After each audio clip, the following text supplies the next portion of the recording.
Welcome to the Whatever Dating Talk podcast, where we try to make sense of the modern dating hellscape. I'm your host, Brian Atlas. A few quick announcements. Oh, sorry. It's okay. We had, that's one of our little thingies fell. You want me to fix it? Sorry, guys. All right, here, you guys have to pay extra if you want to see Nick on camera. You know what? I'll post it on the Discord. You guys can see. I'll post Nick on the Discord. Discord.gg/whatever.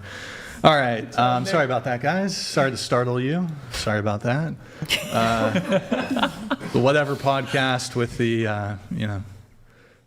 utmost production value here with our little posters falling off. No, it's good. All right, so guys, this podcast is viewer supported. We rarely do sponsorships. YouTube hits us hard with demonetization. Also, we need your contribution so we can actually buy like some sort of tape or something that could be helpful for the poster boards or whatever. We spend thousands of dollars a month on tape. It's terrible. So that we can continue to not be beholden to megacorp advertisers, please consider sending a tip through streamlabs.com/whatever instead of super chatting, as YouTube takes a brutal 30% cut. Streamlabs messages get priority. Again, streamlabs.com/whatever. To read a message during a break is $100 and up. If you want to jump into the convo nearly instantly, TTS, $200 and up. Yeah, we'll just hide that for now. I'll fix it afterwards. We do have a moderation delay, though, with the TTS, but we try to get those pretty quickly. Also, via Streamlabs, you can mute a microphone, pop a ball of champagne. If you're a real baller, we have some crypto options. I lowered it a bit because Ethereum price has like tripled. So it's like half in Ethereum for a Crystal Pop, and we have some other options too. If you want to just tip, have 100% of your contribution go towards us. No platform fees, no cut. You can via Venmo or Cash App, whatever pod on both. I'll give you guys a shout out to tab over to, there it is. Also, we have channel memberships. To become a member, click the join button. Tier 1 is just $5 a month. We're also live on Twitch right now. Pull up another tab. Go to twitch.tv/whatever. Drop us a follow, and a Prime sub if you have one. If you have Amazon Prime, you can link it to your Twitch. Quick, free, easy way to support the show every single month. We got merch.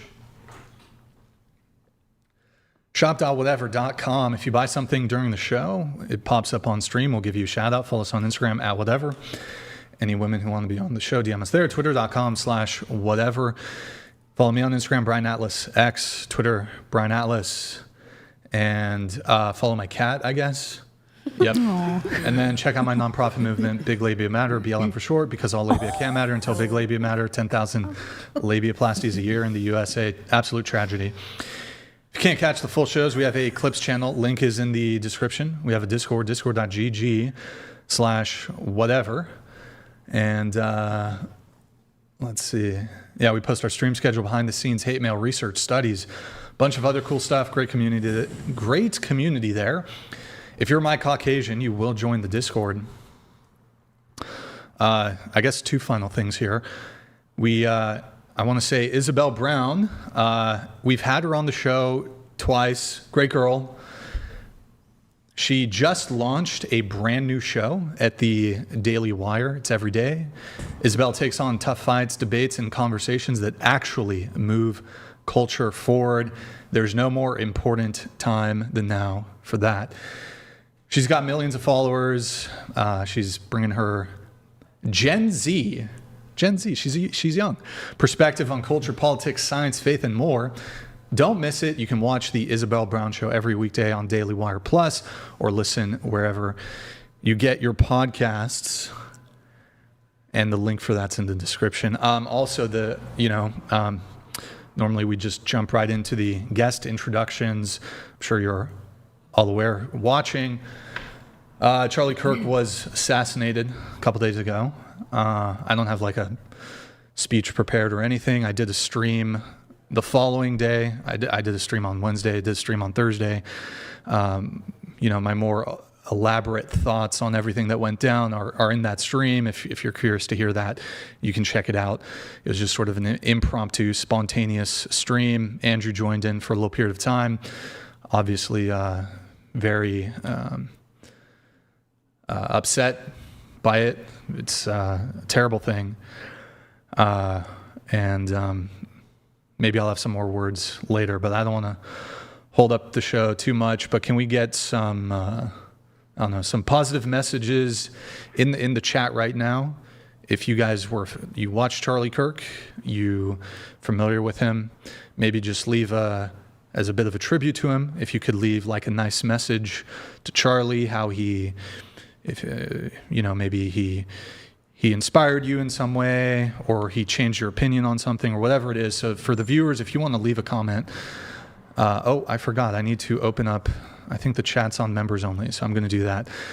Sorry guys, give me 1 sec. A little frantic here behind the scenes. We also had some no-shows, so things were a little hectic before the show. All right, I'm going to open up the chat. Sorry guys, normally I do that at the very start of the stream. All right guys, chat is opening up right now. If you guys want, so now that it's open up, if you guys want to leave a little message in the chat, something nice to say about Charlie. Anyways, without further ado, we're going to have the guests introduce themselves. So please tell us your name, age, occupation, where you're from, and education. Go ahead. My name's Javon. I'm 20, and I'm a boxer, and I'm from Las Vegas. All right. And you grew up like always from Vegas, or? New York area as well. Okay. When did you move to Vegas? When I was 12, I want to say. So. Okay. Any school? College? I have my esthetician's license. Esthetician. What do you focus on, like makeup or? Skin. Skin. Most of it, yeah. Skin stuff. Okay. All right. What about you? Pamela. My name is Pamela. Professionally, I'm known as the Violatrix. I am 52. I'll be 53 next month.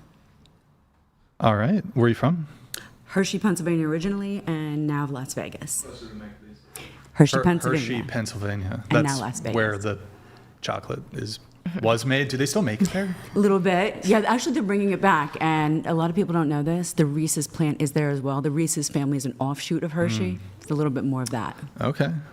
And any education, college, anything like that? Yes, 2 college. Point Park College in Pittsburgh, broadcast journalism, and then a bachelor's in English literature from William Patterson University. Do you have a bachelor's degree in journalism, or? Not in journalism. Broadcast journalism I studied, and then I transferred over to English literature. Gotcha. And your name is the Violatrix. The Violatrix. Did you say your like actual name? Pamela. Pamela. Okay. What's the inspiration for Violatrix? What is that? What does that mean? A financial dominatrix. That's what I do. But I'm also an author, and I educate women on how to do what I do working from home. Single moms, girls struggling. Got it. Okay. And going back to you really quick, you said you're a boxer? Yes. Have you had amateur boxer, though? Amateur. You've had some fights, though. Amateur fights. No fights yet. I'm prepping for my first one in around 3 to 4 months. So okay. We're getting all right. really close. Good luck on that. Thank you. All right. What about you? I'm Lola. I'm 20 years old. I am a nanny and a barista, and I'm from Orange County, but I go to school in Santa Barbara. I study creative writing. Creative writing. Okay. What do you want to do after you graduate? I want to write books, but I also want to pay rent, and those two don't really coexist, so figuring it out. Okay. Do you have a specific genre you would like to write? Fiction? Not necessarily. I don't know. I'm still jumping around a lot, but I'm getting into screenwriting. I do write a bit of fiction. It's predictable. Not poetry, though, so I beat some stereotypes. That was going to be my follow-up question. I know it was. Haikus? Nope. Is a haiku under is that under poetry? It is, I think. That's under the... It's like this. It's close enough. Okay. No haikus. Soliloquies? No, I'm sorry. I'm letting you down. Not even one. Huh. What's the most recent thing you've done, or you've written, I guess? I'm working on a book right now, or like a collection of vignettes for school, about the dehumanization of the customer service industry. Dehumanization of the customer service industry. I know I sound pretentious, don't I? No, it sounds I don't like think- a good book. I mean, It sounds I like don't think very that's- needed. Thank you. And so is it, are you saying like the workers are being dehumanized, or? Yeah. Okay. I mean, I've worked at a coffee shop for, quite a few years on and off. And it's like very clear that it is intended to make you seem like this personification of service to people rather than like a human being that they're speaking to. Right. How long have you said a couple years? Around 4 non-consecutively, big breaks in between. I've heard from a lot of people in the service industry, and they said that, I mean, this is across other industries too, that something happened after the pandemic. Like there's this palpable shift in, I don't know, just people lost their mind, went crazy, whatever. There's just been an increase in mistreatment of people in the service industry. I mean, not to say that it was perfect before, but there's like this shift. People on airplanes are losing their mind. I don't know why that is. Well, but, I do definitely think that COVID showed a lot of corporations that like face-to-face interaction isn't as necessary as they thought before, or at least they can function without it. So, you know, to cut costs, a lot of the like customer service aspects of things are being dialed down, which means, you know, making their workers more focused on service rather than being humans. Got it. Okay. What about you? I'm Allie. I'm 31. I'm from Pasadena, California, born and raised. I'm a mom. I work in insurance, and I am an SW. Okay. How long have you been doing that? I started at 18. I took a brief break between like 2019 and 2021, and then I started back at the end of 2022. So I don't know how many years that is exactly, but quite some time. All right. Okay. And when you say you're a sex worker, chat, SW, it's sex work. What have you done? Full service, so just what escorting? Yeah, exactly. Okay. Have you done it like so? I've sold like content too. I don't have like an OF or anything. It's just kind of pay-per-view, but mostly just in calls. Any stripping or anything like that? No. Okay. Any street walking? No. Okay. No. I don't know. I don't know if we've had a streetwalker. We've had anyways, whatever. Actually, I mean, maybe I shouldn't jump the gun. Any former, current streetwalkers? Anybody? Streetwalk? Okay. All right. What about you? My name is Olive. I'm 20. I am also a barista. I also do coffee. And I'm also an esthetician. What is esthetician? It's like where you do like all the... Is it just the skin? Or is there other stuff too? Yeah, you do like lasers, you can do tattoo removals, you do waxings, like the lashes, the eyebrows, all of it. Okay. Mm-hmm. How long have you been doing that? Well, I started school with her in August, but I've been doing barista a lot longer, 5 years, 6 years. I can whip up a good coffee. And you're from where again? Sorry, Vegas. Vegas, got it. Okay. Any education, school, anything besides the esthetician school? I graduated high school. Okay. Any plans to go to college, anything like that? Yes, but you need lots of money for that, so. Okay. They don't have like a good city college in Vegas, or? They do, but I've lived Still on my expensive. own since a long time, so. All right. And I think we got everything there. Okay. What about you? Hello, I'm Chantel, 44. 44. Sorry. Oh, wait, 44. Yeah, 44. 44, okay. I live in North Hollywood. I went to college at Vanderbilt University, played basketball there, and now I am an author, speaker, and I host a faith-based podcast with my sister. All right. And education? You got a bachelor's degree or? Bachelor's degree, Vanderbilt. What's it in? Human and organizational development. Okay. And you played professional basketball? Mm-hmm. I played in the WNBA for 6 years. Which team? Sacramento, San Antonio, and Atlanta. But then the WNBA season is so short that we'll go overseas and play in the off season. So Hungary, France, Russia, Turkey, and Lebanon. Okay. And you said 6 years? Yeah. So that was From what year to what year were you in the WNBA? So I graduated college in 2003. So then I was in the league from 2003 to 2009.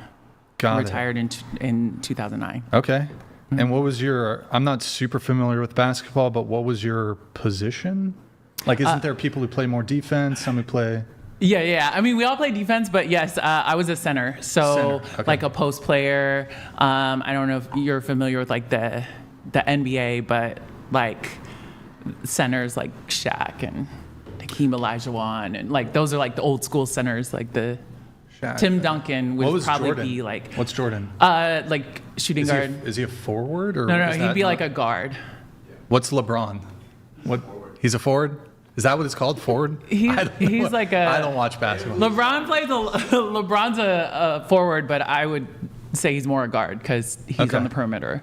Gotcha. But like I'm a true, what they would call true post player. So I was more back Gotcha. to the basket, Okay. footwork, all that. And how tall are you?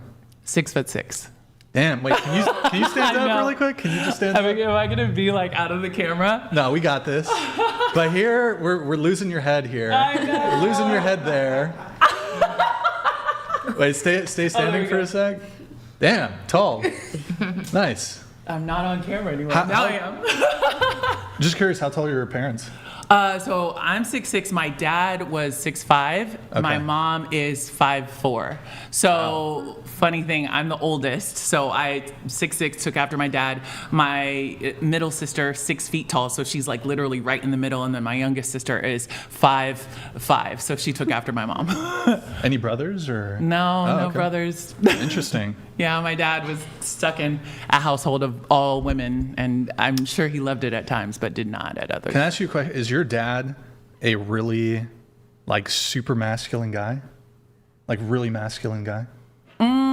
I would say like not like toxically masculine, No, but no, he not was toxically definitely like a masculine man. He raised three daughters, a stepdaughter, and he taught us to be confident. Did he, was he a player when he was younger? like did a he, like a player like basketball player or a No. player like a lot of women. Like he got a lot of, did he get a lot of women in his day? I think he was definitely a ladies' man, but he was also religious. So he had a strong faith, and so I think that kind of limited his player characteristics a little bit. I have this theory Okay. that guys who are players, they have disproportionately have daughters. I don't. Because they love women so much. I could agree be with like that. it's. They're more I don't know. feminine inside. Chat. You know what I mean? Like Yeah. player They say guys, it's their karma. something like that. Yeah, I think it's because they they treat women a certain way, and then they have daughters, and it kind of changes their perspective. So maybe Right. God gives them daughters so that they can stop being players. There's some sort of I don't know. I'm just gonna do a couple quick mic adjustments. Can I have you just scoot your mic edge of the table and scoot it that way a bit, and then just for you, way? scoot your mic this way a little bit. We Me? like this Yeah, way? you scoot your mic this way. Okay. Perfect. Your introduction, please. Okay, Harper, All right. Age. 45. All right. I'm living in Sacramento right now. What do you do for work? Caretaker. All right. Education. I have some associate's degrees and went to Cal Poly, but dropped out. Okay. Rock and roll. Yep. What are your associate's degrees in? History, admin of justice, and 2 liberal arts degrees. Okay. I liked community college a lot. I noticed you have a frog tattoo right here. Mm-hmm. What does that mean? Well, Did you lick a frog once? no, I did not. It's a Like, cover don't up. some people do that to get high or something? They lick a. Isn't that like a? Heard that. Well, DMT is the poison from the poison dart frog. I learned that. That's what DMT is. So it's really, I wouldn't have any of that. It's the actual poison meant to kill you from the poison dart frog. Yeah. That's Wait, what gets lift you your high. hand up so they can see the tattoo. Okay. So did you lick a frog or? No. Ew. Oh, Why would I I don't know. do that? That's Isn't gross. that something that people do? I don't know. They No, lick I frogs didn't. to try to get high. It I was don't know. my first legal tattoo. It's a cover up. I ran away from home when I was 14. What was there so before? A swastika? no. I don't know, just the, sorry, that was a, Yeah, that's random and out of left field for some reason. I don't know, just the legs of the frog look a little, I don't know. Sorry, whatever. No, I had ran away from home, so I got a legal tattoo when I turned 18. Okay. And it covered it up. See, Just this hold is it up the again. testosterone. They'll understand why I. It's a dancing frog. I put him like this. So I don't know. he's supposed to be I think you dancing. might have. Oh, you're so cute. Thank I you. shouldn't. I'm not going there. What about you? Hi, my name is Kiana. I am, I was a high school teacher when I left Florida. I just moved here about 3 months ago. I work on a television series now, and my bachelor's is in marketing. Oh, I'm 28. Well, I'll be 29 in like 2 weeks, 10 days. Okay. All right. Thank you, everybody, for giving your introductions. We're going to go around the table once more. What is everybody's current relationship status? If you're single, how long have you been single, and what's the longest relationship you've been in? Go ahead. I'm engaged. Engaged. Okay. Yes. All right. How long have you been engaged? Well, I've been dating him for 4.5 years, almost 5, and we got engaged 2 years ago. All right. So you guys started dating in high school. Yeah. Yeah. He's your same age? Yes. Okay. Same grade or? One below. Oh, okay. Cougar over here. So he's a year younger than you, or? 6 months. 6 months. Okay. Yeah, just 2 different grades. Gotcha. All right. And I assume that's your longest relationship then? Oh, yeah. Yeah. Only relationship, or have you dated other people? I don't consider those other ones. He's was like- the only. Junior high school crush or something? Yeah, pretty much. All right. Gotcha. What about you? Married 17 years. Married 17 years, sorry. Married 17 years. Have you been married previously? No. Somebody else, or? But my current husband is not her father. Gotcha. Okay. Her father passed away. Gotcha. Okay. So married 17 years. How long were you dating him? Or so like maybe you were dating him for 3 years before, or? No, so about 3 months before Oh, we okay. got So it's married. quick. So Yeah. 17 years. Yeah. Any previous long-term relationships? I'm assuming the father. Yes, her father. How long were you with him? 3 years. 3 years. Okay. And he passed away recently, or? No, he passed away. So, my father had him deported when I was pregnant with her. Deported? Yeah. Okay. Wait. Hold on. Okay. So your dad, I know you mentioned something about this in the notes. Yeah. Your dad had Marcello deported. Marcello. Is he Italian, or? Italian soccer player from Uruguay, South America. Wait, he's Italian, but he's from Uruguay? He's an immigrant. He was an immigrant here. So there's a huge population of Italians in I South see. America. But so his nationality was Uruguayan. Correct. Okay, but his 100%. family back in the day moved to Uruguay from Italy. Correct. Got it. Okay. So he was an illegal immigrant, Yes. sort of. It didn't start out that way. It ended up that way. How did you meet him? I owned rental properties, and his cousin had a pizza shop on the corner where one of my rentals was. Okay. And I walked in there one day, and he's like, "My cousin want to go out with you." And I was like, "Which one's your cousin?" And he pointed to, he said, "Oh, he's not here." I said, "Well, I'm dating an attorney in New York City. Here's my number." I was trying to get out of it. I said, "Here's my number. Call me in exactly a month. I'll know which way it's going with this attorney." I mean, to the hour he called me. I couldn't understand him. He was like grunting into the phone. He didn't speak any English. How did you communicate? He didn't speak. I you speak was Spanish, or? I do, but he would weave in and out of Italian and Spanish so fast I couldn't catch anything. He spoke like 5 languages, Marcello. But my father, I wanted a baby. I was 33 years old. I owned 3 rental properties. I was a college admissions director. I had no idea that this wouldn't fly with my father, who's very old school Italian. So my father found out. He tried to make me miscarry with the Italian loafer. It's a long story. We joke about it now. My father tried to make me miscarry. When that didn't work, he said, "If you don't terminate this pregnancy, I'm going to ruin you." And I was like, "Go ahead." I didn't think he would do it. I'd never done anything wrong in my life, and he did it. And then he bankrupted me, evicted me from my properties, no car, no nothing, 8 months pregnant, and then had her father deported. He was an INS holding for 3 months, and then he was deported. I thought, well, my dad was Oh my bad. gosh, I'm so Jeez. sorry. No, it's all good. It all turned out really Years well. ago. Yeah. It's okay. And there was some link to Donnie Brasco. What was My that? father's born in 1941 in the Marcy Projects in Brooklyn, which is where Jay-Z sings, but it doesn't exist anymore. But my father grew up in Paterson, New Jersey, around all like the wise guys. So one of my father's very good friends was Joe Pistone. But while Johnny Depp played Joe in the movie Donnie Brasco, there were plenty that were not on the right side of the law.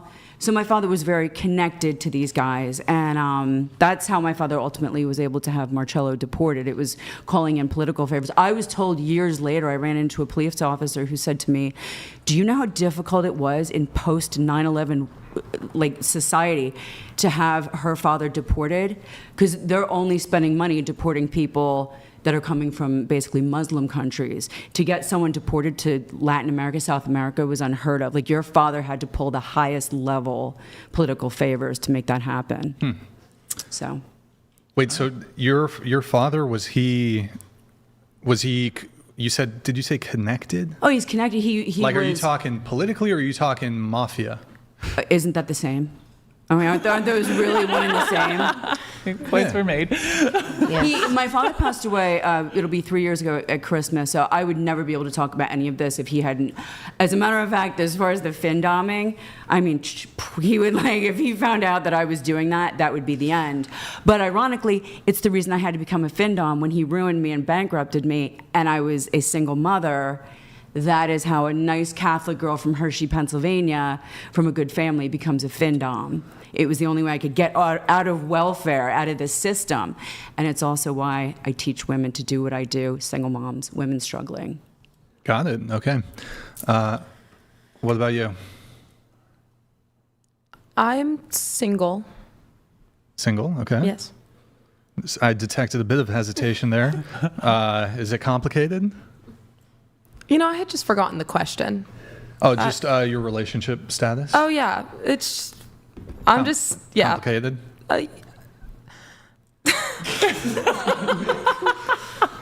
She's like, I'm single. What's your longest relationship you've ever been in? 2.5 years. All right. How long have you been single for? Oh, God, these are really complicated questions. Technically 6 months, I guess. Okay. So, are you currently in a situationship? Yes. All right. How long have you been in the situationship? Oh, goodness. Coming on 6 months now. Wait, hold on. Don't do the math. So you've been single for 6 months. Oh, God. In a situationship for 6 months. The person who you broke up with 6 months ago, is it the same person you're in a situationship with? Yes. So you used to be in a relationship with this person? Well, Now no, you're it's complicated. I'm single. Explain it to me. I'm single. When's the last time you hung out with your situationship? I don't think they'd love information shared about that. Was it today? Mind your own business. What's going on? It's a dating podcast. We talk about dating. I willingly come on the dating podcast. So, okay, you've seen them recently, it sounds like. And the relationship that ended 6 months ago, how long were you dating that person? It was like a month. A month? Yes. Were you in a situationship with them before you dated them for a month? No, not really. So you met them and then you immediately were in a relationship? No, we were friends before. With benefits? No. Okay. No. All right, so tell me if this is, blink twice if this is, Oh God. if I'm gonna present my understanding. Okay, you were exclusive with a person for 1 month, and one of you did not want to be exclusive, and then you've continued having sex with each other for 6 months. Hey, I didn't make that claim. Leading the witness. I Overruled. This is my lawyer. Yeah. So, okay, are you dating multiple people? Or when I say date, I just mean like going on dates. like hanging out with multiple people who you have an interest in? Yeah. Okay. Do you have a roster currently? A roster. Yeah. I mean, I suppose. Okay. Orientation, are you straight, bi? Bi. Okay. I don't think sexuality is real. So. What do you mean? I think that if we were raised without the notions of like straight and gay as concepts, people wouldn't naturally have as strong of preferences as they do. I think that people would just be into people as a whole without gender playing a big role. I actually, that's interesting. I kind of think it might be the reverse. Really? Well, there's this idea that you're not going to like the term I use, but there's this concept of social contagion.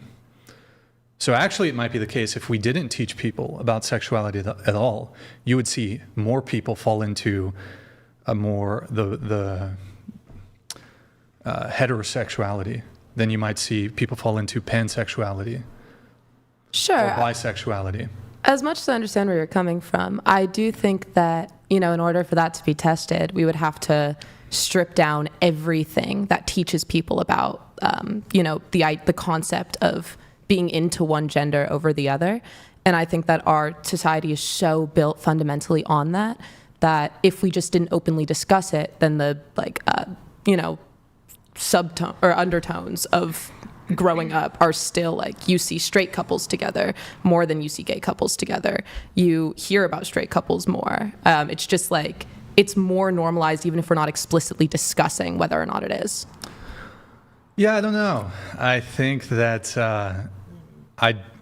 I think that people can have natural inclinations towards pansexuality, homosexuality, bisexuality, whatever it is, without there being any sort of cultural, even cultural understanding of these things. And it's obviously a natural phenomenon. But there is, I think, a social component. For example, there was this study done, I believe I'm trying to think if it was in Lithuania.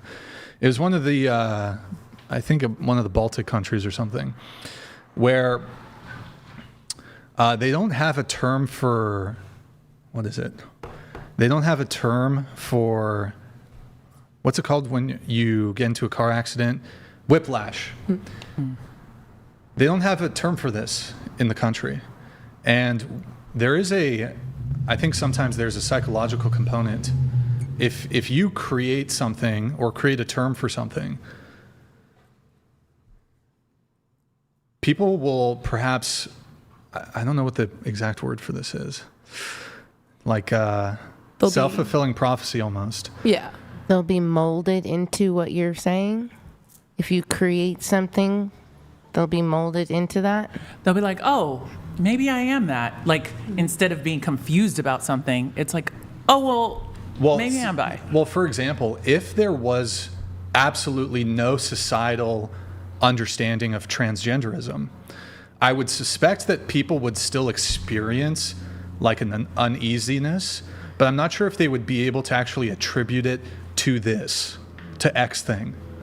Sure. And so this idea that you're saying if we did away with these labels, you're transgender, or you're bisexual, or you're asexual, or you're heterosexual, you're pansexual, that more people would fall into those categories. I'm not actually sure that's the case. Well, I do think that it is untestable just because of how fundamental those ideas are to the way that we live. But I don't know, because I'm going to make the claim that gender isn't real as well.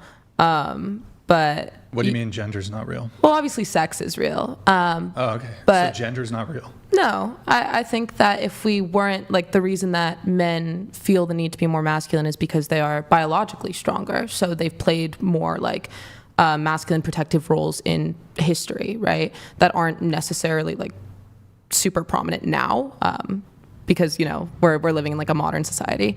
But yeah, I do think that these ideas that we have of, like, how men and women are biologically different are almost entirely nurture in the way that we're raised and the way we're taught to be.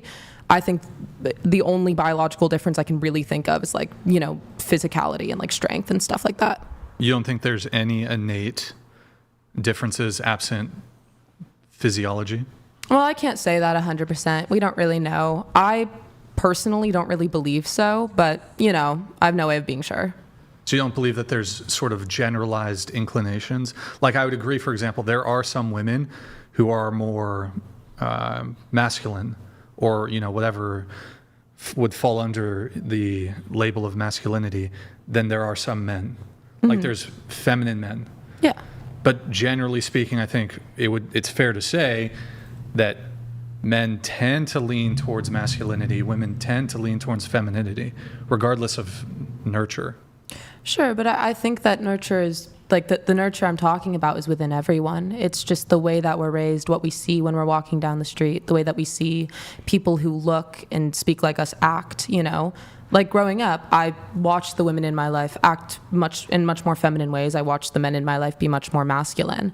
So I think even if it wasn't, like, a conscious, I was being told that you have to be ladylike or feminine, I was still observing that, and the people I associated with were acting in those ways. What if I told you that there were studies before, with very young children, very young, before they can even conceptualize, and, you know, maybe you'll make the argument that while even under 1 year old, there's already nurture influence taking place that creates this difference between male and female. But these studies, before an age where you can conceptualize these sorts of things, and really there can be much influence based on nurture, that you will see differences between boys and girls in terms of their interest in, like, toys, for example.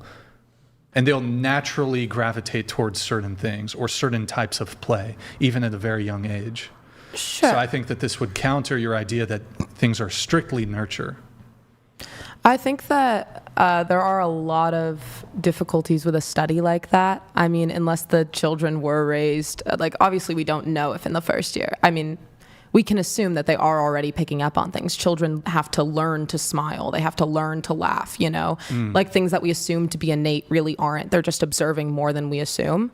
But yeah, I think that for a study like that to really be accurate, they would have to be, like, raised in captivity, essentially. So you're saying, essentially then, using your logic, all studies, regardless of the age of the participants, they must be held in captivity, away from influence from the world? Well, not necessarily, because should we, I mean, that would be the extension of your logic. We should just throw away all studies then, because these individuals, I mean, it would even apply more to, like, sociological, psychological studies conducted on adults. They've had 18 years of programming, whereas, you know, babies who are under 1 year have had less programming, let's say. Sure, but I think the difference between those two is this study specifically is trying to study nature. We're trying to discuss how people innately are. If we're doing studies on adults, we're always operating under the assumption that their nurture has played a part, right? So you don't necessarily need those factors exempt because it's acknowledged that it's going to play into the results. If we acknowledge that the nature or the nurture of those children play into the results, then it negates the idea that it's their nurture making them gravitate to those toys.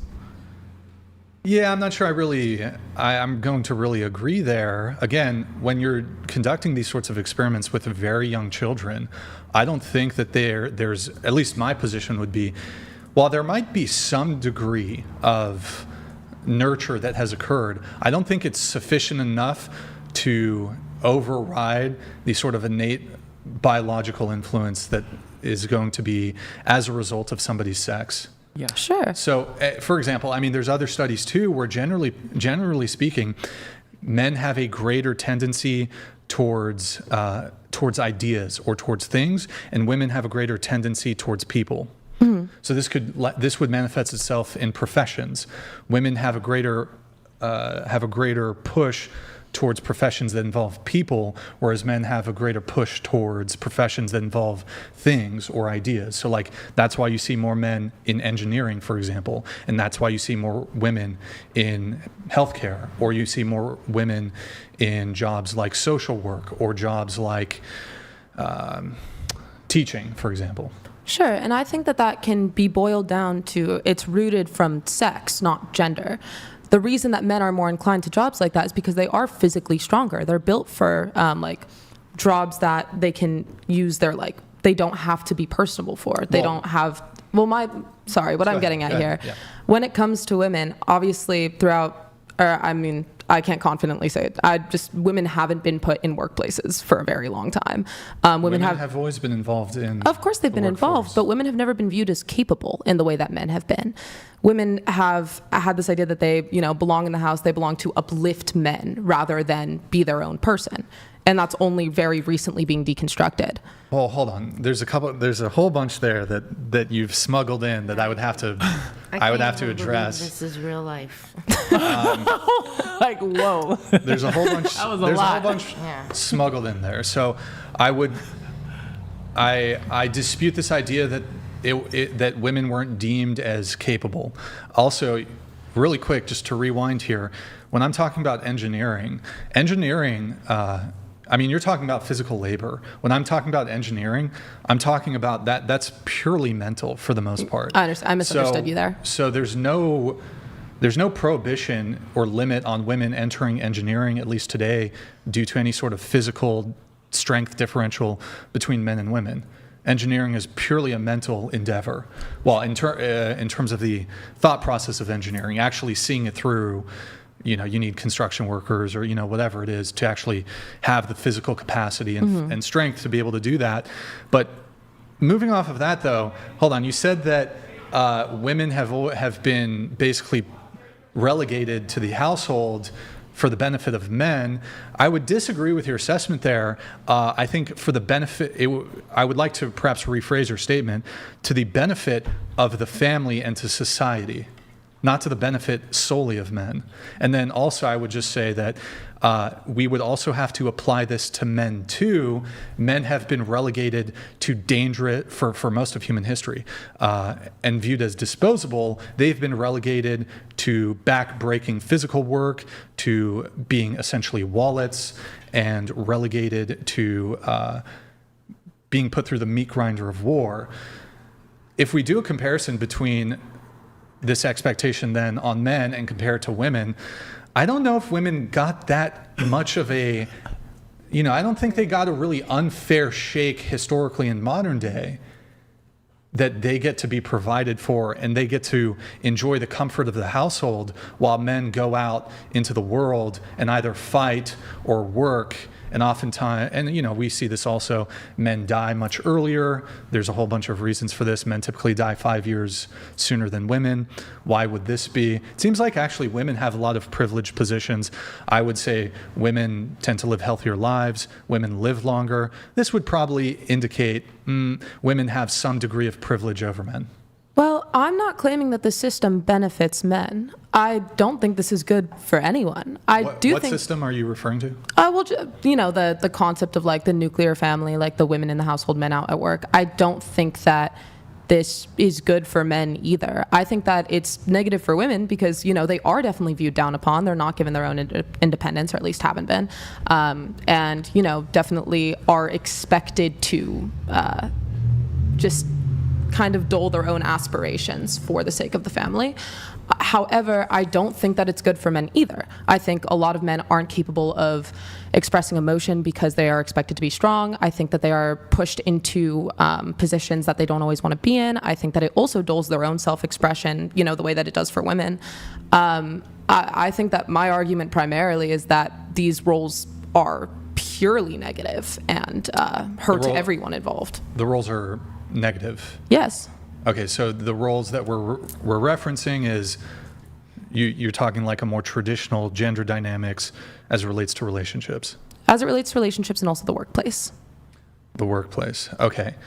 So, first off, I would also say that the nuclear family can still exist, and there could be a scenario where the woman has also freedom and does work also. But do you have specific issues with the nuclear family? Not necessarily. Like assuming, let's say the dynamic is both people are able to pursue their career aspirations and the man and the woman is working, but they're married and have children. Do you object to that dynamic? No, not necessarily. That term wasn't exactly what I was looking for. Okay, so you don't have issues strictly with the nuclear family? No. Okay. Let's come back to this because I want to let everybody, give their relationship status and stuff, but I will make a note. We'll talk about what were all the things we were talking? We hit on. Yeah, That was a lot. I just had a question. You said for gender her. doesn't exist, I guess? Yeah. So when you say gender doesn't exist, you don't believe in gender identity then? I think that it is definitely possible to be inclined to a certain gender identity, but I think that it is primarily, obviously rooted in who you are fundamentally, but I do think that the way that we are taught about gender and the way we view it as a society plays a huge role on how we view it independently. But so if you reject gender, do you only acknowledge sex? No. I don't think that something has to be real for it to bring people comfort. I think that I personally identify as a woman because, I grew up viewing myself in a feminine way. I align with femininity in that kind of sense. Do I think that that's really that based in reality? Do I think that that's fundamental to who I am? No, but it brings me comfort. But when so you reject gender, is that Yes. correct? So, but when you say the word woman, Yes. you say you're a woman. Yes. Okay. So when you say woman, are you alluding to sex?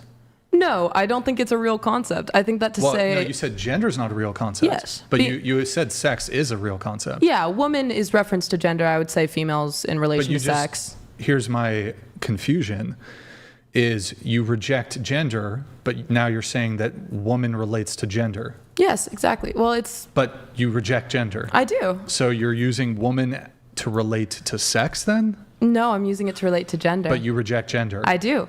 So how does that reconcile that for me?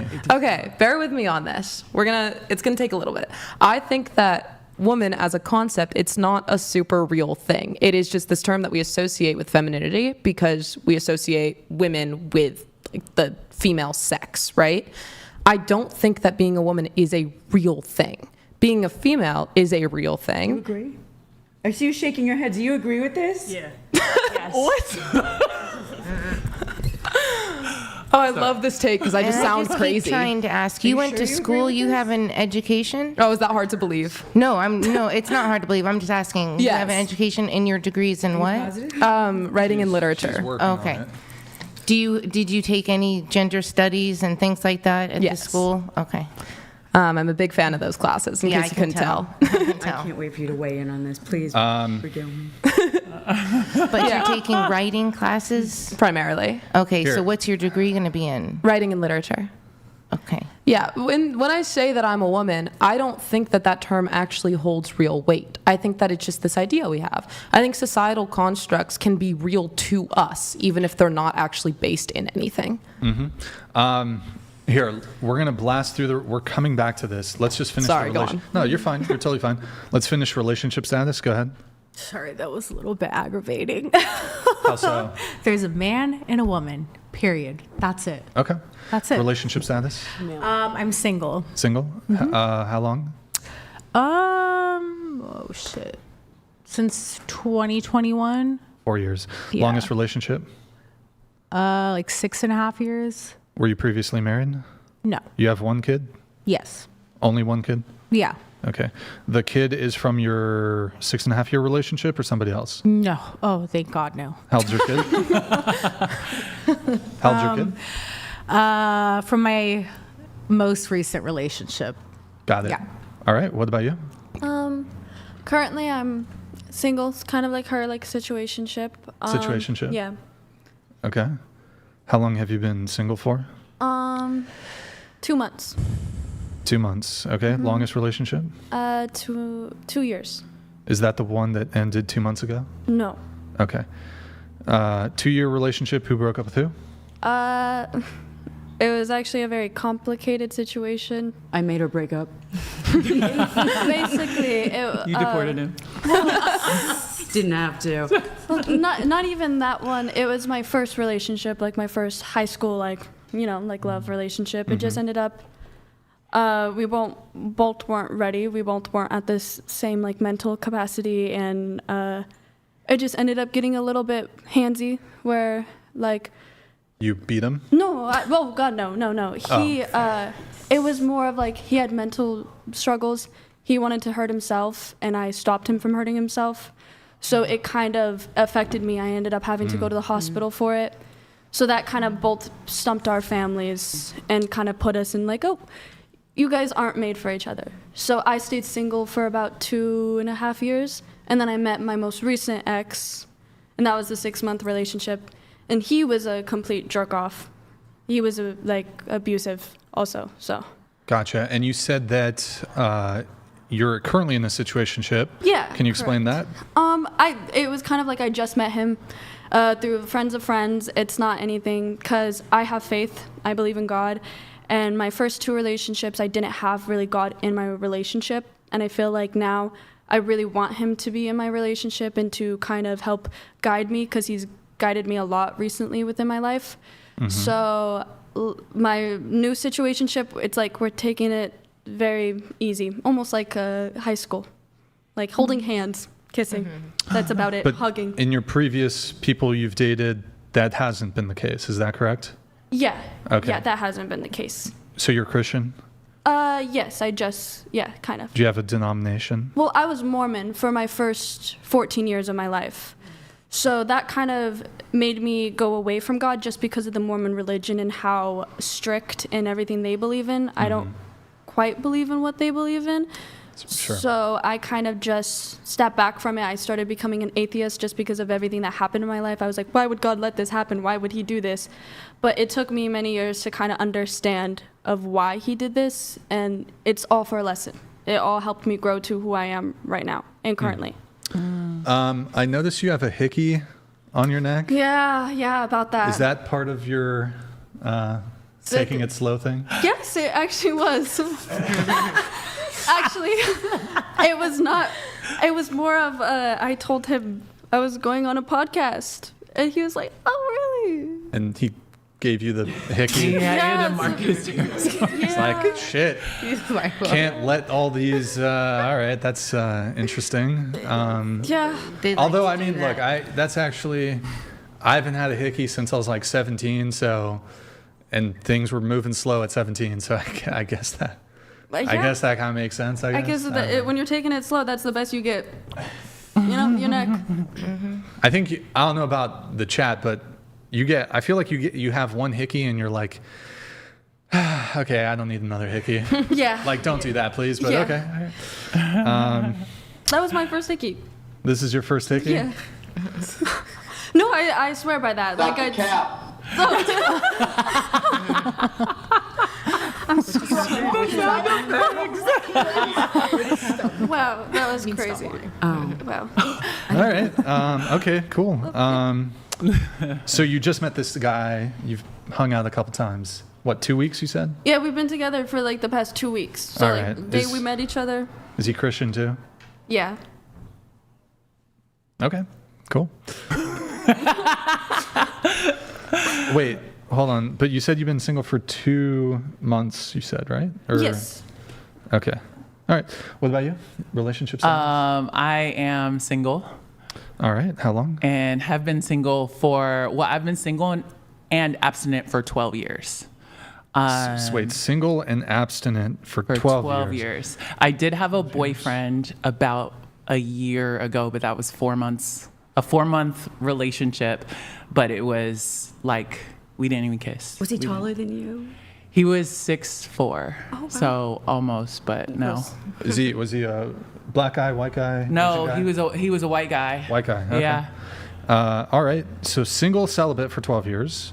Well, abstinent because celibate means that I never want to have sex again, and abstinent means I'm not having sex basically until marriage. Mm-hmm. Wait. Like celibate, like priests are celibate because they don't plan on. Well, supposedly. Sure. Yeah. Yeah, but like celibacy means like I've taken a vow of celibacy, which means I'm not having sex again. Until marriage? Until marriage? No, like period. Oh, like you're celibate. done. No. Okay. Me, like celibacy means I've taken a vow of celibacy. I'm not having sex, period. Abstinent, which is what I am, means that I am abstaining for a certain amount of time. For me personally, until marriage. Until you're married. Yeah. I see. Were you previously married? No. I've never been married, no. Never been married. Any kids? No. Okay. And you said you've been abstinent for 12 years. 12 years. Well, it's been longer than 12 years, but I have been a Christian for, on Wednesday, it will be 12 years. 12 years ago. So Wednesday is my like 12th spiritual birthday. So I always say like, listen, may have whatever you need on me before, September 17, 2013, but since that day. You haven't had sex since Barack Obama was president. I mean, when you put it like that, since 12 years ago. Since before September 17th, 2013, yes. The last time you had sex was September 7th, 2013. No. I don't remember when the last time I had sex was. That's when you became a Christian. when I repented and was baptized was September 17th, 2013. I see. So before that time, whenever my last time was, it was before that time. Since that date, I know I have not had sex or even kissed a guy, honestly. Okay. Oh, we have a message coming through here. Muddy Ninja 2528 donated $200. Hey, but when women get into those workplace, men still have to help them so they don't slow the production down. Oh my God. Oh, wow. Do you want to respond to that? Do you mind if I do? Go ahead. So when I said that women are viewed as less capable, that's a great example. Women don't need help to do jobs that men can do. There's no difference between our capabilities. Cap. That's a lie. That is not true. I'm a 6'6" woman, former professional athlete, and there are I am still weaker. Sure, yeah. Okay. Physically than a lot of men I know. Even though I may be bigger physically than certain men, I'm still weaker. And so if we are going to line up and have to do the same job physically, then I'm not going to be able to do the same thing that he can do capacity-wise just from a strength position. So if we're put in that position, I will need more help, whether it is from a person or a machine or to lessen the load or to go slower or whatever. So that's not even true. Sure, in that sense, if we're... No offense. Sorry, I didn't mean to cut you off. If we're talking physically, yeah, I have acknowledged that men are physically stronger. That's undeniable. I think that's what he was talking about. Sure, but I mean, the workplace is a general term. That is just the idea that women can't do work the same way as men. Not all jobs require physical labor. There are plenty of jobs where people have other kinds of genetic advantages, not based on sex, that we never talk about because people don't care unless it's used to put the other gender down. Well, I think he said those workplaces. So he was specifically talking about you have to help slow the pace down. If we're talking specifically in those workplaces, women might need extra help. I can understand that. Right. Sorry, I know that was... Oh, no, you guys are good. I was just reading some bullshit. Okay. I'll address the bullshit in just a moment. Let's finish the relationship status. Or wait, so hold on really quick. Finishing up with you. But you weren't always abstinent? No. Okay. No, definitely not. All right. You have had a relationship before, I'm assuming? Yeah, my longest relationship before that was on and off probably about 3 years. 3 years. Mm-hmm. Gotcha. Okay. All right. What about you? I'm single. All right. How long have you been single? 18 months. All right. March 11th, 2024, finally. Longest relationship? 7 years. All right. Ever married? Yes. Just once? No, twice. Twice? Okay. Any kids? Yes, 2. 2 kids from the same father? Mm-mm. Okay, so 2 kids, separate fathers. The 2 marriages, let's do a bit of a timeline here. How old were you when you first got married? 18. Okay, how long were you married for? Till I was 19. So about a year you were married? Okay, did you have a kid with him? Mm-hmm. Okay, 1 kid. Who initiated the divorce? Well, he did because I left. Well, okay. But you wanted to break up the relationship. Is that correct? Well, I left under weird circumstances. I didn't mean for things to happen when you're a young child, and I was raising a baby and didn't know, other substances came into my life, and I left with the substances, and so I didn't. Sorry, substances? Substances, yes. Like drugs. Drugs? Oh, okay. Meth? What were you no, using? No, thanks. I think it was cocaine came around. Yeah. Okay. All right. So that happened, and so I left and relinquished him. And though I have to say I got clean when he was 3, so I've been clean for most of his life. Gotcha. Yeah. Good for you. Congratulations on that. Thank you. You were married a second time. At what age were you married? 24. That was short-lived as well. How long? Not even a year. Okay. Do you have a kid from him too, or no? The kid is from a different relationship. Yeah. Got it. Okay. And did you end that marriage? Yes. Okay. You initiated the divorce? Yes. Okay. What was the reason? He was too old for me at the time. How old were you and how old was he? 24, and he was in his 50s. At the time, I couldn't and didn't want to deal with an older man, so. Did he lie about his age or something? No, I just did it and then realized I was like, I don't want to do this anymore. But I was going to college with really hot guys all around me, my age. Oh my God. And was like, I'm married to this old man? Oh no, I can't do this. This is the wrong idea. Sorry, my bad. And I left. So you divorced him because of his age, which you were aware of for the entire duration of the relationship?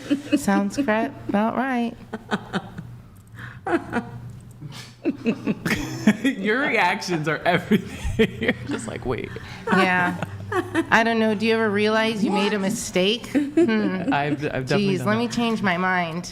I don't know if that ever happens to Brian. Look, sure, I've made mistakes but I didn't realize that marriage is a very serious thing. I did not understand that. I had no idea. I go about life this was your second marriage, though. Do what? It was your second marriage. Yeah, that doesn't mean anything. It doesn't mean I learned anything in that short amount of time. They were very close together. I guess that's true. Yeah. Did he pay you alimony? No. Okay. And every woman for years always asked me, why? Why didn't you get him for everything? You guys were together for a very short period of time, even if there was some sort of... Doesn't matter. I had nothing. Well, but typically it's very jurisdictional dependent. It depends on, what state you're in. Obviously, there's different laws depending on what state, but...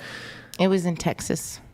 Typically, alimony will be awarded proportionate to how long the marriage was. Right. So, for example, if you're married for 3 months, the judge typically is not going to award a woman 10 years of alimony. Yes, but if I came in with nothing and he bought me a house and a car and a this and a that, and I said, I'm sorry, my bad, here, just keep everything. No, I could have fought for some stuff.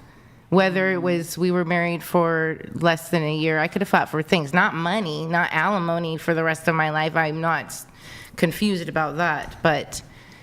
well, did he buy you a house? Mm-hmm. So that house was in your name, or? Yes. Okay, I mean, then it's possible you could have had some legal claim to it, but from what you're saying, it sounds like you didn't actually pursue I did nothing, ownership. That's right. Okay, well, I mean... my name was on the deed and everything. Okay, well, I mean, that's honorable, I guess, and let him off the hook. Okay. You said he bought you a car, too? Did you keep the car? Yeah, because I came into the car with a really piece of shit car, so I got a nicer car, and I got to keep that. Yeah. I see. Okay. All right. So, I mean, you got some benefits, it sounds like. All right. And what about you're single now, you have 2 kids. Were you paid child support by either of the 2 fathers? Yes, I was paid child support by the second dad. Not the first, though? No. Okay. The second, is he still paying child support? Or? No. Okay, so your kid is over 18? No, I lost her to his custody at the pandemic. Oh. Yeah, What about your other child? Well, your other child's an adult. He's grown. He's an adult. Okay, but how old is your youngest? She's a teenager. She's almost 18. Almost 18. Are you paying him child support? No. He has full custody? Mm-hmm. You previously had full custody? Yes. I make arrangements. We make arrangements. Hey, this isn't, things happened. But what was, you said, were you fighting over the custody arrangement in court? No. We didn't fight. It was a voluntary exchange of custody? Yes. I see. Okay. Due to the pandemic and my living situation changed. And I could no longer keep her with me, and I had no choice. And he also called my bluff when he said, "Oh, I'll just come get her," and whatever. So I said, "Sure, you can take her to do all this stuff, doctors, this, that, and the other." And he called my bluff and picked her up. I was pretty pissed off. Okay. Relationship status? I'm single. How long you been single? Probably since like June of 2020. So about 5 years then. Longest relationship? Probably 2 years, but it was a high school relationship. Okay. All right. And are you also abstinent? Yes, I have been since 2018. Because you're a Christian, right? And okay. All right, cool. That's everybody's relationship status. We have a couple chats coming through that we're going to read. A couple little shout outs, Nick. We're going to pull up merch because some people got some merch. Chromist, looks like you bought a t-shirt. Thank you, man. Guys, if you want to get yourself your own merch, we'll give you guys shout outs if you buy something. Shop.whatever.com. Shop.whatever.com. Also, Josh R. also bought a t-shirt. Thank you so much, man. Appreciate it. Thank you, guys. We have Chef Dill Pickles. I don't believe she was in the WNBA. She's nice, and I hasn't hit anyone. Probably she hasn't hit anyone yet. It's been a fair amount of time. Cute. Okay. Are people in the WNBA like violent or something? I mean, that's definitely a stereotype, but what? no. Really? What? I mean, on the court can get physical for sure, sports, but we're not on the court. We're having a nice civilized conversation here. We have food for thought. Men are taught to control their emotions, not suppress them. Big difference. Women and men need to sacrifice their ambitions for family, children first. Men know this. Women see it as oppression. Do you want to respond to this? Sure. I mean, I think that if you want to have children, if you want to have a family, there's always going to be sacrifices you need to make. And I think that that is different for every individual family. A lot of families will work better with the man in the home and the woman out at work. I'm not saying that no one should make a sacrifice. I'm just saying that these like rigid expectations aren't beneficial for anyone. For anyone? For anyone. Possibly, I mean, I think that you could make the argument that it's good for the children, but I do think that that leads to children growing up in households where their parents aren't happy. It leads to divorce. If their parents feel like forced into like situations, it leads to resentment. Isn't everybody to some degree forced to do certain things? Sure. Like, for example, even removing ourselves from a conversation about relationships, if you want to even maneuver or survive in the world, would you say, because you're using this word forced, right? So nobody's really forced to do anything. Fair enough. People often voluntarily will engage in these sorts of relationship dynamics. But you are would you say people are forced to work in order to provide for themselves? Well, I mean, I guess the word forced, here it's a weird definition. If we're talking for survival, like we could say forced. I don't think the wording matters that much. We all have a good idea of what's at stake if you're not working, And I don't think that anyone is necessarily being held at gunpoint and saying you have to follow gender roles. But I do definitely think that there are expectations on it. There are pressures on it. There's just a lot that tries to push people into those positions. Mm-hmm. So I guess when we're talking about, I don't know, forced is interesting to me because we're well beyond the age of arranged marriages and women can work. Women have choice, right? Although you have taken away the choice, or it's not so much the choice, but the ability for women who don't want to work and who do want a traditional dynamic. You've stripped that away from most women who do want that. Have I? Well, not you specifically. Have we? Society has, yes. You don't think that a woman who wants a traditional type of dynamic in her relationship and in her family, you think that she's incapable of finding a man who also wants that?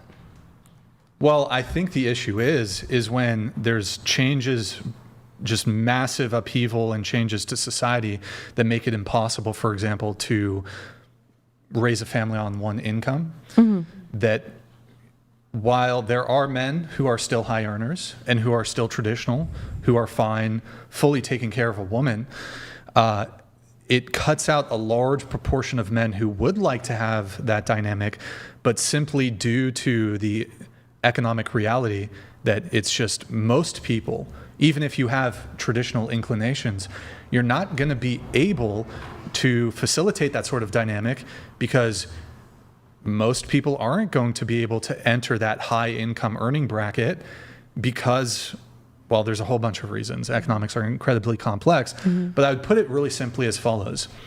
So, and just to be clear, women were participating in the workforce for all of human history, and women weren't barred from working. Women could work. This is like a feminist myth and invention.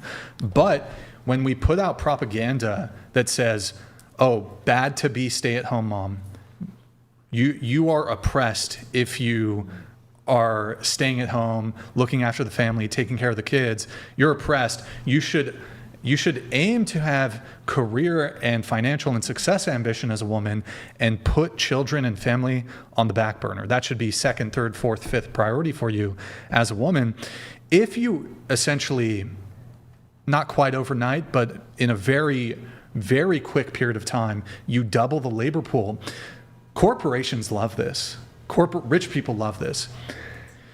You drive down well, first off, you have a surplus of labor, and then you drive down wages. Now, again, I just want to be clear. I think women should obviously have the choice to work. If you're a woman and you want to work, whatever it is, you should absolutely have that choice. But corresponding with that, I think we can't ignore the fact that when you have massive societal change and you essentially double the labor pool, that's going to drive wages down. Like if we just doubled I don't know, if we just had, let's say we cloned everybody. Like, would there be enough corresponding jobs to give everybody a job? Wages would be driven down. Now the economic reality is it takes two incomes to support a family. Sure, now women who might have otherwise been inclined towards wanting to be stay-at-home, you've taken the choice away from them a little bit. Now women who don't want to work are forced to work, whereas they could have engaged in a more traditional dynamic, but the pool of men, like historically, there was a much larger percentage or pool of men who could support a family on just their income. Now that, I don't know what the percentage is. Maybe it used to be 50, 60% of men could do it, maybe more, 70, 80%. Maybe 5% of men, 10% of men can provide for a family. So you have taken away a cohort of women's choice and ability to enter that sort of relationship dynamic. And I also think, like, socially, it is looked at as a weaker choice or a less ambitious choice. And I am extremely an ambitious woman. But if you just look at the narrative that is spread, you are a quote unquote less ambitious woman if that is your ambition. And I know because I used to feel like that. I don't necessarily anymore. That hasn't been my choice, but I do see the narrative. Mm-hmm. So. I do have a couple things to say on both of that. I think on your point, I completely understand where you're coming from.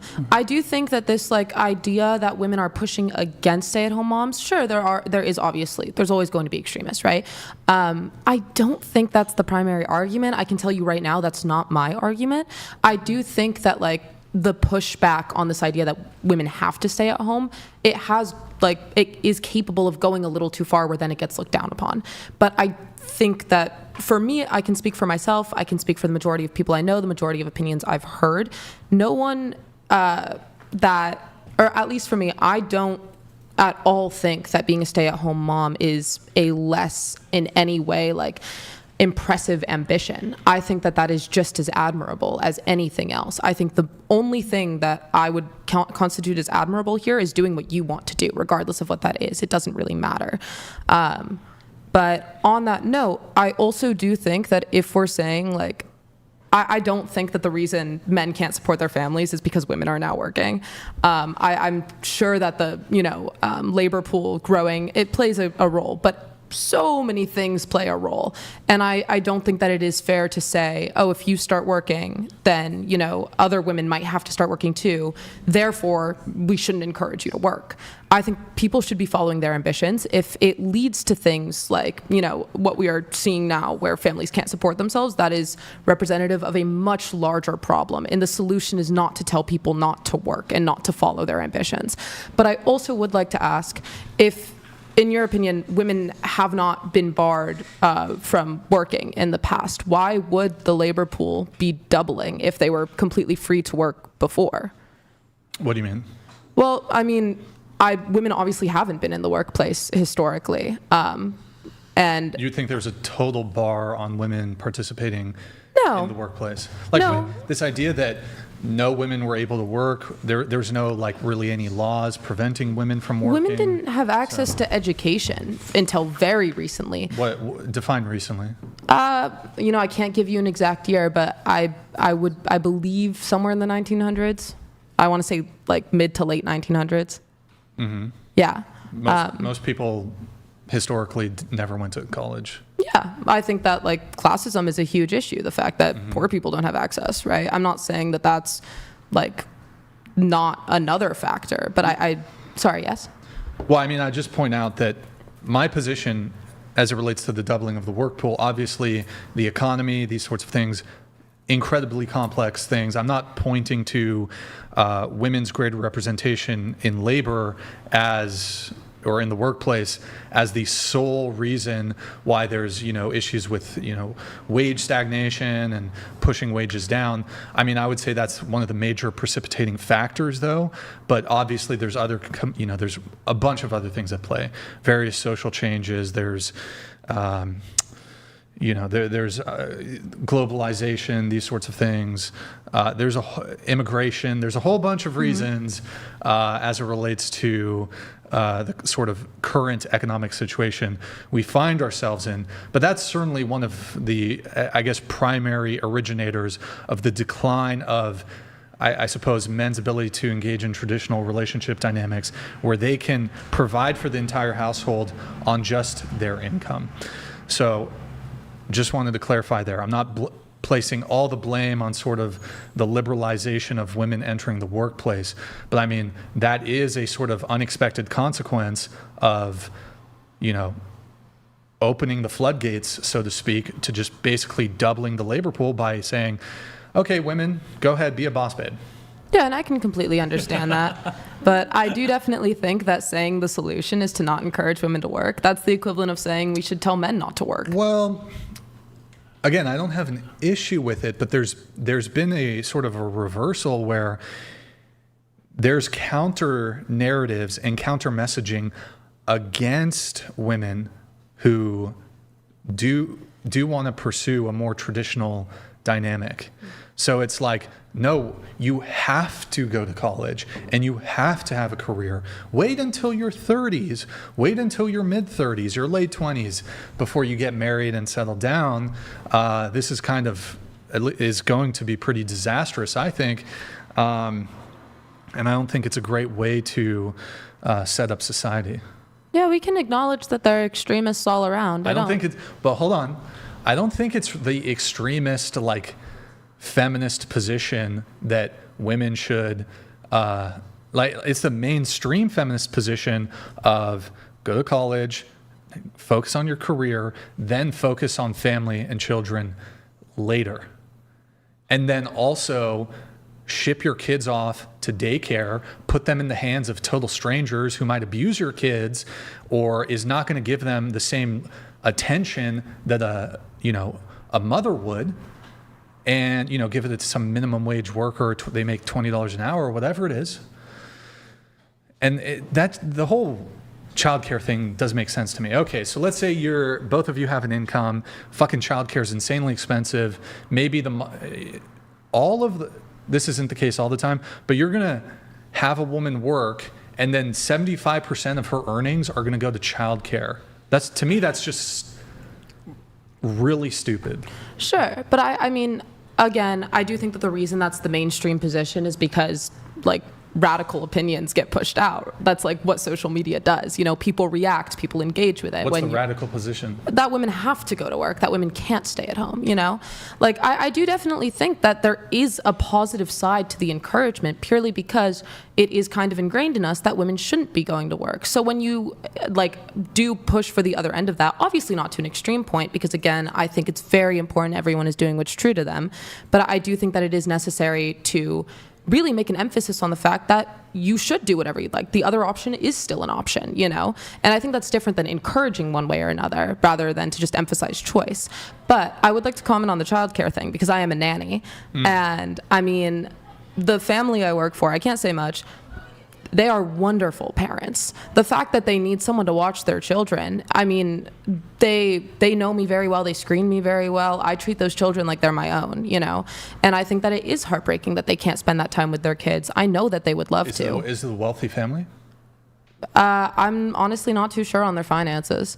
Well, you said nanny, right? So obviously there's different levels of childcare, right? So I assume, like, it's just you go to their house, you take care of the kids. So the mom's away at work? There are 2 nannies.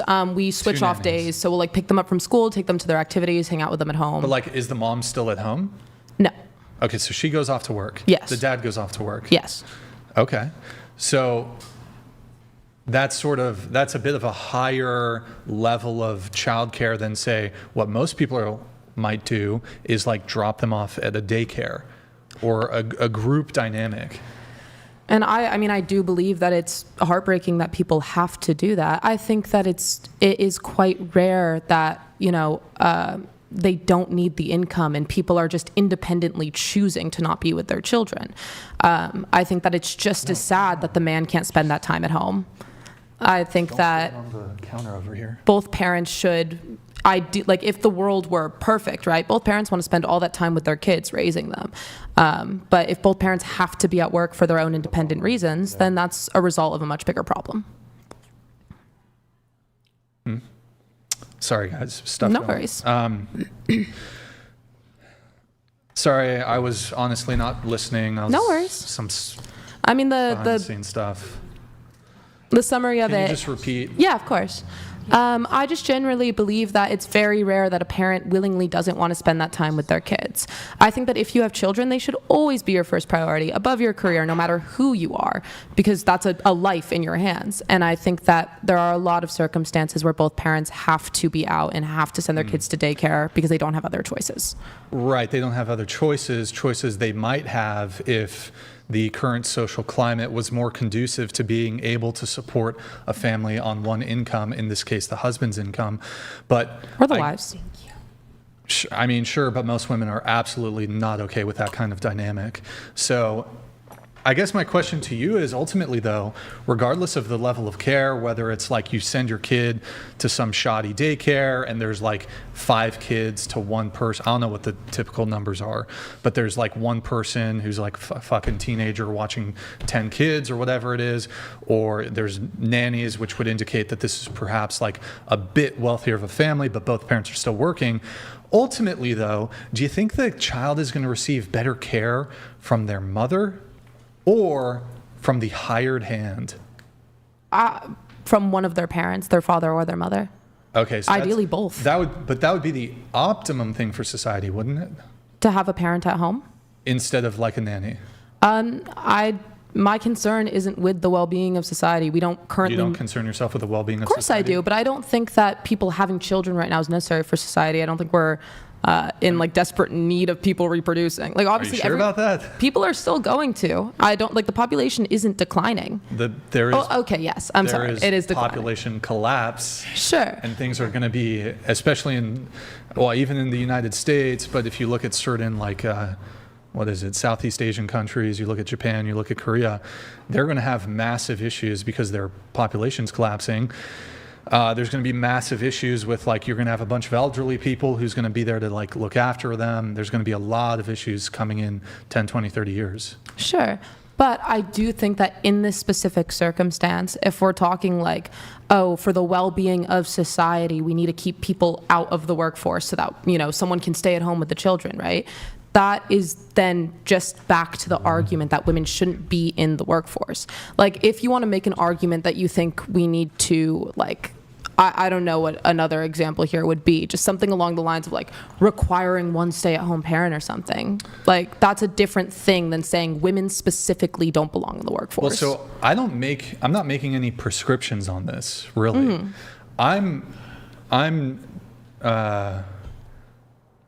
more so looking at it descriptively. I'm just looking at what's happening, and I'm just describing what's happening. I'm not actually making any prescriptions as to, well, we should bar women. That's not my position at all. But it does seem, again, I guess my question is, to reiterate, do you think, in terms of what's best for the children, do you think children are going to receive better care from their own mother or better care from like a hired helper? Obviously from their mother, but I do also think that the wording here is misleading. What about from their father? Why doesn't the father stay home? Sure, I would agree that the father would be more capable of providing that than like a hired nanny, whether the nanny's a man or a woman. But then we would get into a territory of even liberal, I would argue even liberal feminist women absolutely would refuse to engage in any sort of relationship dynamic where the man is solely financially dependent on the woman. I think that is a person-to-person basis. I know for a fact that if I personally were capable of providing for a family, like obviously I would love to spend time with my children, right? But if I had a husband who his dream was to be a stay-at-home husband, that's not my dream. That's not my aspiration. I would be comfortable providing for someone. I personally don't want children, so I would never have them because that's an unfair position to put children in. But say that I had a husband who had a career that didn't make a lot of money, that had a career that took time to get to, that for whatever reason couldn't provide. If I loved this person and I knew that their intention was not to take advantage of me, I would have no problem being the sole provider. So just to be clear, I understand you don't want children. You would be totally fine dating a guy so you're paying all the rent, you're paying for groceries, not just your own, but you'd be paying more money to be paying for his food, his expenses, etc. Obviously, there are exceptions. Like, I think that if it's just because, he simply doesn't want to contribute, he doesn't care enough to contribute, things like that, well, that's just not personally someone I want to be with, because I don't think that that's a nice human being. But if so then that would preclude men who are even open to that kind of dynamic. That would preclude them from even you, who seems very, more liberal on these sorts of things. So if even a liberal person wouldn't date a man who wants to just be a stay-at-home husband, then what hope is there for any men who have this? So your argument is kind of irrelevant, this idea of, well, I think, what about the man who wants to stay home? Okay, I guess my position here is, let's say there is a man who wants to stay home. most women are not, even liberal feminist women are not gonna, they might go 50-50. They're not gonna be okay with, I'll provide for the man. Sure, but I do need to jump in that a stay-at-home husband is very different than what I'm talking about. A stay-at-home husband has duties. That's cooking, that's cleaning, that's if there's children, childcare. That is his own thing. I'm talking about if a man simply does not want to contribute to a relationship, then I think that that is bad. The same way I think if a woman doesn't want to contribute in any way, that is bad. I think a relationship is 50-50, and that doesn't always look like money. That can look like effort. Interesting. You look like you have something to say. No. You wanted to weigh in? Okay, like, I know a lot of liberal women. Like, I am definitely have trended more conservatively due to my religious beliefs, but like, I know many, many liberal females, and I don't know anybody who would be okay with a stay-at-home husband or being okay with a man not contributing or taking care of her and the kids, her and or the kids, because if they don't have kids, not one person. I don't even like, and I think if it sounds good on paper. Like, it sounds like, oh yeah, well, if you want me to stay home, then I should be able to work. But if you wanted to stay home, that'd be fine too. Like, it sounds great. Like, what you do, whatever you want to do.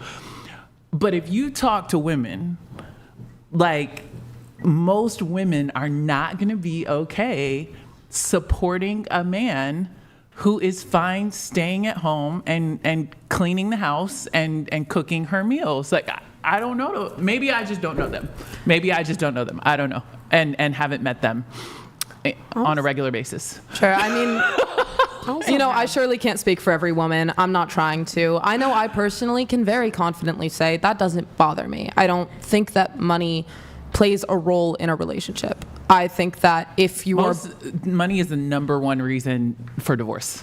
Yeah, and I think like that literally is awful. So money 100%. I think it shouldn't. Sorry, plays a role in.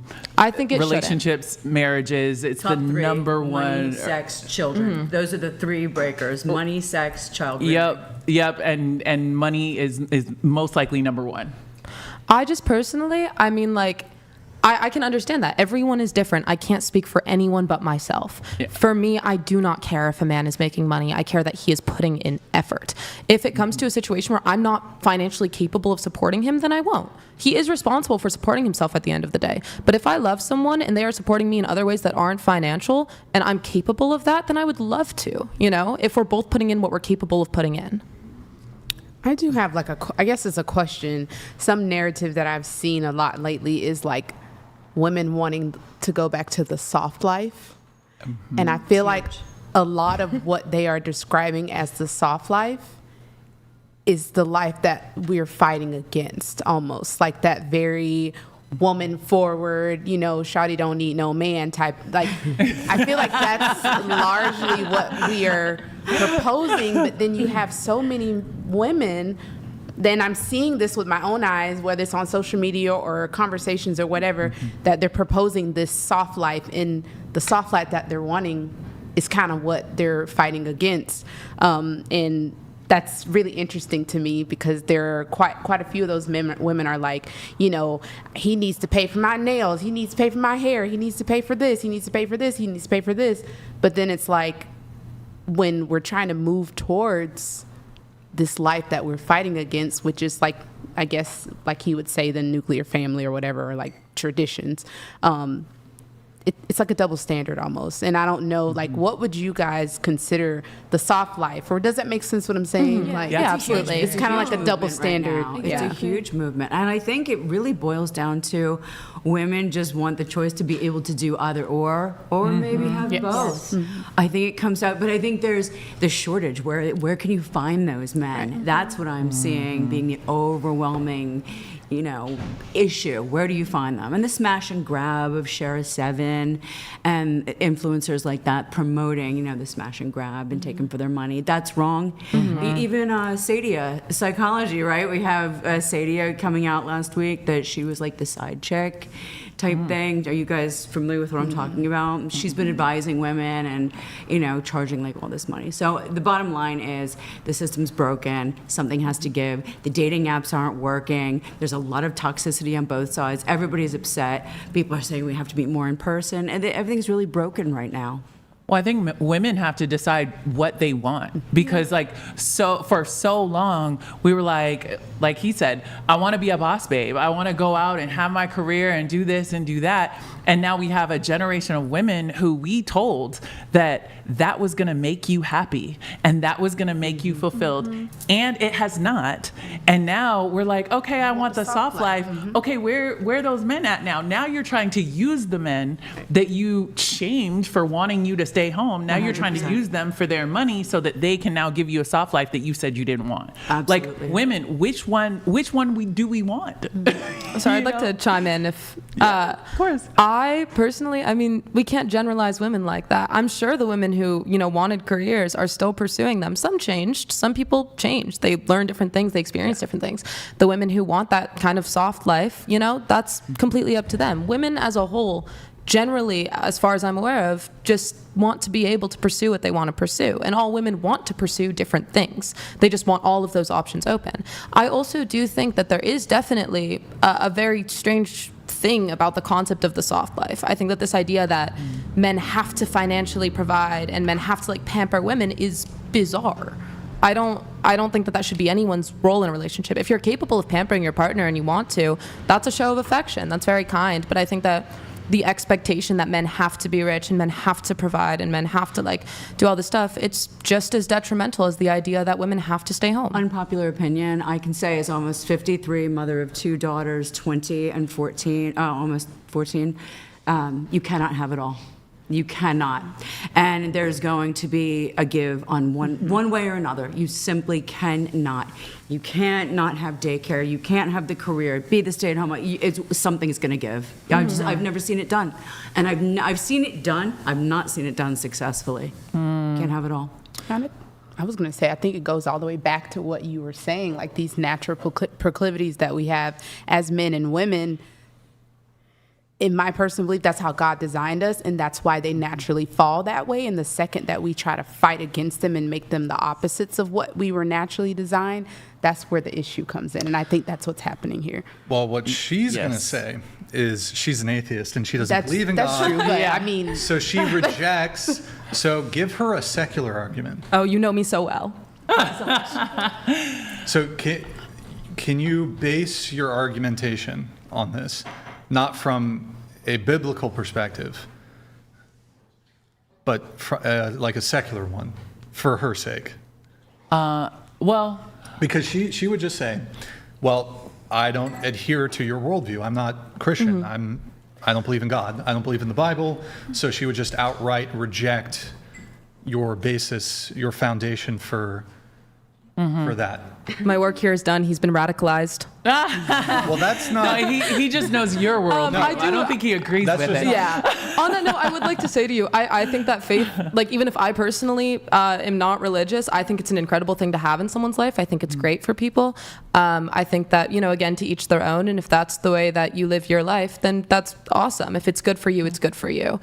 So, you know, I'm not going to argue what you want to pursue, whether it's based off the Bible or based off anything else. I think that is totally within your right. Yeah, I mean, I agree with that, in that, like, we're going to disagree because of different worldviews, but at the end of the day, like, God gave everyone free will, and your free will is to not believe in him. So, like, who am I to get mad at that? But a secular argument, my worldview is so that I agree with you, right? I agree that men and women are wired the way that they're wired because they were created to be so. But I do think that even if you ask men who do not necessarily hold a Christian worldview, do they want a woman who respects them and treats them like a man and would treat them like the head of the household if they had that option? And if they could provide for their family, would they enjoy a woman who was not weak, but was willing to follow their lead? I think if you asked the majority of men that question, I think they would say yes. And just from a purely worldview of what men want and what men desire in relationships. And I think we're hearing this a lot. And if you specifically ask men, they're like, yes, I want to be respected.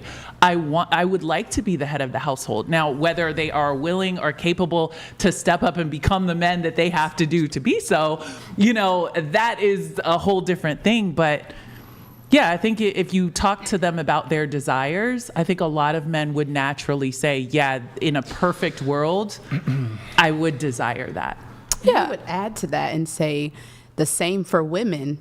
If we're being honest, not saying what we want to say, outwardly, but if we were being honest to our cores, I think there's not one woman who wouldn't want to be loved and cherished and honored by one man who is actually leading them and their family in a positive direction. And I have enough emotional empathy to understand that everybody comes from different walks. Some people have dealt with abuse as kids. Some people dealt with divorced parents. Some people never had examples of relationships. So there are all these different traumas and stuff that can make us think a certain way. But if we're thinking to our core, even if you want to reject it because of your pain, every woman, I think, wants to be loved and cherished and chosen every single day by one person. But a lot of times it's not that way. Yeah. That's not the example that we get. So then we come up with all these things of like, I don't need no man. Like, I would rather have this way. I would rather have this. And I think that's where the extremes come in. But like you said, I agree if with that you. makes sense. I completely agree too. Fully. Yeah. We have a chat here from Chef Del Pickles. Oops, I made a family F12. This is in response to you. Sorry, you in the corner there with the frog tattoo. Oops, I made a family F12. What? F12 is what? I don't understand. Everything okay, Nick? F police. I don't know what that means. Was there a slip? No. Oh, okay. I thought I misheard. I'm like, what's that mean? What? I want to get into a couple things here. I guess just to finish this off really quick, just show of hands, who here considers themselves more liberal? Liberal politically? Really? Just you? Wow. Sure. Raise them high. Be proud. What the fuck? Well, I mean, liberal's a weird term. So honestly, Liberal's a I'm strange naturally term. Do you prefer leftist? Yeah. Okay, you're leftist. Okay. I'm happy now. Well, how would you categorize yourself? Progressive? Are you a tanky? We've established I'm anti-labels as a whole. You know who I am. I'm not. Are you a tanky? I don't even know what that means. Are you a communist? Are we gonna argue econ now? No. I do think that economics is something that I'm just not well versed enough to make a strong claim on. I mean, I'm not really much of an arguer on that front either. But are you a communist? I don't think I'm educated enough to back up a point I make, so I'm not gonna make one. Well, I'm not asking you to make a point, but are you a communist? If we're going off how we believe. How we believe. It's okay. No. I'm definitely not a capitalist. I'll tell you that. So you're anti-capitalist. Yes. Okay. Not just not a capitalist. You're anti-capitalist. Yes. Okay. Are you socialist? I'm not gonna label myself there. I'm not confident enough to. Truly. That's fine. But how about this? Would you prefer living under an economic system if you had to pick between one or two? Would you prefer capitalism or would you prefer socialism? See, again, this isn't. I don't know what a socialist society would look like in practice. I don't know. Right, but it wouldn't be capitalism. In theory, I think socialist, but I truly don't know. And then, would you prefer living under a capitalist society or a communist society? Oh, sorry. You can only pick I got a one. gasp. You can only pick one. I was gonna say both. I really confidently want to say communist. Okay. Again, not something I can back up, so don't ask me about it. Okay. Girl, I'm a writing and lit major. I don't know. Well, you seem pretty well versed in some of these other issues. So. Thanks. I think so too. You're so funny. Thank you. I guess you don't have any sense of what your utopian society would look like. My utopian society is I alone am put on an island with all the skills I need to survive, and I have my little island. That's it. By yourself? You know, lost? well, it gets complicated if I start asking for friends, but like I do want some friends. Ideally, I would, you know, like Harry Potter magic type would be really cool. Give me a wand. Okay. Yeah. Here's what we're gonna do. I'll give you 1 year to build up some of these survival skills, and I will finance you living alone on a deserted island. Yeah. Deserted island for. Well, there's not much to finance besides really a trip out there because Will you? The camera. I will give you a singular pocket knife Awesome. from Amazon. Okay. Will you finance my trip back when I inevitably regret it? Well, yeah, we'll Long pick as you you up. know. Okay. Cool. Then we're good. Pick you up. Yeah. Send me off. Yeah, I need to get the urge out of my system. You know. yeah. But I mean, you do, and we'll film it too. I'm sorry. We'll film the whole thing. Oh. Okay. Cool. So yeah, the film crew will be back there eating, you know, Awesome. Oreos and these sorts of things. But you Can have I to have fend one for Oreo? yourself. It'll be like Naked and Afraid. And the film It'll be like crew- Survivor. Girl, put me on It Survivor. has like a few people. The film Just a crew bit, has just to a bit. basically ignore you. But anyways, let's see here. I did want to. Okay, so just you and you are liberal, or left leaning. Anybody left leaning? I'm Liberal, left leaning. Okay, just you two. The rest of you are MAGA Trump supporters, or No. So what are? I'm like, Are hold you up. Republican, Democrat? I don't know. I would lean. Yeah. I would lean. Keep on it, Nick. Keep on Oh, it. Yeah. so I would lean more, we're going to say moderate, but grew up very conservative Republican. And no one Okay. said MAGA. No one brought MAGA into this. It does not, Republican or conservative does not have to I mean, be. the current Republican president is Donald Trump, so I mean, he's. But these are those are very Sure, different. sure. I suppose you could be Republican and not be a Trump supporter. That's fine. Also, MAGA. Absolutely not. I've been a not registered Trump supporter? Republican since I was 18, and I'm still right wing, but kind of like libertarian. I see. Yeah. Okay. I have a couple other things I want to get into, but I'm going to wait until she's back. We're going to get into. Oops, hold on. One sec. And then there's this one. All right. Thank you guys for the super chats. Appreciate it.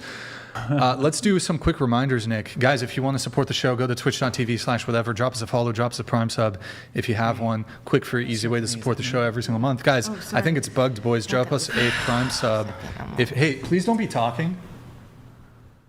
God damn, we went over this like 30 times before the show. Okay, also, streamlabs.com/whatever. TTS is 200. Read is 100. Also, you can get some merch, shop.whatever.com if you want to support the show that way. And what else? What am I forgetting? Whatever Pod, Cash App, Venmo. Let me shout out the people. Some people have sent some donations here. Yo, Taylor, thank you for the 12 via Cash App. Chase, thank you for the 10. Via Venmo, we have Caitlin, thank you for the 5. Troy, thank you for the 10. Megan, thank you for the big 25. Guys, W's in the chat for Megan. Oh my God, she is on fire. TTS is 100. Read is 200. The reads are batched. We do those every 30 to 60 minutes. TTS is... Oh, did I read 100? TTS 200. Discord.gg/whatever. Follow our Instagram, all that other fun stuff. Did this one already come through? I don't know. Let's see here. I did want to ask, obviously, hopefully in good taste. Oh, okay. No, I was reading the The chat was crazy. What did it say? I kind of want to see it again. Can you like put it back? No, look, they're below the threshold. Just, okay. I want to ask the panel, how do you feel about what happened to Charlie Kirk, starting with you? Actually, starting with you. Hey. Okay. I personally am never going to celebrate anyone's death, ever. Especially to gun violence, especially to something so preventable. I can understand where this feeling of relief is coming from, though. What do you mean, relief? Can you explain? I do think that there is definitely a very strong sense on the internet of people being relieved in their own individual ways, some tasteful, some not tasteful. I think that people can have their own opinions on whether or not he deserved to die. Again, I personally don't think that any individual should ever be making a claim over whether or not someone deserves to live or not. I think that's a slippery slope. I think none of us have that kind of jurisdiction. But I absolutely, I mean, I never agreed with him. I think that he was hateful. I think that he caused, I mean, he just really did encourage hate among people. And again, no one deserves to die for that. But when it comes to people online coming off as very relieved, coming off as like almost sadistic over it, I think that it is, you know, this response brought on by a lot of years of resentment and rage watching this man, like, you know, say that gun violence is warranted, say that gun violence is a necessary cost to have guns. Like, he died on the hill that he stood on, and that is still tragic. That is still awful. Do you want to elaborate any further, or is that the bulk of it? Hold on. Before I let people jump in on this, I need to get everybody's take here. Oh, yeah. Okay, so just a few clarifying things. You said he was hateful. Can you explain how? Yeah, I mean, a lot of his debates were not in good faith. This is a quite a minor example, but I mean, he did definitely trap people into corners. He did make them look stupid. He used misleading wording. His goal online, as much as the question was how he was hateful. So, to be clear, I would contest your accusations that he was bad faith or he was misleading or using certain words or whatever. Even if that was the case, though, why would that be hateful? Well, I think he also backed a lot of hateful points. Such as? I mean, as far as I'm aware of, he was very anti-abortion. He was very anti-gay marriage. I'm actually not sure on his position on the gay marriage thing, but yeah, we could probably. He was anti-abortion. Okay. The gay marriage one, I could probably use a fact check. I'm not that up to date on his. I haven't looked into it recently. I would imagine my understanding of his position, he doesn't have any issue with gay people, but given that he's a Christian, I suspect he would have some objections to gay marriage. So I have absolutely. I know for a fact that I have seen clips of him saying that it's like whether unnatural or wrong or whatever. Okay. I don't know if he backed it being illegal. Okay, I can't. That's fairly minor in terms of, well, I'm sure you object to some of his other positions more. What are the other hateful things? Honestly, my main one is the abortion. I guess. Anything else? Was there racism, sexism, anything? Again, I'm not that up to date on his takes. Okay, I wouldn't like to make. The abortion component was the. Yeah, I wouldn't like to make any false claims, even if I believe that might be true. I can't. Yeah. Gotcha. So you understand why these people might be rejoicing or happy because, well, his other takes, but one such take that might justify these people's reactions is his anti-abortion position. Yes. Mm. Well, then, correspondingly, then, you must be okay also with people who have, and this is something that has happened in the past, when, for example, abortion clinics have been targeted in a violent way. You disavow the violence, but you would understand why somebody would target an abortion clinic? What do you mean? Well, you're sort of doing this justification for the assassination of Charlie Kirk. I do not justify violence in any capacity. Well, you're kind of roundabout saying, well, he didn't deserve to die, but you can understand why other people are happy about it. So then you would have no issue with when abortion clinics have been targeted by anti-abortionists.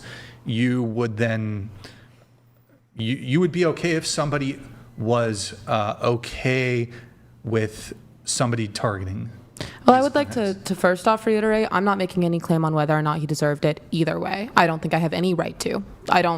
That is none of my business. Right, but you're playing cover for the people who are, while they themselves didn't engage in the specific act of violence, you're saying, well, I kind of get why these people are enjoying or rejoicing in his death. Sure. Do I personally think that it is right to rejoice in it? No.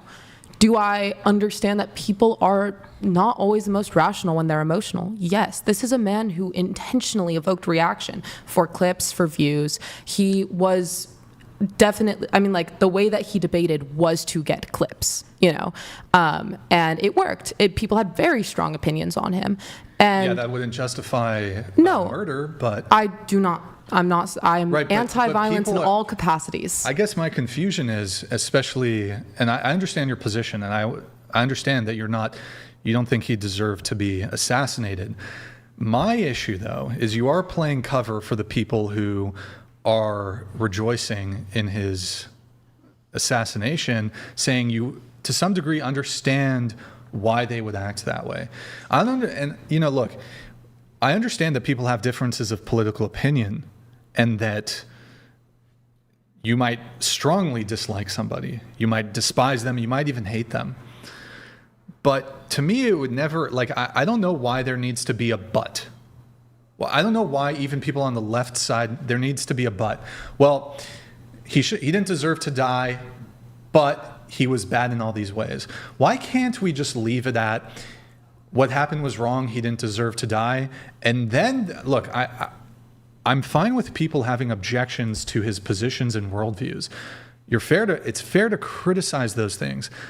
But when we're having a conversation about his assassination and it's followed by a but, it seems like it's getting a bit into the territory of creating a sort of smuggled in justification, even if not for the assassination itself, the sort of clearly, and there's no other word, it's clearly, I would categorize it as evil, to, even if you completely disagree with someone entirely, to rejoice in somebody's death. And some of the things I've seen online, maybe you've seen them, are disgusting. Completely disgusting. Sure. So I'm going to jump to a very extreme example here. Mm-hmm. And I do want to make it clear beforehand, and this will make sense once I pose my question. Sure. I am not in any way comparing Charlie Kirk to Hitler. Bear with me on this. Oh, when Hitler died, do you think people rejoiced? Yeah, sure. Yes. As much as I personally, stand by the fact that we should not be claiming who deserves to live or die. We should not be rejoicing death in any sense. I think that when someone has such a profound impact on people emotionally, when someone is actively trying to enact policies that will harm people, that will end people's lives, because abortion does kill, or anti-abortion policies do kill. Oh, you said it right the first time. Abortion kills. You said it right the first time. I love that. Anti-abortion policies do kill. And on that note, I think that when people see someone who is affecting their lives in such a heavy way and trying so hard to harm them personally, they obviously are going to have an emotional response to it. Could I just ask, do you have a better example other than Hitler? Because Hitler has... Really I know it's very extreme. It's very extreme to the point because he has murdered people. Kirk is Yes. nothing Charlie like Kirk Hitler. just had Well, different of course, opinions. my opinion crazy. isn't saying that they're in any way similar or on similar levels of evil or anything You along can't those even lines. use that But example. I'm just curious, why invoke that? Because I'm sure we would acknowledge that there is a threshold, right? So is your position, let's just cut to the chase, is your position that Charlie Kirk was beyond the threshold of justified rejoicing in his death because of his political beliefs or whatever? I personally do believe so. I don't think that it's rational. I don't think it's reasonable. I don't think it's humane. But I think that if someone has an emotional response like that, what he had done would evoke emotional responses like that from people, whether or not it's, yeah. Well, I think there's a couple different thresholds here. So I can understand. Look, I think if there's a person who you hate and they die, maybe they have a personal feeling. Perhaps this is the social media world we live in. Even then, I would sort of object to even a private, individual, internal rejoicing when someone dies. I do think that is a bit malevolent and evil. But to publish it is like a much higher threshold to publish it and to just be so, I can't even, vocal. Like it's not just, I'm glad Sinister. this happened. Then like I've seen clips of people saying, why stop there? What about, I saw this girl who was, she was saying that it should have been the wife and kids too. Yep. That's I've heard horrible. That's disgusting. Right. I think that is disgusting. But I guess my question here is, you mentioned the slippery slope. So what then, like, I guess you would be, if we were to change like the political alignment, let's say, and I was trying to think like who on the left side or the Democrat side would be on Charlie Kirk's level. I don't actually think there's a lot of left-leaning influencers that are on his level. I mean, like if I was thinking like maybe not even Hassan is not on Kirk's level. You know who Hassan Piker is? Yes. Right. And just to be clear, don't think anybody should. But I was thinking if like somebody on the other side of the political aisle was assassinated, like would you also go to the defense of say like Republicans or conservatives who are publicly rejoicing and saying like despicable statements because like from their perspective, like logically, wouldn't it follow that, well, because of the disagreements on politics that they're justified in rejoicing? Well, see, here's where it gets complicated because I don't think that people have a right to rejoice over disagreements, like, right? I don't think that people necessarily are rejoicing over Charlie Kirk's death because they disagreed with him. I think it's because he genuinely was proposing policies that were harming people. He was actively advocating for things that were, yes. No. Go on. Well, so you get my point. But you're saying harm, right? Yes. But from your perspective, right? Exactly. But from the other perspective, yes. They would say, well, these pro-choicers, if they're okay, the pro-choice position is that this is murder. Mm-hmm. When you get an abortion, you're murdering an unborn child. So from their perspective, that's harm being done. So from their perspective, you must, I know you don't agree with that, but you would have to, I guess, to logically be consistent if you're, I mean, otherwise, well, I guess you could just say, well, I don't agree with their worldview, therefore they're not justified in their, rejoicing in like a left-wing politician or, whoever, speaker, political activist being assassinated. But if their worldview is genuinely that abortion is murder, like it would be fair then for them to rejoice? Yes. So, okay, then you'd be fine with like abortion clinics being... No. From my personal perspective, obviously I don't understand it. I can't put myself in that headspace because that's not what I view it as. If someone genuinely believes that babies are being murdered and they assassinate someone to stop that from happening, I can understand people being happy about that if they genuinely believe babies are being murdered. I don't. So I can't get into that headspace. I can't get behind it. But with such a strong emotion like that, I get it. But so I can tell you this, there are political positions on the left. I lean more conservative, right? I'm not like full-blown conservative, but I lean like mostly pretty strongly conservative. There are people who I have fundamental disagreements with on politics and so forth. And there are some positions that I think are really hard, that left-leaning positions, leftist positions, liberal positions, Democrat positions that are really harmful to society. They cause harm. But because somebody advocated for these positions or voted for whatever it is, even if a political opponent of mine was assassinated, I would never rejoice. I would condemn and disavow anybody on my side who did rejoice, even if this person was a political opponent, a very strong one. That's kind of the difference here.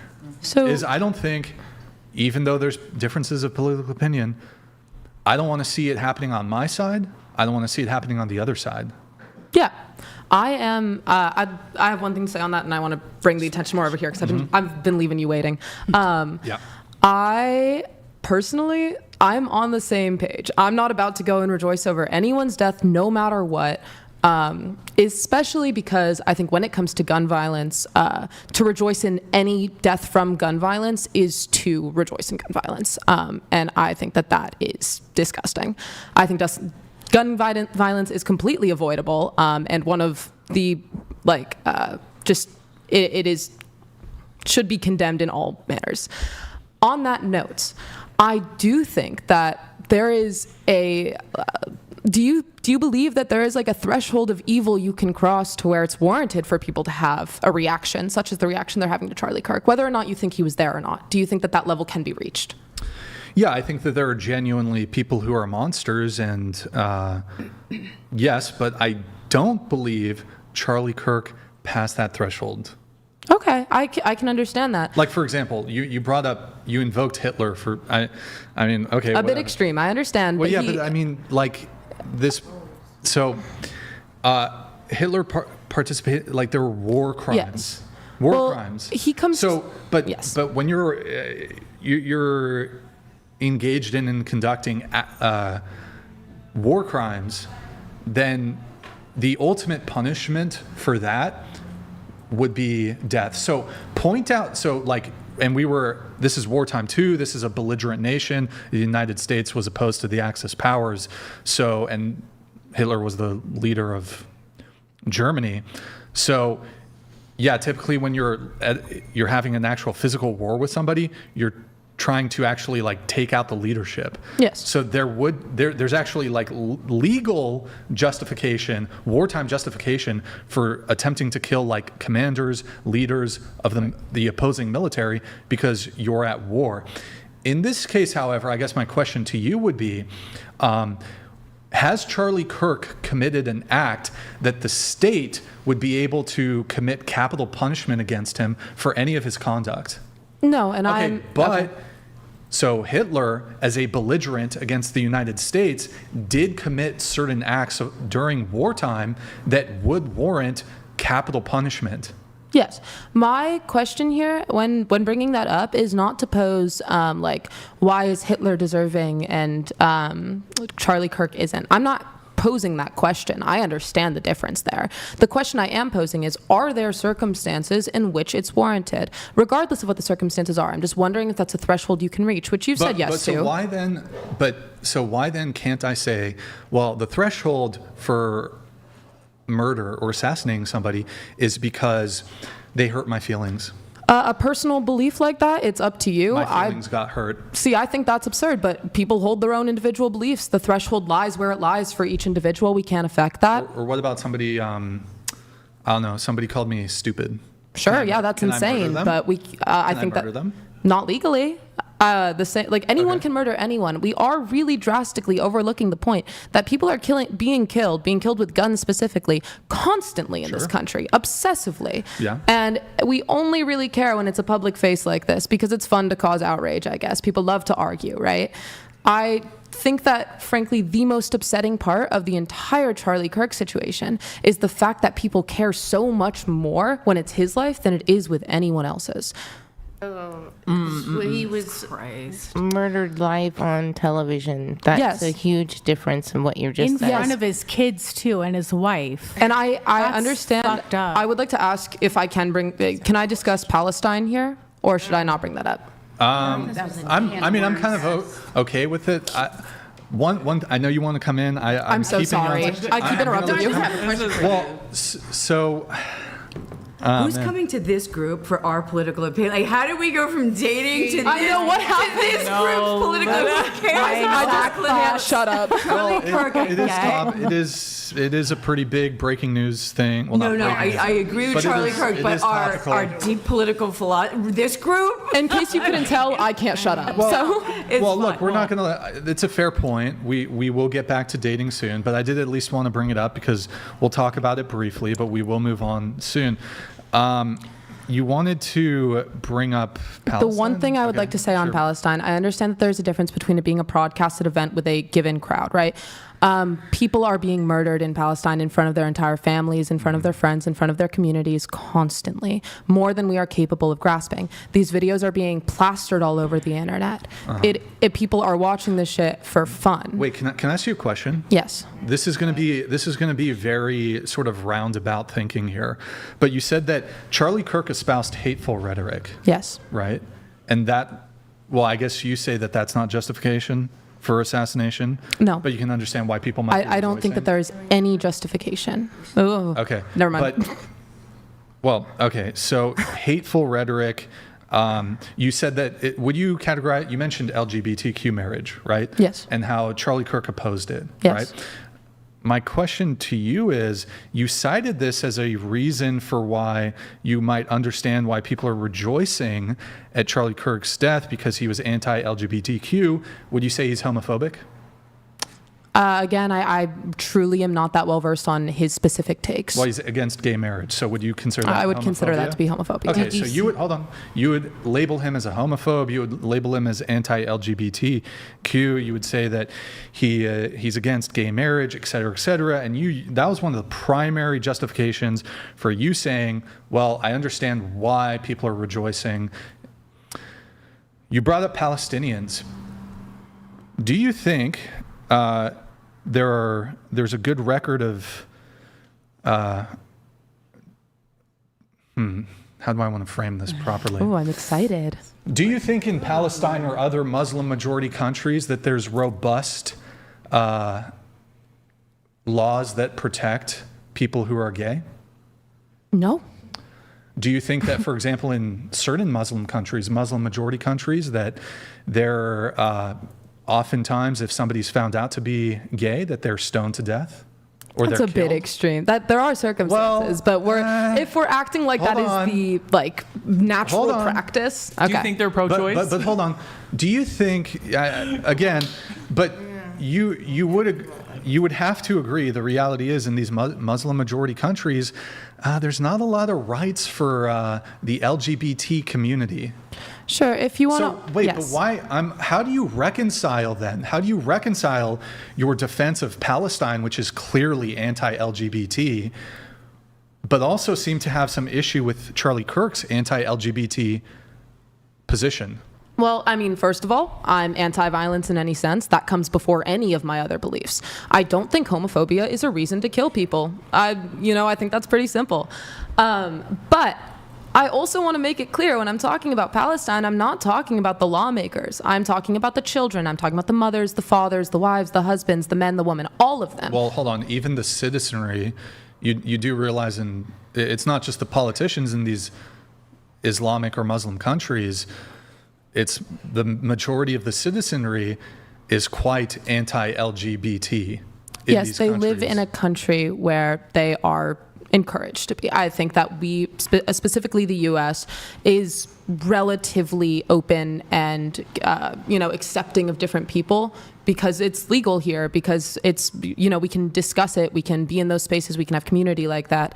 If they're not able to do those things, then yeah, I'd assume the population's more homophobic. That's fair. I also want to put it out there, I don't justify violence in any circumstance. But can I ask you? Yes. So just to be clear, I think my personal position, any of these conflicts going on in the world, whether it's Israel-Palestine, whether it's Ukraine-Russia, or whether it's individual political assassinations, war's terrible. Yes. I hate to see anybody, whether I agree with them, disagree with them, being killed, civilians being killed, whatever it is. I don't like to see conflict. It's terrible, right? I guess my confusion is, though, if it is the case that Palestinians overwhelmingly are anti-LGBT, then if people are rejoicing because they're being killed, would you have objections to that? They are children. We're talking. If people want to rejoice, fine. What about the adults? The adults, Yeah. if people are happy that people who are raised to be homophobic are dying and who never really knew much else and who were raised in a genocide, right? And whatever, like never formed full political opinions. If you want to judge their morality based off of that, go for it. I personally care much more about the fact that this culture is being erased, that the land is being taken, that like beyond count, that just an insane amount of people are dying, and this is never discussed. It's like it's discussed in the sense of some people online are like, this is bad, and then with the exception of that, people forget for years at a time. I would really like to bring it to you. Yeah, go ahead. Is that okay? Okay. Yeah, I'm pretty much done with my points. Okay, so you said something very valuable when you talked about we determine how much value a person's life is based on certain things and whose death is more impactful than that. I totally agree with that, and I'm gonna come back to that. But I feel like we also have this difference in value for human life, because you talk about the children in Palestine. We talk about having so much gun control because the children in all of these mass shootings. What is the difference between children that are being aborted? My personal, said what I said, okay, or so what I wanted to that's say. The question I'm going to pose. Yes.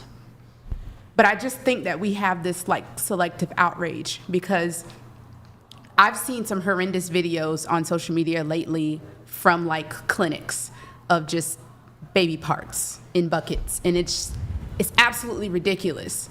But when it's a child sitting in a school, it's somehow different, and that's what's the concern. And I think that's the big thing with Charlie Kirk, is that there's this value placed on life based on what color you are, based on what your political beliefs are, based on how much money you have. And there's this double standard. Going back to earlier, there was this double standard, and we don't have the same energy for all of the different things. So what would you say the difference is? Or even, let's say, people who didn't have an issue with the issue with the assassination of, I think it was like Democratic, I don't know what their exact position was, but it was a couple, I believe. I don't know much about it. Yes. People don't have the same upset about that they have had about Mr. Kirk. So it's, what's the explanation for that? Why are we as humans putting this like level of like, okay, this is different death, or this is different violence, or this is different when these children, and it's different when it's these children? Like, why do you think that is? And as someone who I assume is pro-abortion? Yes. Okay. I'm pro-choice. So what's the difference between the children in Palestine, children in schools, or children being taken? Because either way, they're young lives. I do completely understand where you're coming from with that. I personally am not going to get onto the argument of whether or not abortion is murder. That is not my abortion take. The reason that I am pro-choice. Would you say that taking a life is murder? Well, let me explain my take real quick, and then we'll get into it. Well, you know what? I'm actually going to jump in here just because gotcha. It is getting a little bit away from the actual topic at hand, because now we're just getting into like a separate abortion conversation, which we've already kind of derailed a little bit too much as it is. I have some chats coming through. Hail and well met. Lol Paladins donated $200.02. Yo, where you been? She's so Thank you, man. indoctrinated, it's sad. The men, the women, and the children of Palestine want death to bunnies and death to homosexuals. It's not just a few bad apples. Unless she thinks the same about police. So it changed, that was supposed to be Jews. It changed, for some reason, Streamlabs changed Jews to bunnies. I was very confused about the bunny. I was like, I haven't heard this before. Lol Paladins donated $200. Yo, thank you, man. Where you been, bro? That being said, it's so hilarious she is concerned about the Palestinian culture being erased, but yet she would rejoice about her own culture being replaced in the United States. I don't have a response to that one. All I would like to say is I find this very funny because I am Syrian. So I don't know what we mean by my own culture.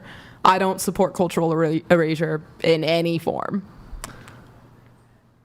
So maybe Lol Paladins, I don't know if you want to revise it. By the way, thank you for the big support, man. It's been a while, dude. Thank you for tuning in, man. I haven't seen you in a while. Hope you've been well, man. Okay. Anybody else wanted to weigh? Did you want to weigh in on the Charlie Kirk thing? Anybody? No. You know what? That's not fair. What happened in our house when we found out that Charlie Kirk died? Guys, you guys speak into the mic, please. What happened in our house when I found out Charlie Kirk died? Tell them exactly what happened. I cried for 3 days. She was in a state for like 3 days because what happened was genuinely horrible. It was horrible. It was absolutely horrible, and there's no buts or ands to that. What happened was absolutely terrible, and there's no other comments to make because I don't believe that death should ever be a political discussion unless we're actively that person is taking the lives of other people, such as Hitler, which isn't even that's not even, you can't even compare the two. Come on. But in terms of like death isn't political. What happened fucking sucked, and it doesn't matter what you believe in. But you and your sister could not share your sister was empathetic more so than you. Well, my sister doesn't really care about anything. I fear like we could go into war and she still wouldn't care. Well, the bottom line is our house was quite divided. Yeah. Okay. Yeah. Let me see final thing here. This is something that I wanted to circle back to. Then we'll get hopefully into some more dating topics. I have to follow up on this. You said woman, not a real thing. Oh, here we go. So I think it might be helpful here. Why don't we what is a woman? A woman is someone who personally identifies as one. A woman is someone so who identifies insulting. as a woman. Wait, guys, do me a favor here. I'm going to fix your mics one more time. Leave them where they are. Move your mic to the very edge of the table, please. All right, scoot your mic that way, please. A little less, and just keep it at the edge. Okay. So, a woman is someone who identifies as a woman? Yes. Okay, here, we'll go around the table. What's your definition? Of a woman? Yeah, what's a woman? What is a woman? I believe that. I'm a little bit. I'm self-conflicted. I can't lie. I believe that a woman is someone who has reproductive. I believe that a woman is someone who has reproductive organs, and I believe sharing the struggles that women have went through. That is what defines a woman. All right. What about you? One of two genders in the Homo sapiens species. Okay. What about you? Oh, you caught me off guard. Here. Just a female. Focus on the convo. Don't be female reading. is a female, and a male is male. That's it. A female is a female? Yeah, so and a male. A woman is a female? Yes. Okay, what about you? To me, a woman could be a mother. It could be truly anyone, but like a woman, to me, it's a mother. Well, not all women have children. Well, children. I don't really know. Like. Okay, what about you? What is a woman? A woman is one of two genders. You're either born male or you're born female. And if you're born female, you're a woman. Okay, what about you? Yeah, a woman is one of two genders. A female, she has a uterus and gives birth to human being. All right, what about you? I would say the same as the last two. Okay. I think a woman is an adult human female. So a woman is just somebody who identifies. So if I identified as a woman right now, I would be a woman?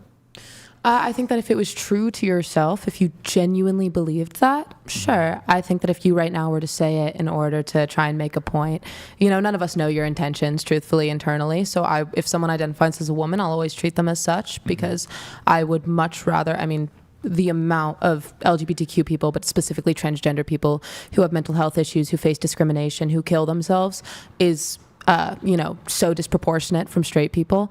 And I personally would never run that risk. If someone tells me they're a woman, then I am treating them as such. If that's not true to themselves, then it is their morality on the line. It is they're the ones betraying themselves. So we should affirm people's identity? Yes. Okay. So my identity happens to be, and it would cause severe mental harm to me if you denied my identity. I believe I'm the right person on this issue. Like, I believe I'm correct. I would like you to affirm my identity as the correct person on this issue. Would you mind if we could quickly define identity? Because I think we have different definitions. just the way in which I identify. What's your definition, though? An identity is something fundamental to who you are, a building block of your character, not your stance on an argument. Well, this is fundamental to who I am, that I'm correct on your stance on this argument? It's fundamental to who I am, that I am correct on every single thing I say. Nobody else can defy this. I am 100% right on every single thing, and I would like you to affirm my identity as the correct person on this issue and all issues. We clearly have different understandings of what an identity is, and that's all right. What do you mean? That's how I identify, as the correct person. See, it's a fun argument to make because, it makes transgender people sound so insane when you compare them to something like that.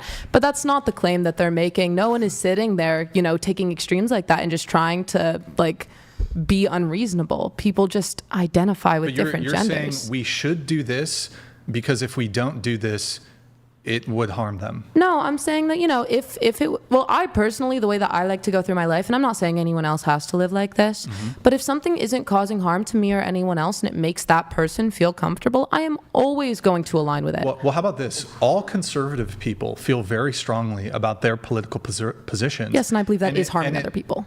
Well, hold on. Yes. But it causes harm to conservative people when people disagree with their identity as a conservative person. Sure. And they don't get their political will. Laws are passed that are in contravention of their desires and their wants. And sometimes it creates economic harm. It can even, going against certain political wills of conservative people will, you allow certain, say, you're not going to like this argument, but allowing unfettered illegal immigration, like not all illegal immigrants are violent criminals, but some of them are, and this will allow people into the country who will either essay, sexually assault women, or just kill people, whether man, woman, female, whatever. This does create harm, and you not affirming my identity as correct, for example, on the immigration issue, actually causes palpable harm, and I would like you to align with my political ideology. I see where your misunderstanding is. My goal is not harm reduction. I would like you to affirm my position and my political identity as it relates to illegal immigration, because I believe illegal immigration causes harm. Yes, my goal here is not to make you feel comfortable at all costs. As I said in my initial claim, it causes me harm. Sure, that's fine. In my initial claim, causing harm is okay. In my initial claim, if someone's identity is explicitly not causing harm to me or others, as I said, then I will affirm it because it doesn't matter. That, in my opinion, is causing harm, so I will not affirm it for your sake. I don't. Okay, so hold on. But in all circumstances, must we affirm somebody's if somebody's transgender, must we affirm? Well, as I said, I don't think everyone needs to go through life the way that I do. I personally will because Can I ask you, if it causes harm to the transgender individual to bar them from playing in women's sports? Ooh, I was waiting for it. Well, I think it's fair to say that transgender individuals can experience that same level of harm if we bar them from participating in women's sports. Should we allow them to participate in women's sports? Well, I personally think we should. Okay. But you do acknowledge the differences in physical strength between men and women? I also acknowledge the difference in physical strength by person to person. Every single person has some kind of genetic disadvantage or advantage for different sports, and we have never cared before until it comes to being able to discriminate. Right, but if it was the case, for example, that transgender women are leaps and bounds more physically, just completely physically stronger. You don't think if it was the case, let's say there was a massive representation of transgender women in sports. And I know, look, transgender people, small proportion of the population. So of course, they're never going to be a majority of women playing in women's sports. Wouldn't it be fair, or do you think it would be unfair if it happened to end up eventually being the case that transgender women took first, second, third place across all of women's sports? You don't think that wouldn't raise in your head any sort of red flag as to a completely unfair disadvantage? Maybe it would, but that's not what's happening because estrogen does make, estrogen supplements that trans women take does make them weaker. So just to be clear, you think the only difference between males and females is the, testosterone? No, it's the endocrine system. You think all it takes to become a woman is to make to do a chemical change to your endocrine system.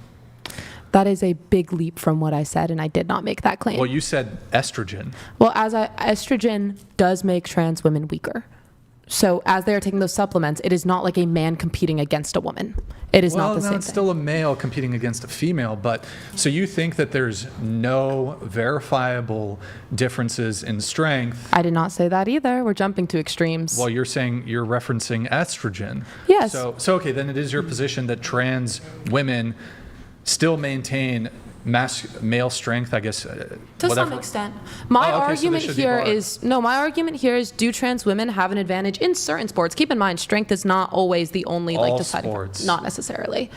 You do realize that men outcompete women in every single sport there is. The only one, there's, I believe, one specific long distance event where the skiing women, one? The skiing one where they look kind of silly? Is that what we're talking about? No, there's a long distance running event where women just slightly will out-edge men. So women apparently have like some advantage in one specific event. If you look at all Olympic events, you look at, fighting, she's a boxer, for example, women just can't compete with men. So on that note, I would like to say there are gymnastic skills that men can't even compete in, that they don't compete in the Olympics. There are gymnastic skills that women don't even compete in because they are tailored to their strengths. So, I mean, to say that a trans woman would dominate in women's gymnastics is absurd. They would not. They would have a huge disadvantage. Sure. I'm going to go ahead and grant that there are certain gymnastics things that women do, men do. For example, I don't know what the move is. I don't know if anybody's familiar with gymnastics, like the one where men do the cross. Or there are things all across the board. Or whatever. Women just don't have the physical capacity, even trained gymnasts, to do certain upper body maneuvers that male gymnasts can do. So, but I'll go ahead and grant that, yes. How about the other 99% of athletic endeavors where men completely would dominate women if they were to compete together? Okay, I'd like to pose a question. Could I ask? No. Answer my question first, then pose your question. Okay, my response to that is every single individual has different genetic advantages and disadvantages, some more extreme than others. It has never been in conversation before. It has never been a question of who naturally has the biggest lung capacity in swimming, because we can't measure things like that, and it's not. Yes, we can. Well, okay, sure, we can. Yes, that's actually a great point. Okay, we can. No, I mean individual to individual. Can we determine Michael Phelps's lung capacity compared to a different Olympian and then claim whether or not he was born with an advantage or not?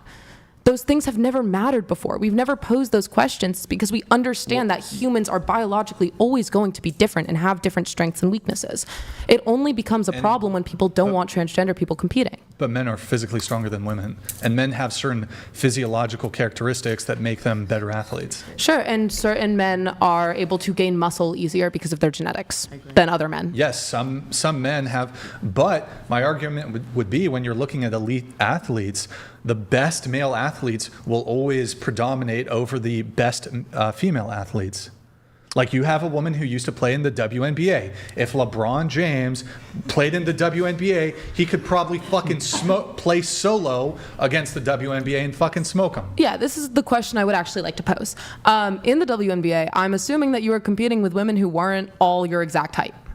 Can we make that assumption? Yeah. Do you know, generally the lower end of that scale? This is Give me irrelevant. a guess. It's okay. This is irrelevant, but probably 5'6" to 6'8". If you were to do a 1v1 match with a 5'6" woman, do you think that you would have a genetic advantage? Maybe, maybe not in some ways, because she probably would be quicker in some ways. Wait. But that is not, she's going to be quicker in some ways, but that's not the question. The question is, I'm a 6'6" female, right? I have been the best of the best at every level since high school. Mm-hmm. When I was the best of the best in high school, what did I do? I went down to the rec and I played against average guys. Why? Because they were stronger than me, they were faster than me, they were bigger than me, but they could compete against me. Even though I was the best of the best, they were average guys. The best of the best women's college basketball teams, they compete against average guys. They practice against average guys. Why? Because the guys make us better. Same with the pros. We compete against not pro guys, average guys. Why? Because they're stronger, faster, and they make us better. So one thing related to that, so if she was competing against a 5'8" professional male NBA player, that even though you're 6'6", that 5'8" player would probably beat her. I mean, look, basketball's a team game, but like in a one-on-one. So currently, I just Googled this. The shortest player currently in the NWA. That's a fucking, what the fuck? NBA, excuse me. I'm thinking about rap for some reason. The shortest player currently in the NBA is Yuki Kawamura of the Memphis Grizzlies. He's 5'8".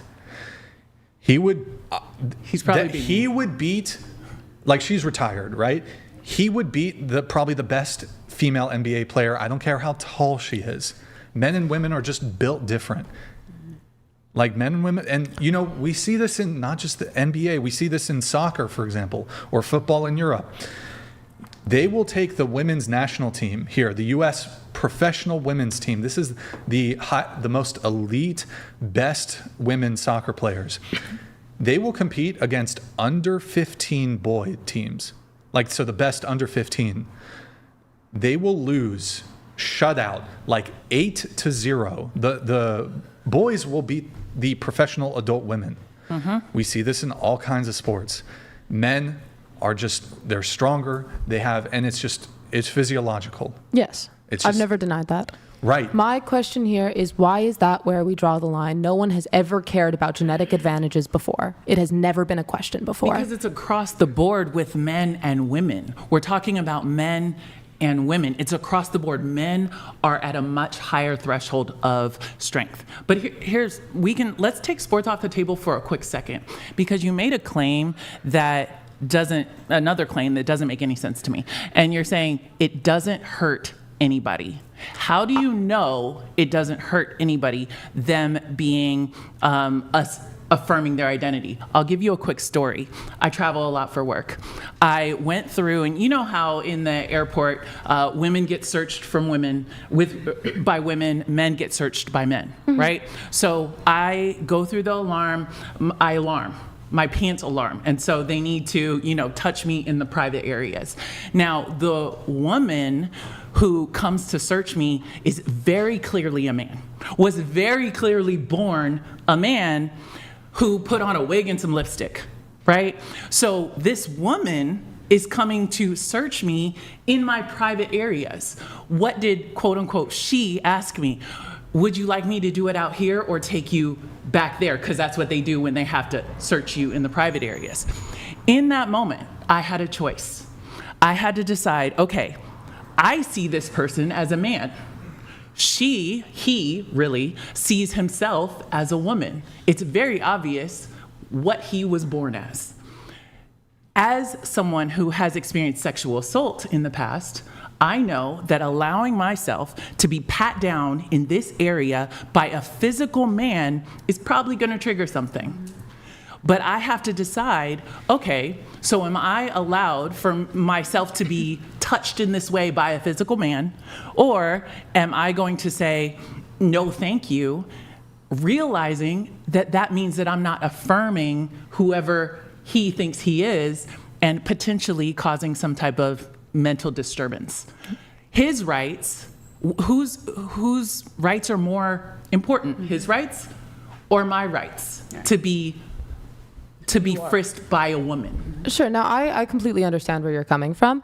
I would like to make it clear my initial point that I have now restated a couple times is, so long as it does not cause harm to yourself or others, I believe that I would like to affirm people. That is a situation where it explicitly does cause harm to you. People have trauma from things. People can't control their traumatic reactions. Regardless, even if you did believe that she was a woman, then it still could cause something because you're aware that she was born a man, right?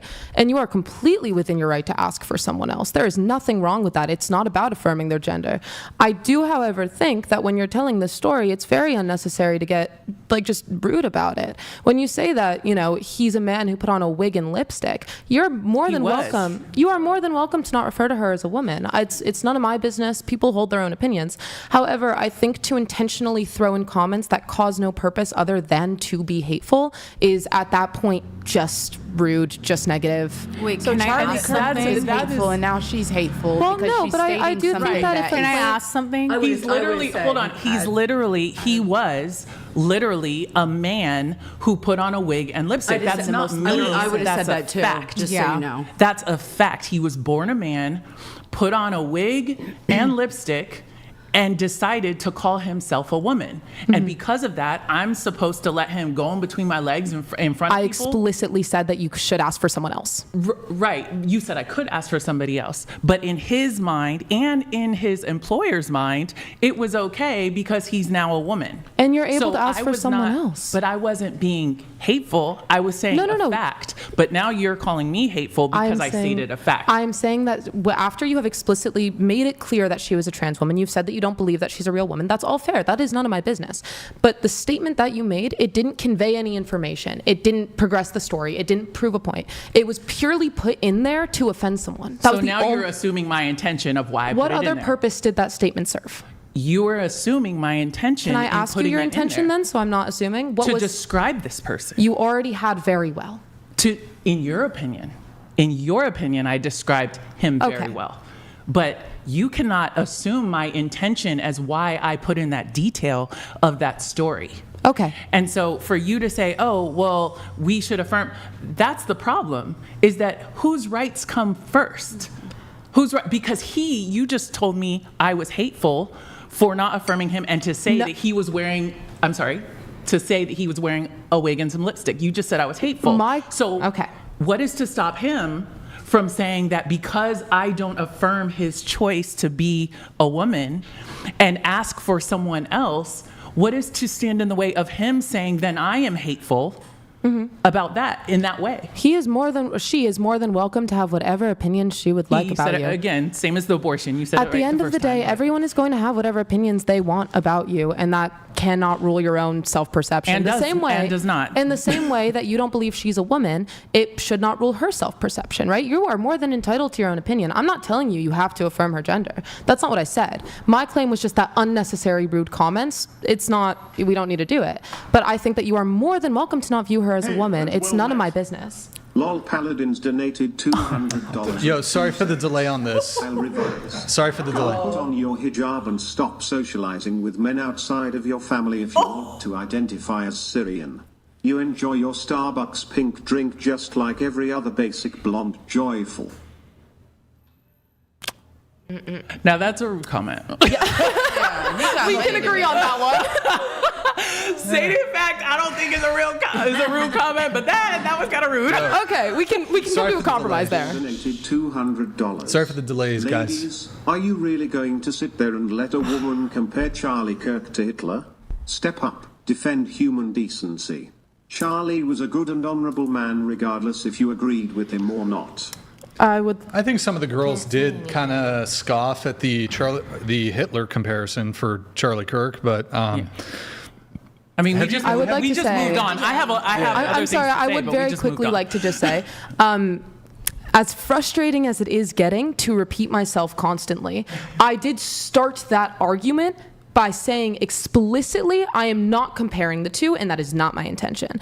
I really don't want to have to keep saying the same things. But why did you invoke it if you weren't trying to draw some sort of comparison? Again, as I have already explained, once more, as I have already explained, I think 3 times now, the question was brought up so that I could understand if you believed that there is a threshold of evil someone can reach to justify assassination. That was why I was curious. Which you were using to say that Charlie Kirk crosses into the threshold of justified assassination. No, I was wondering, because the thing is, if you would argue, no, there is no threshold, then there's no point in that discussion. I would understand where you're coming from on that, and I would understand that we can't come to terms there, right?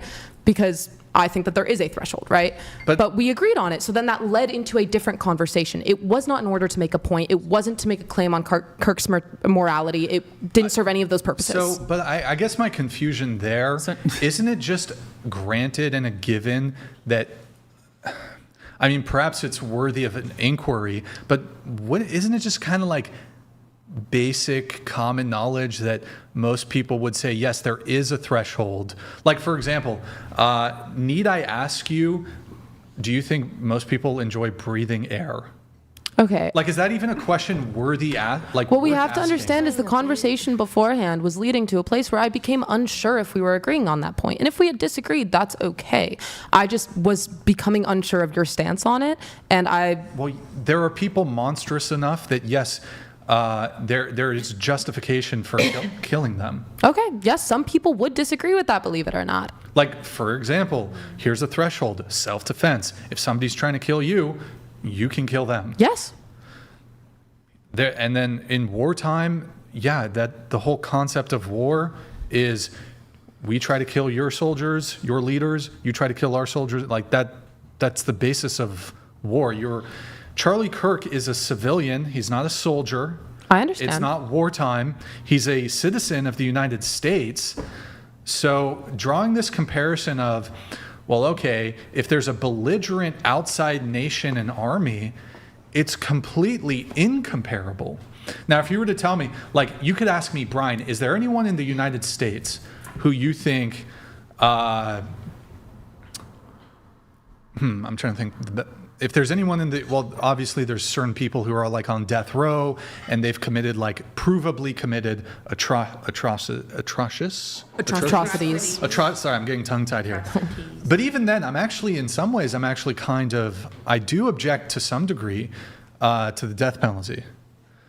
So I have objections there, but these are very different things. When my objection to the death penalty, even though there are some people who, conceivably do deserve to be put to death for the crimes they've provably committed.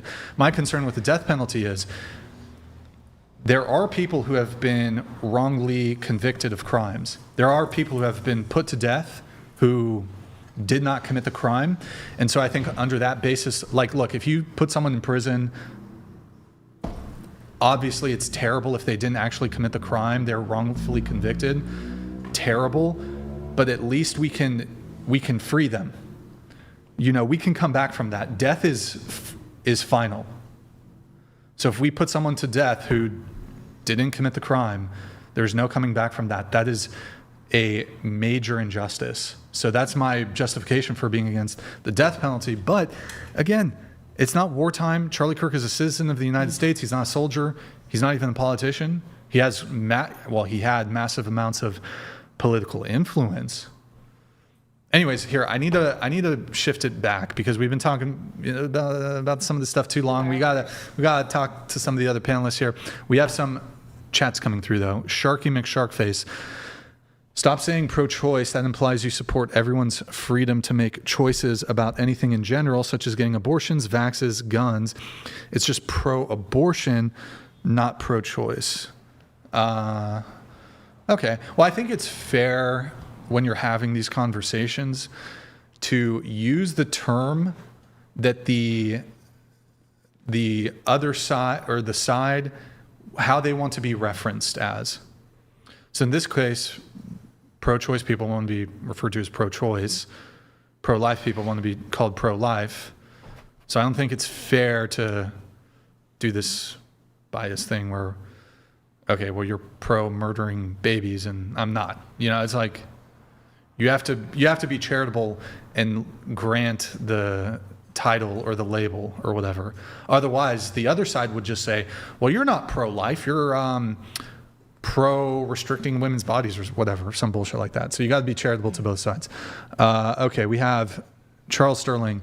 It never mattered before because we never had men trying to compete in women's sports or going into women's bathrooms in the past. Also, by the way, the men's division is open. It's not if you're a woman and you want to compete with men, there's actually nothing barring women competing from men. It's just the reality that they can't. Okay. They can't. If women aren't choosing to compete against men, I'm not going to tell them to. You do acknowledge, though, if we're looking at world records, gold medalists in the Olympics, for example. For example, a lot of these sports, men's in races, sprint, for example, men who don't even qualify to run in the Olympics would get gold medals if they competed against women. I cannot imagine that is true. I understand they have genetic advantages. Pull up. You know the website I'm talking about? Oh, Nick's on it. So this is track and field and swimming. There's other stuff too.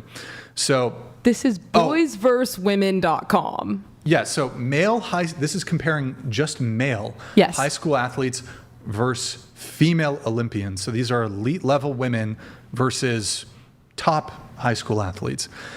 If boys win against the fastest women, is it fair for males to compete in female only athletics? So you see the columns there, boys, women.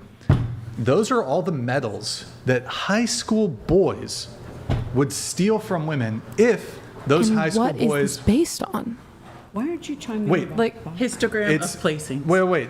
It's not just based on like conjecture and random like thoughts. I'm genuinely asking, what is this based on? So do you know when you do, really simple, you know when you do a race and they have a timer? Yes. And they keep a record. Hold on. Yeah. There's literally, it's not just like vibes and feel goodsies. Yes. They keep robust records of race times. So they hit the stopwatch. Yes. I understand how stopwatch works. So you realize time is an objective measurement? Yeah, so is this all just to say that they're faster? This is all to say that that's based on their times. Men are faster, they're stronger. Well, no, I understand. I'm saying my answer to the question is just that it's based on their running times. Correct. There's also higher hurdles for men. There's also bigger balls for them, longer fields, bigger courts. I feel the need to reiterate. Let's just say that we separated populations in the way that we separate men and women by people who have super long legs and people who don't.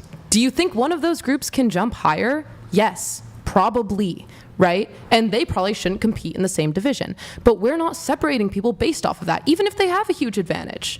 We actually do. We separate them by grade level. We separate them by age. We separate them by weight class. Exactly. So are you trying to tell me, I'm sorry, are you trying to tell me that means, say, I don't know, the Olympic scoring. Do you know how prideful it is to actually argue with a pro athlete about this, who spent their entire life She played in the WNBA. Yes, I understand, but I don't think that gives her total and complete jurisdiction over genetic disadvantages and advantages. No, it doesn't. She lived it. First-hand anecdotal experience, and she said that she played against men. She also made the claim that a 5'6" man would beat her in a game, which I don't think he would. I've played many men, and he might not.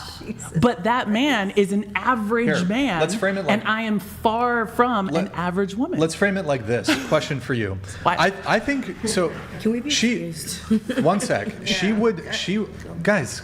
Okay, what you want to talk about? Fucking whores and shit. Whatever. This is more interesting. So, anyways, to your point, I think she could beat some men who are 5'8". Absolutely she could. I think she could beat plenty. But here's the question. She was an elite level WNBA player. Could she beat a 5'8" NBA player? The answer to that is no. And would you agree with that? Yes, I would agree with that. And I would also agree that, yes, as an elite athlete, I am going to beat some average men and have. But is your average 5'8" woman going to beat your average 5'8" man? No. It is going to take a higher level of woman as far as athleticism. Like Serena Williams is going to go to your average tennis court and beat every man there. But she's Serena Williams. Like, your average woman is not going to do that. Also, and she's one of the best female players, but if she was ranked among the men, she admitted this herself. Serena, was it Venus or I don't know which one. The Serena. Two sisters. She would rank like 400. If she was ranking with the men, she said, "Oh yeah, I would maybe rank in the 400s." Then why aren't trans people dominating? Trans people are competing and they are not dominating. Wait, there are examples of trans people dominating. There are examples of trans people winning. that many trans people are losing. The trans people in sports who are not dominating at their sport aren't being spoken about because they aren't used as ammunition. I'm letting her final thought for her, then I got to move it on. I got to go ahead. So I am definitely more left-leaning in my ideologies, but I do have to agree. I have been boxing since I was fighting around since I was around 9 years old, and one time I sparred my fiance, and it went on for about 45 minutes, and I was bedridden for about 2 weeks. And my technique, there's nothing, well, of course there's flaws within my technique, but regarding fighting, I am a better fighter, and he beat my ass. And he had only like 1 year of boxing experience. So like, men do have the upper hand, like biological males absolutely do have the upper hand within sparring and sports in general. And I feel that maybe we should not be mixing the two biologically, because I do feel, as a fighter myself and an athlete, it's not fair. I feel also, for combat sports like her, it's not just somebody else wins the medal. She goes up against a trans woman, but that person could still reasonably have like the physiology, perhaps a slightly weakened state of the physiology of a male. She's getting broken orbital bones. She's literally it's literally harming certain combat athletes if you allow them to compete against a man. 2 things I would like to say on that. I'm not going to speak on combat sports because I think that is purely strength-based. And when it's purely strength-based, I'm not going to claim that, like, obviously people still have genetic advantages and disadvantages. Men are faster, like, just forget strength. Sure. Combat sports, too. I'm not making a claim on whether or not what's going on there. But I would also like to say, I would hope, obviously I've never boxed, I don't know how boxing works, but my understanding of it is it's an athlete's responsibility to understand the force that they are using and to not actually seriously harm people. Wait, hold on. The literal, no. Do you think that they're going to kill each other? Like, people are capable of killing each other. But if you're in a box, when you're in like an actual, like, there's a difference between sparring, but when, and we're talking about sparring, are we not? Well, when you're in a fight. No, when you're in actual, I said I will not comment on whether or not they should be actually competing. Hold on, no. But to your point about, well, don't the boxers and UFC fighters, aren't they like holding back? No, I did not reference UFC fights. We were discussing sparring. I'm discussing her fight. No. You're talking about Sure. Obviously, in sparring, you shouldn't be trying to hurt your sparring partner. But when an actual fight, they're trying to knock you out. Yeah, which is a different conversation that I said I will not comment on. Why would you even bring? I wanted to say the fact that in sparring. Oh, you're walking this back so much. Sure. No, in UFC, I don't care if you're a female fighter or male fighter, the goal is to, you're trying to hurt the person, because if I can knock this person out and by extension give them brain damage, or if I can, fucking like pretty much destroy their knee, the fight's over. They can't potentially give me brain damage. So in combat sports, the stakes are massive. Yes, these people are punching with the full force in an effort. This person needs to be on the ground. I'm going to defend myself so it doesn't happen to me. Yes, that's crazy. Sorry to interrupt, but I'm hopping on real quick. I don't know what you guys think sparring is, but like you go all out. At least my gym makes me. I remember one time, Ellie, if you're watching, hello, I made my sparring partner Ellie throw up, and then another time she almost gave me a damn near concussion. You have to tell them also that they have to have you matched with, like, if Ellie were to sit out or not be there, she can't spar. I can't spar. Like, it's even. Some people do like go full blown in sparring. That's what we have to, yeah. But typically, I'd say typically with combat sports, when you're sparring, people will pull their punches a bit, but also in combat sports, the UFC specifically, they're like, you keep going until the ref pulls you off. So you'll see a guy in the UFC, for example, like the guy's clearly close to being incapacitated or is knocked out.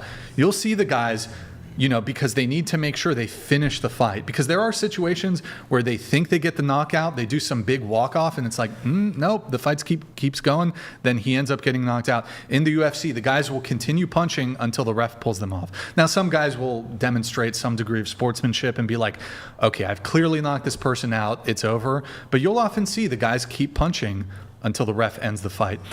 I gotta move it on, though. Capch13 donated $200. Thank you, man.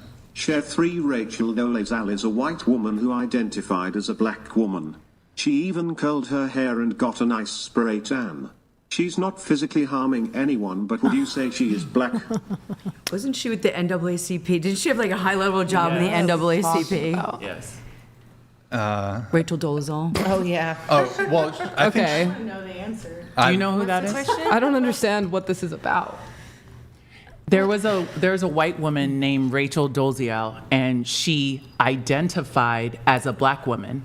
And so she got her hair done. She was and white. She was like legit white. Blonde and she hair, got blue eyes. Yeah, she was blackfishing. Yeah, Okay, she basically decided she was black and decided to play the role of a black woman and got a job at the NAACP or something like that, and then she was found out. So She's still the same, though. She hasn't changed at all. She's still. it's wild. I'm giving you technically- a job. I'm giving you a job. technically- That you get oh, I to wanna fuck read the chats that come through, and I'll tell you which ones. It's going to be the hundreds and ups. So you're going to read this one, okay? Okay. Chair 3, what the hell are you talking about? Hi. Women's sports leagues exist because of exactly this concern about, genetic advantage. Sports class systems all address various, physic advantages. Physio advantages. Okay.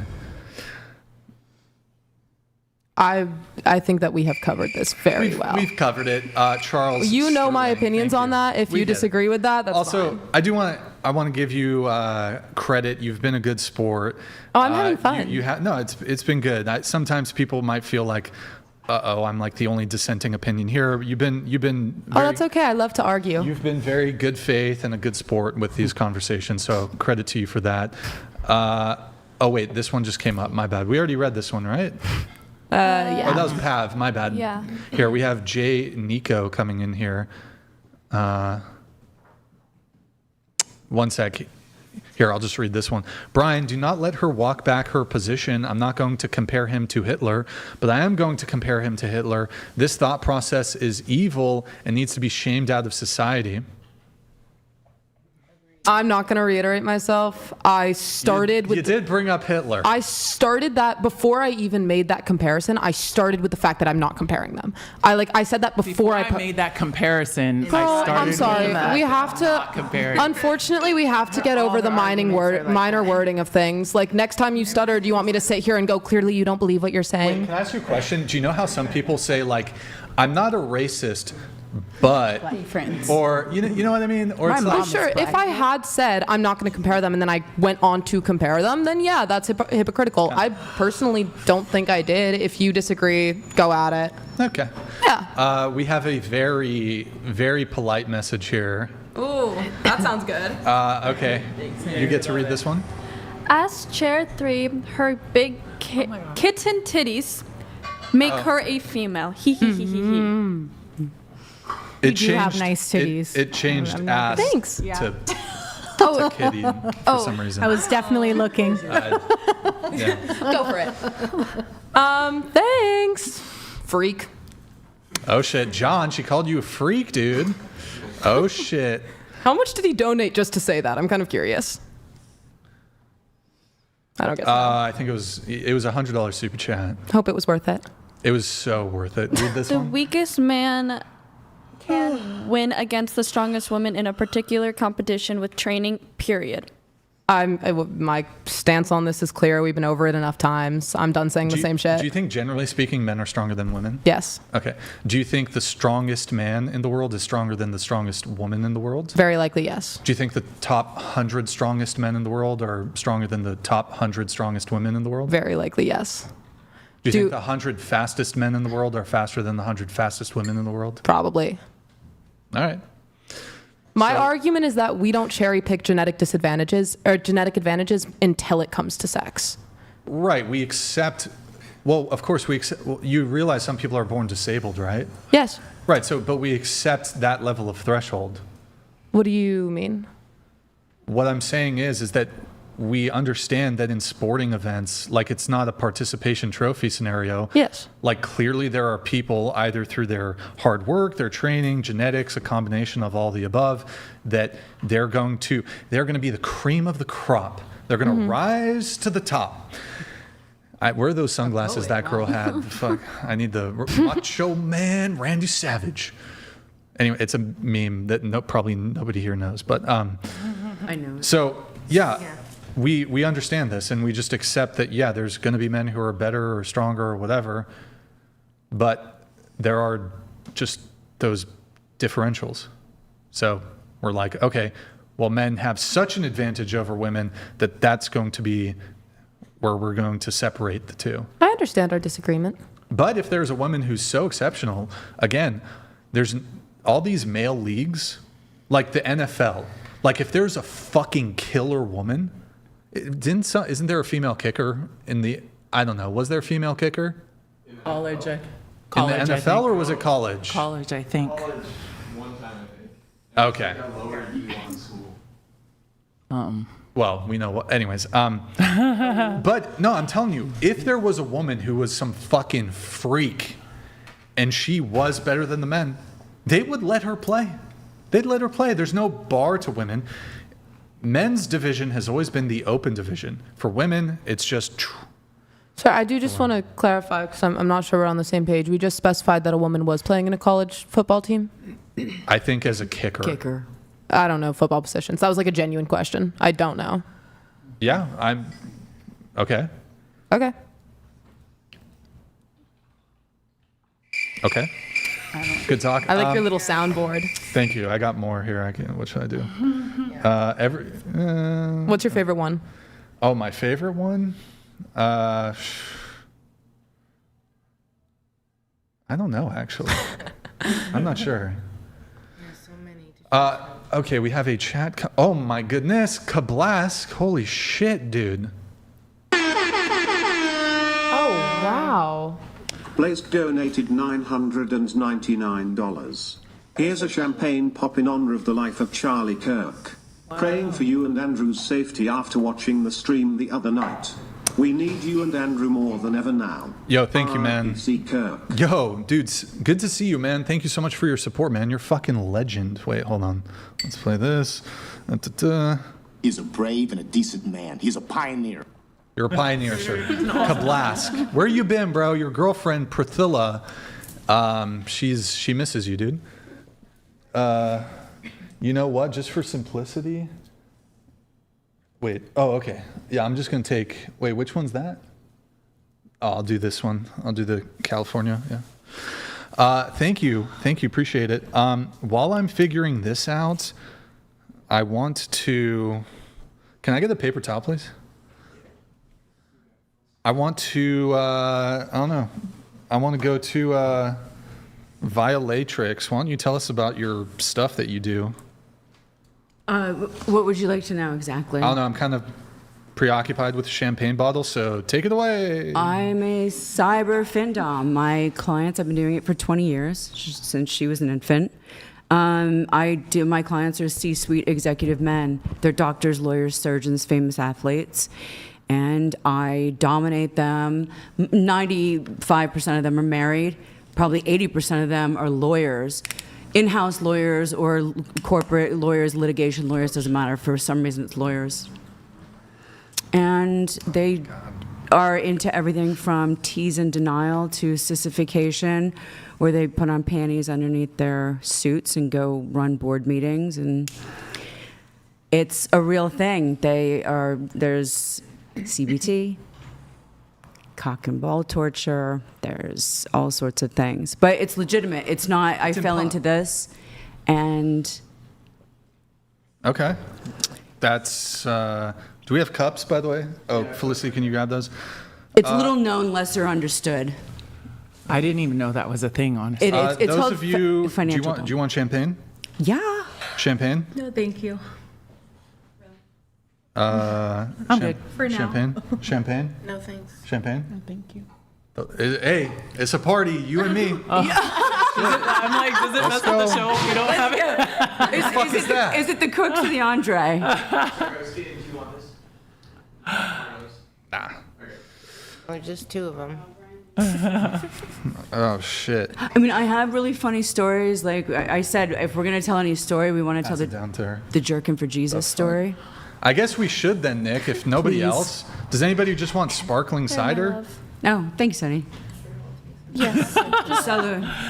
Hold on, don't drink it yet. Yay. Don't drink it yet. Here, read this one for me. Oh, yes. Sparkling cider. Yeah, you can open that one. Jared 3. You've got to be the dumbest. Everything anyone has said them. has gone straight over your head. The hamster upstairs must be hibernating. She reads at a 5th grade level. I can't read that far. I know, it's far. I'm just teasing you. I'm teasing you. White. Yeah. I know, I'm teasing you.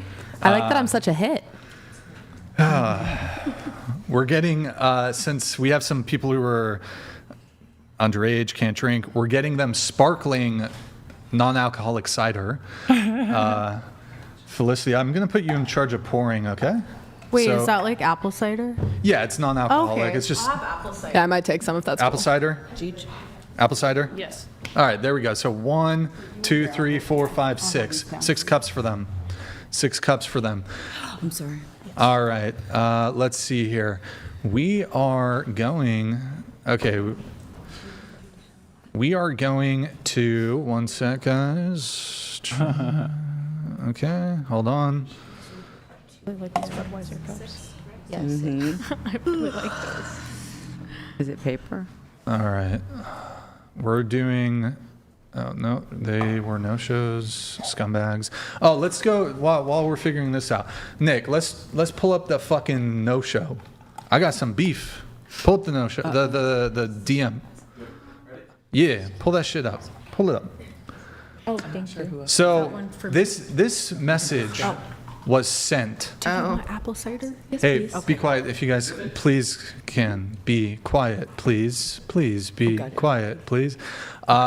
She sent this 15 minutes before call time. I won't be attending. Your requirements are... Actually, I need a woman to read this. I won't be attending your Go for it. requirement. Into the mic, into the mic. Okay. I won't be attending. Your requirements around controlling women's outfits, banning phones, not allowing an extra guest for support, prohibiting eating, and expecting 6 to 8 hours of unpaid labor are unsafe. Exploitative. Thank you. Exploitative and misogynistic. This reduces women to props rather than valuing their voices, and I will not participate in this. Notice the... What is that dash called? Is it the M double? dash? The M dash. This chick fucking chat GPT just fucking message, bro. Look at nobody. I actually was gonna say, no I think she did. fucking dumbass sex worker. No offense to you guys. No offense to you guys. She's a fucking prostitute. They don't use M dashes, okay? No offense. Don't take it personally. You guys don't use M dashes Some people are in giving it normal out for fucking free. conversation, okay? So look, don't hate the player, hate the game. So first off, let me address these one by one. We don't control the women's outfits. In our pre-show message, we ask if they can provide, and most women fucking either don't read it or whatever. We ask if they could provide some outfit options so that we can give input. Women can wear whatever they want, really, although sometimes we want outfit options because if they're going to wear something that is potentially against TOS, sometimes we've had to tape over like words that are TOS. We want to give input so a woman doesn't have to show up to the podcast and change her look. And we do like to give input on outfits. Most of the women never sent it though. Maybe they just don't read the fucking things. The next point, she's lying. Banning phones. We don't allow people to have their phones at the table because if we did allow people to have phones at the table, they would not be participating and listening to the conversation and engaging in the conversation. They'd be on their phone. Oh, sorry, I was looking. Can you repeat the question? It's disruptive to the flow of the show. People have had conversations before phones existed. The phones, if somebody ever wants to Google anything, if somebody ever wants to Google fact check anything, we will look into it if they ask for it. And if somebody really wants to, they can go fucking back behind the scenes and check their phones.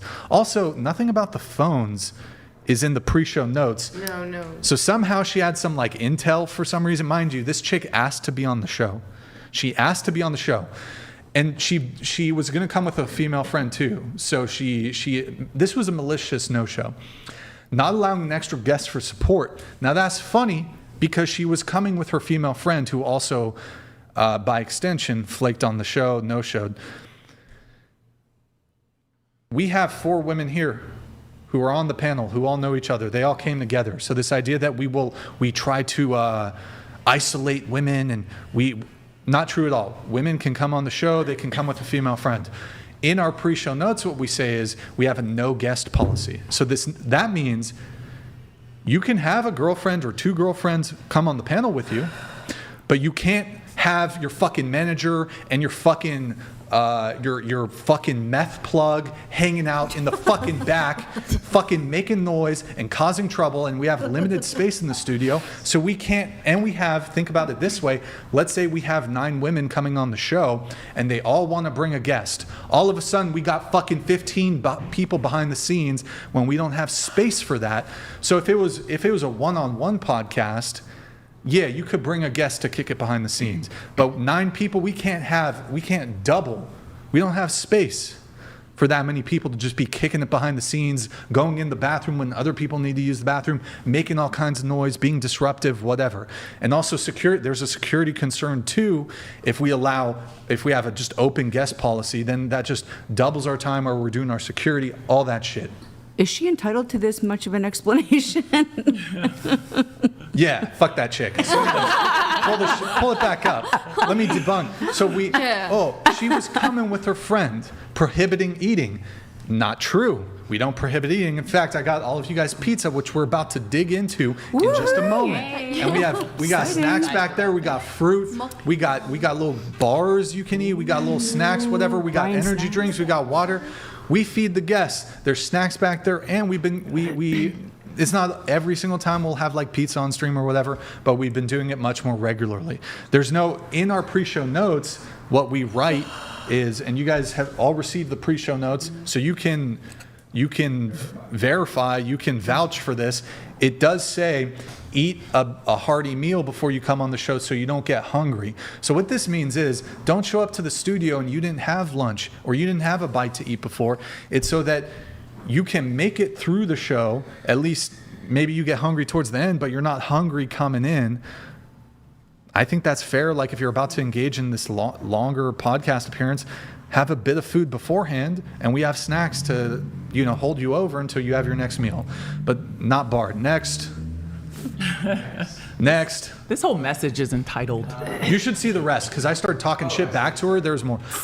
You didn't. Oh, I was fucking. Why would you do that? Oh, I called her fucking cooked, and she's a fucking scumbag and all this shit, bro. No. Yeah, I called her a fucking scumbag. Why would you engage in that? She waited. Bro, all this shit, we send out the pre-show notes a week before. Mm-hmm. This chick, she waited 15 minutes before meet time. She did that intentionally, maliciously to fuck us over. She's a shill. All that shit, she would have known, and she asked to be on the show too. She's a shill. Who did you piss off? Who's she fronting for? I don't know, but pull that shit back up. Unpaid labor. She asked to be on the show. She asked to be on the show. She knew what the fucking deal was. Unsafe, exploitation. Oh, it's unsafe. Yeah, oh my God, my tummy might rumble towards the end of the show. Oh my God, I'm fucking unsafe. You're gonna fucking starve to. We've had 1,000 motherfucking guests on 1,000 plus guests on the show. Ain't nobody starved to death in the fucking whatever studio. Okay, nobody's fucking starved to death. These fucking chicks are fucking cooked, exaggerators, false accusers. Oh, it's unsafe to be in the fucking studio. Shut the fuck up. Pull up the other fucking shit. This fucking cooked lady, okay, bro.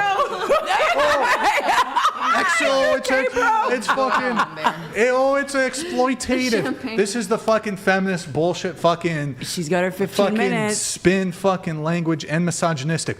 Oh my God, it's misogynistic not to feed people. No, that's just called fucking torture, bitch. Okay, secondly. She's definitely a feminist. Secondly. Thirdly, fourthly, pull it back up. Pull it back up. Fucking how's it? What does this have to do with misogyny? I give. The outfits really quick. Controlling women's outfits. We say, by the way, most of y'all obviously didn't read that shit. We say, don't wear black. Don't wear black. Oh, please do your dissertation about. Don't wear fucking black. No. It was Brian, listen. We say, look. We say things like, if you're going to wear a dress or a skirt, wear like boy shorts underneath so your fucking vag doesn't slip out. Oh, that's misogynistic, controlling women's bodies. No, bitch, I just don't want your fucking pussy on camera, bitch. Fuck. God damn this fucking cooked bitch. And then, sorry. And then, hold on, sorry, I'm fucking crashing out, boys. I'm trying to control a woman's body. No, I'm looking out for you so your fucking pussy ain't out on fucking camera, you fucking, oh my God, bro. Oh, easy. What else? What's some of the other shit, bro? I say, we give color recommendations. Who's got like, Valium or wear Try these Star? colors. I'm saying, wear these colors. What else do I say? I say, No we say don't wear heels. hats. Don't wear hats, no heels, because to take your shoes off anyway, so what the fuck, it doesn't matter. Wear some comfortable shit. We don't want you guys tripping on your way up. It's fucking liability. What else? What is it like? Oh my God. Show protocols. It's just show protocols. We say, what was some of the other?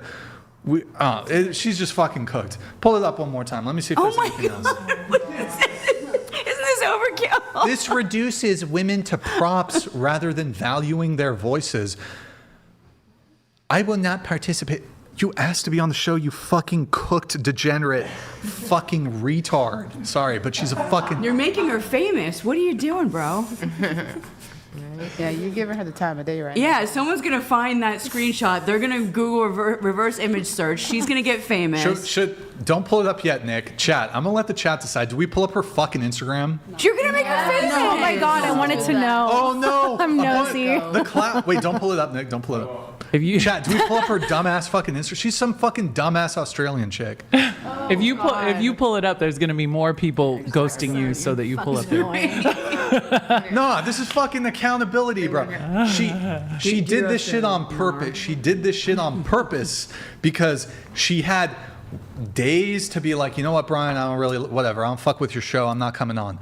15 minutes before call time. 15 minutes before call time, ate up 2 seats. I mean, look, we overbooked, so fuck her. We made it work, right? I feel you're ruminating.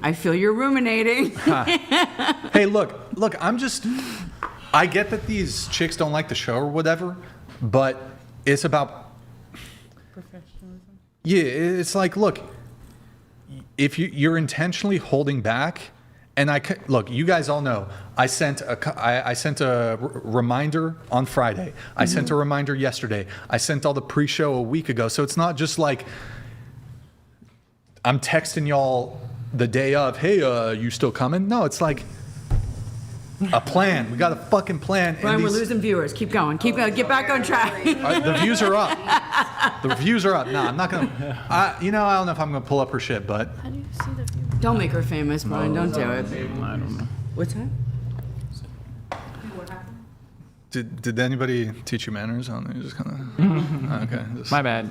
Elbows on the table. Okay, that's great. Do we? I don't know. Do we? Do it. Just do it. No. Yeah. No. I don't think so. Do you know how much you'd have to pay for that exposure? Even bad exposure is exposure. Point. Yeah. It's true.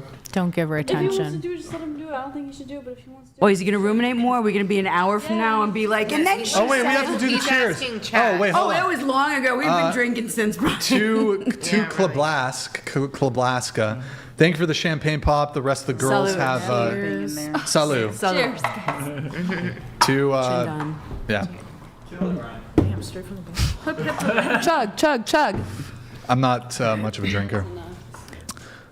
Okay, thank you for the champagne pop.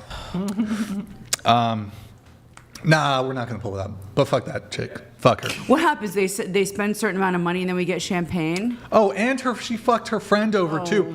Her friend. Oh my God, the rumination! And we're back. Look, Tase him. Someone tase him. here's my problem. Trank Here's dart. my problem. Is look, I don't let things go easily. So anyways. We noticed. But she screwed her friend who came. Her friend flew out to Santa Barbara, booked a hotel. It's like you're screwing the friend over. I don't know. Could have Shit's sent her crazy. with us, the friend. Well, the friend messaged us like right after, I don't know, whatever. She's like, you know what? because my friend's not going to do it, I'm not going to do it either. And then her friend sent me that message that I pulled up. And I said, you know what? You both are fucking scumbags. Like, why are you asking to be on the show? Like, you could have figured this shit out beforehand. Like, why are you gonna flake on somebody 15 minutes before? We're starting to get we're starting to feel badly. Are we not good enough, Brian? Did this not do it for you? Are you really feeling the loss? I think I've been very entertaining. That's true. Yeah, I wasn't. That's true. I just Sometimes So things it happen worked out of your out. control. You know, you just got to roll It with the worked punches. out. So some fucking haggard. Yeah, it worked out. That we don't need like some haggard ladies on the show. Don't worry, you guys are not haggard. All of you are great. They were haggard though. All right. Anyways, here you get to read the rest. Okay. I'm just kidding. I love those. Just kidding. No, they suck. Speaking of Let's Get It Fit Check, also panel, what's the most embarrassing dating or what does that say? Carnal knowledge story that you can remember? Something that really stuck with. Embarrassing for you or the other. Josh, fit checks are $200. You guys send a $200 TTS for that. Anybody have embarrassing dating story? This is embarrassing for my ex, but I really love to tell people this. I dated a guy in high school for 2 years who was beyond insane. But beyond all of it, he had a foot fetish, and that's fair, you know, to each their own. But he made me sit through a 2-hour-long documentary as to the sciences of fetishes so he could prove to me that it wasn't his fault. It's true. It's not his fault. I believed him. I believed him from when he first said You it. don't choose what you're attracted to. You My started, first boyfriend had a foot fetish too. Which is chill, but why are we watching Pussies like? on You the got cock, convinced. you know. Maybe that's not that chill. So you got convinced then? Well, Like until you started, what? well, you watched the documentary with him, and then you're like, well, okay, I guess I'll do the Wait, foot what fetish. documentary is it? I don't remember. This was my first relationship ever. I was 14 years old. I was it was weird. It was weird. Wow. You were 14? I was about to say, what's wrong with men liking your feet? And then she was like, I'm 14. Oh, okay. Yeah, I was 14. I was like learning what a fetish is. I was like, Generation with the age thing. With the age. I don't know.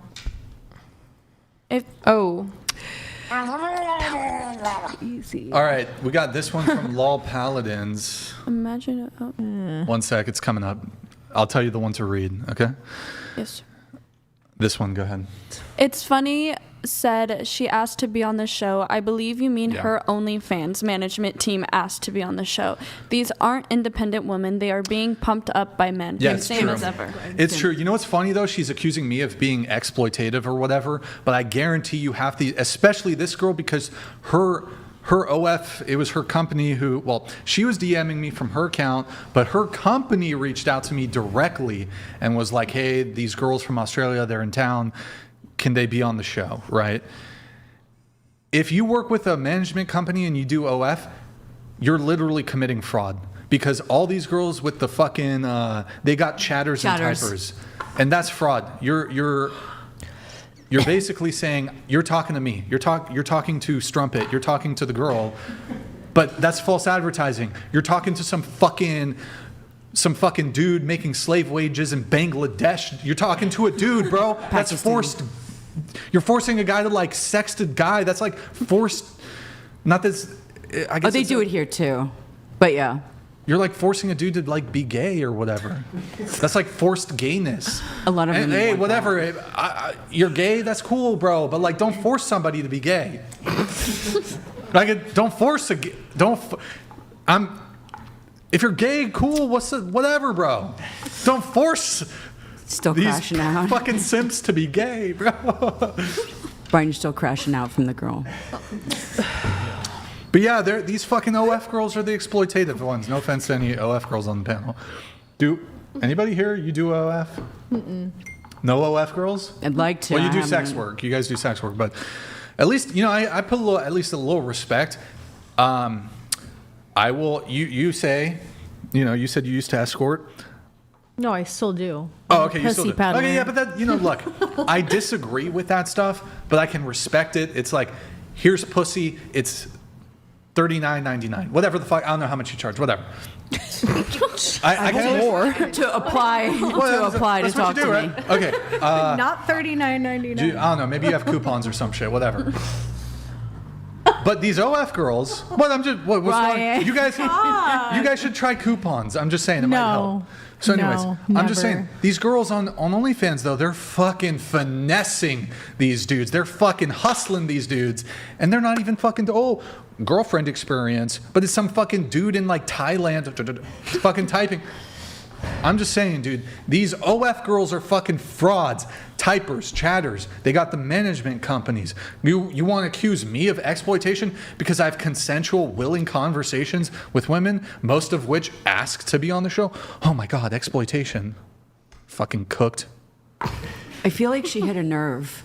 Yeah. So I can have like major political disagreements on the show and it won't faze me whatsoever. But when people fuck with my time, like when it comes to like, for some reason, cool back tat or whatever. Oh, thank you. I don't know. It's just. I think he was being facetious. No, I mean whatever. I don't know. I'm the alcohol. I'm just saying random shit. Still crashing out. I don't know. Fucking cool. Nice. He's had a hard night. Cool jacket. Yeah. Irish, German. What's your background? What's your ethnic background? Scottish, Irish, like German. French and English or something. I don't know. Okay, good talk. So anyways, Nice. What was I saying? I don't know, exploitation or something? What was I saying? Oh, no.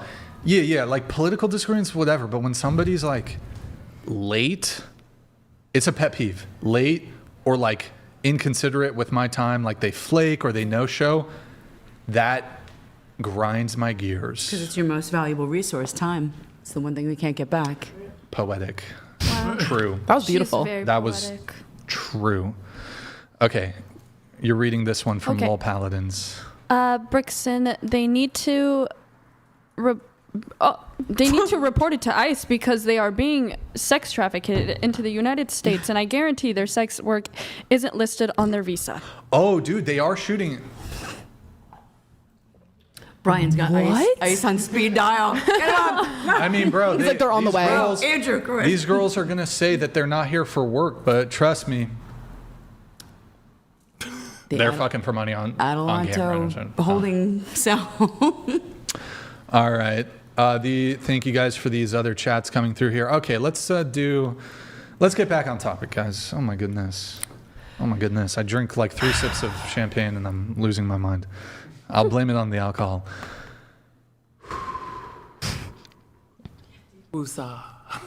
All right, I'm good. Okay. Wait, we have to wait until she's back from the table. So we'll get into some of the pre-show notes here. Olivia? Okay. Olivia? Who's Olivia? That's you? Correct. Okay. You said you disagree with the... Oh, boy. Uh-oh. My reputation precedes me. And probably the past 15 minutes haven't helped my cause. I disagree with the way the host treats women. But based on my research, often it's provoked and in controlled situations like a debate. How do I treat women? I just think it was like from You sure? From like the... You sure? Yes. Okay. Sorry, Olivia. Oh, no, you're Can somebody okay. pass it down a little more? Yeah, go ahead. I don't mean like treating women. I think it was just more of like your opinion on them. What's my opinion on some women? of them, but granted, I kind of sent that when I first like watched 2 or 3 videos of your stuff. Yeah. And so I was only able to kind of see the woman's like side of it. And it was just like clickbait. I just was seeing like clickbaits of like you just like clipping them, like you kind of provoking them. Like I was watching earlier today, like that was kind of like a provoked situation, but I understand why your points were made, if that makes sense. What points? Like today, like all of us, like the Charlie Kirk situation, like we all kind of had the same opinion on that, but we all disagreed. Mm-hmm. Okay. So is there, like, I don't know, anything else you disagree? No, I only watched literally like 2 or 3 of the first. And I know a few of the other women have issues with my tone.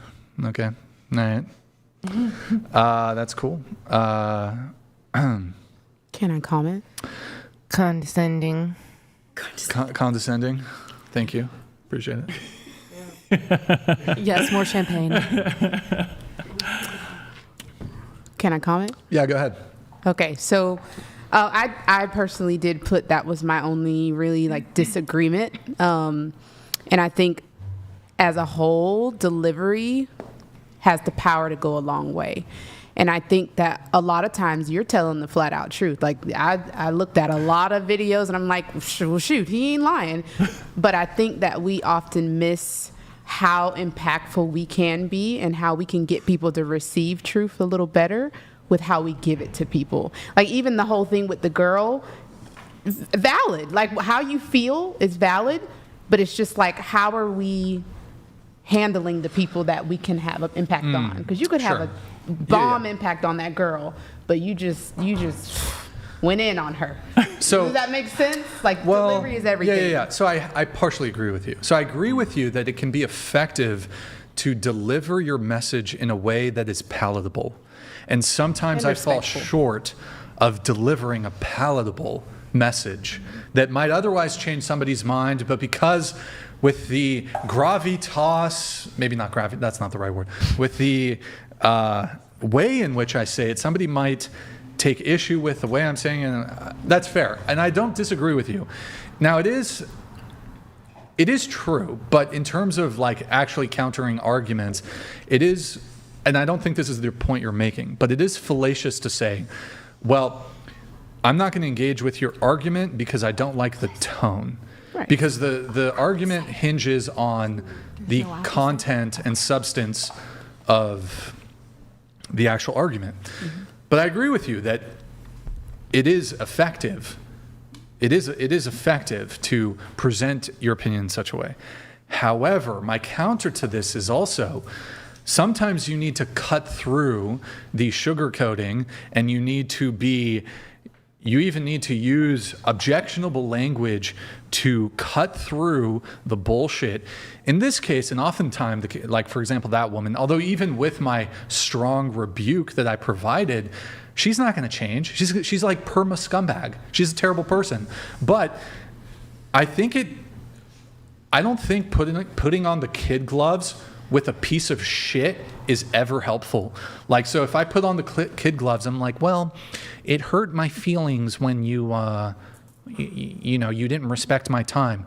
Sometimes I think it's warranted to have a tone of voice or have something behind what you're saying that might offend somebody because they've stepped over a line.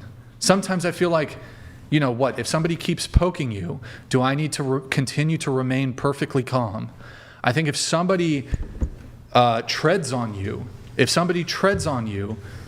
don't be surprised if they tread on you back. So this idea that we must perfectly always maintain composure or speak to fucking scumbags always in this like, I don't know, like we gotta always take the high ground or whatever. I don't know. Sometimes you need to tell someone to shut the fuck up, and it's warranted. Are we still on the Australians? Well, she was talking about me. But sometimes I think it's okay if somebody's just being a fucking brat or somebody's just being difficult. Sometimes you got to tell them to shut the fuck up, and you got to say it just like that.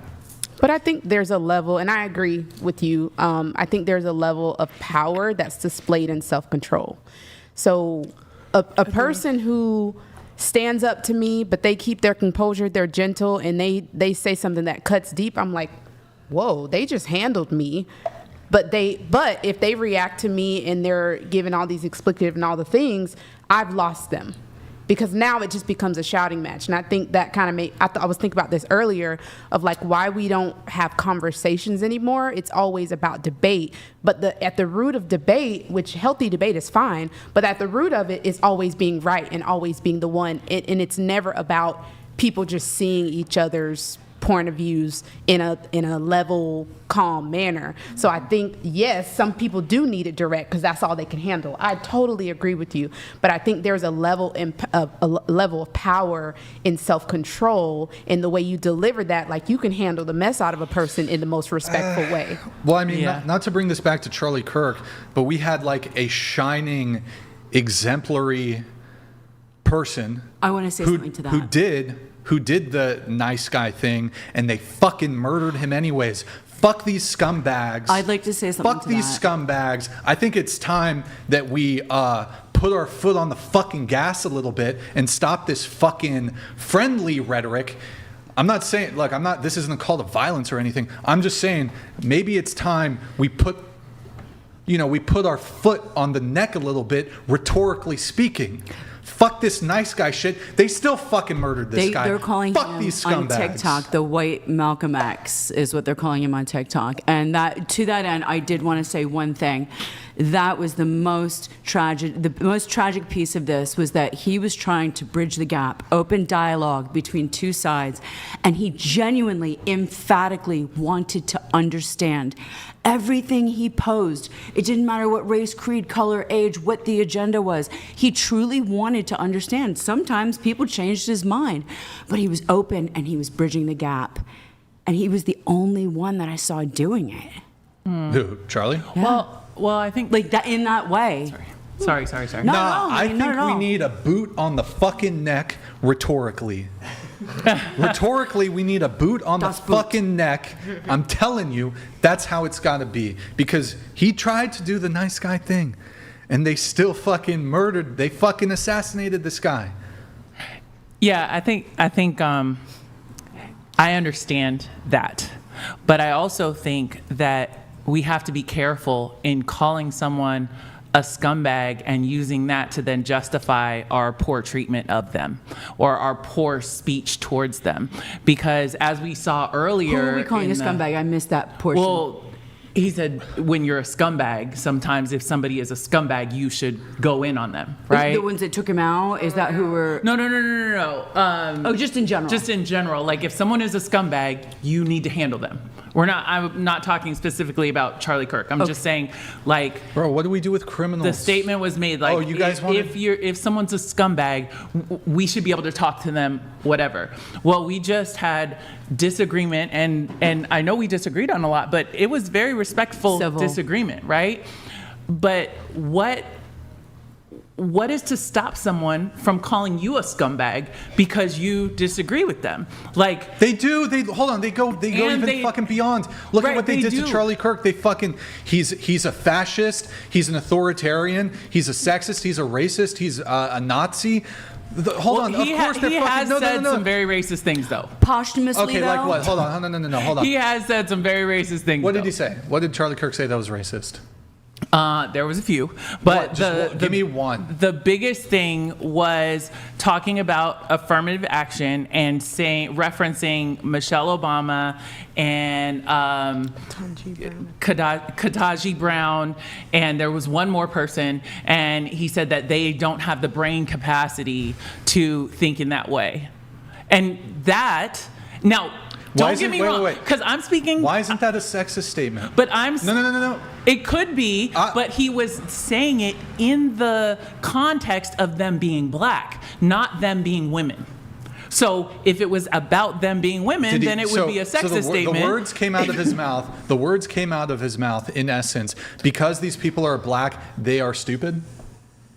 Because, for example, like, I could say they're Democrats. Why can't it just be like he thought they were stupid because they're Democrats? Because that wasn't what they were talking about. They were talking specifically about affirmative action and them getting in and taking a white person's spot because they don't have the brain power to do that otherwise. He literally said that. And that's not a word for word quote, but that was a racist thing. Now, I am speaking as someone who is very inspired by Charlie Kirk and how he spoke faithfully, boldly, and how he spoke boldly. It's the DEI hires. It's the DEI hire. That's what. Yeah. Find the clip. Just look up Charlie Kirk DEI. And I think that's the thing is we have to understand that this is not a one-sided discussion. This is a nuanced discussion.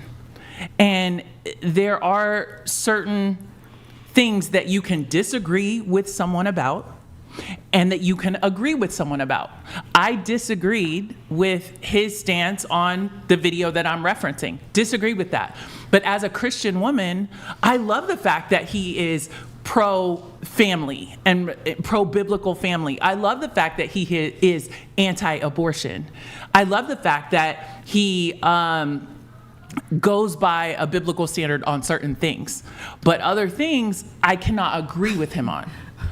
I think where what was the racist thing he said? Like, what did he actually? Well, I mean, say? we can Do you have the find clip? we can find the clip if you want, but to imply that somebody is there because they take a white person's spot because they do not have the brain power to be there otherwise is crazy, and especially as an athlete who is a black woman who went to a predominantly white and very predominant school like Vanderbilt. And was intelligent enough to be there and succeed there. Like, that'd be crazy for someone to say, oh, well, she can't be there. Like, she's the diversity hire there or whatever. Like, that'd be wild.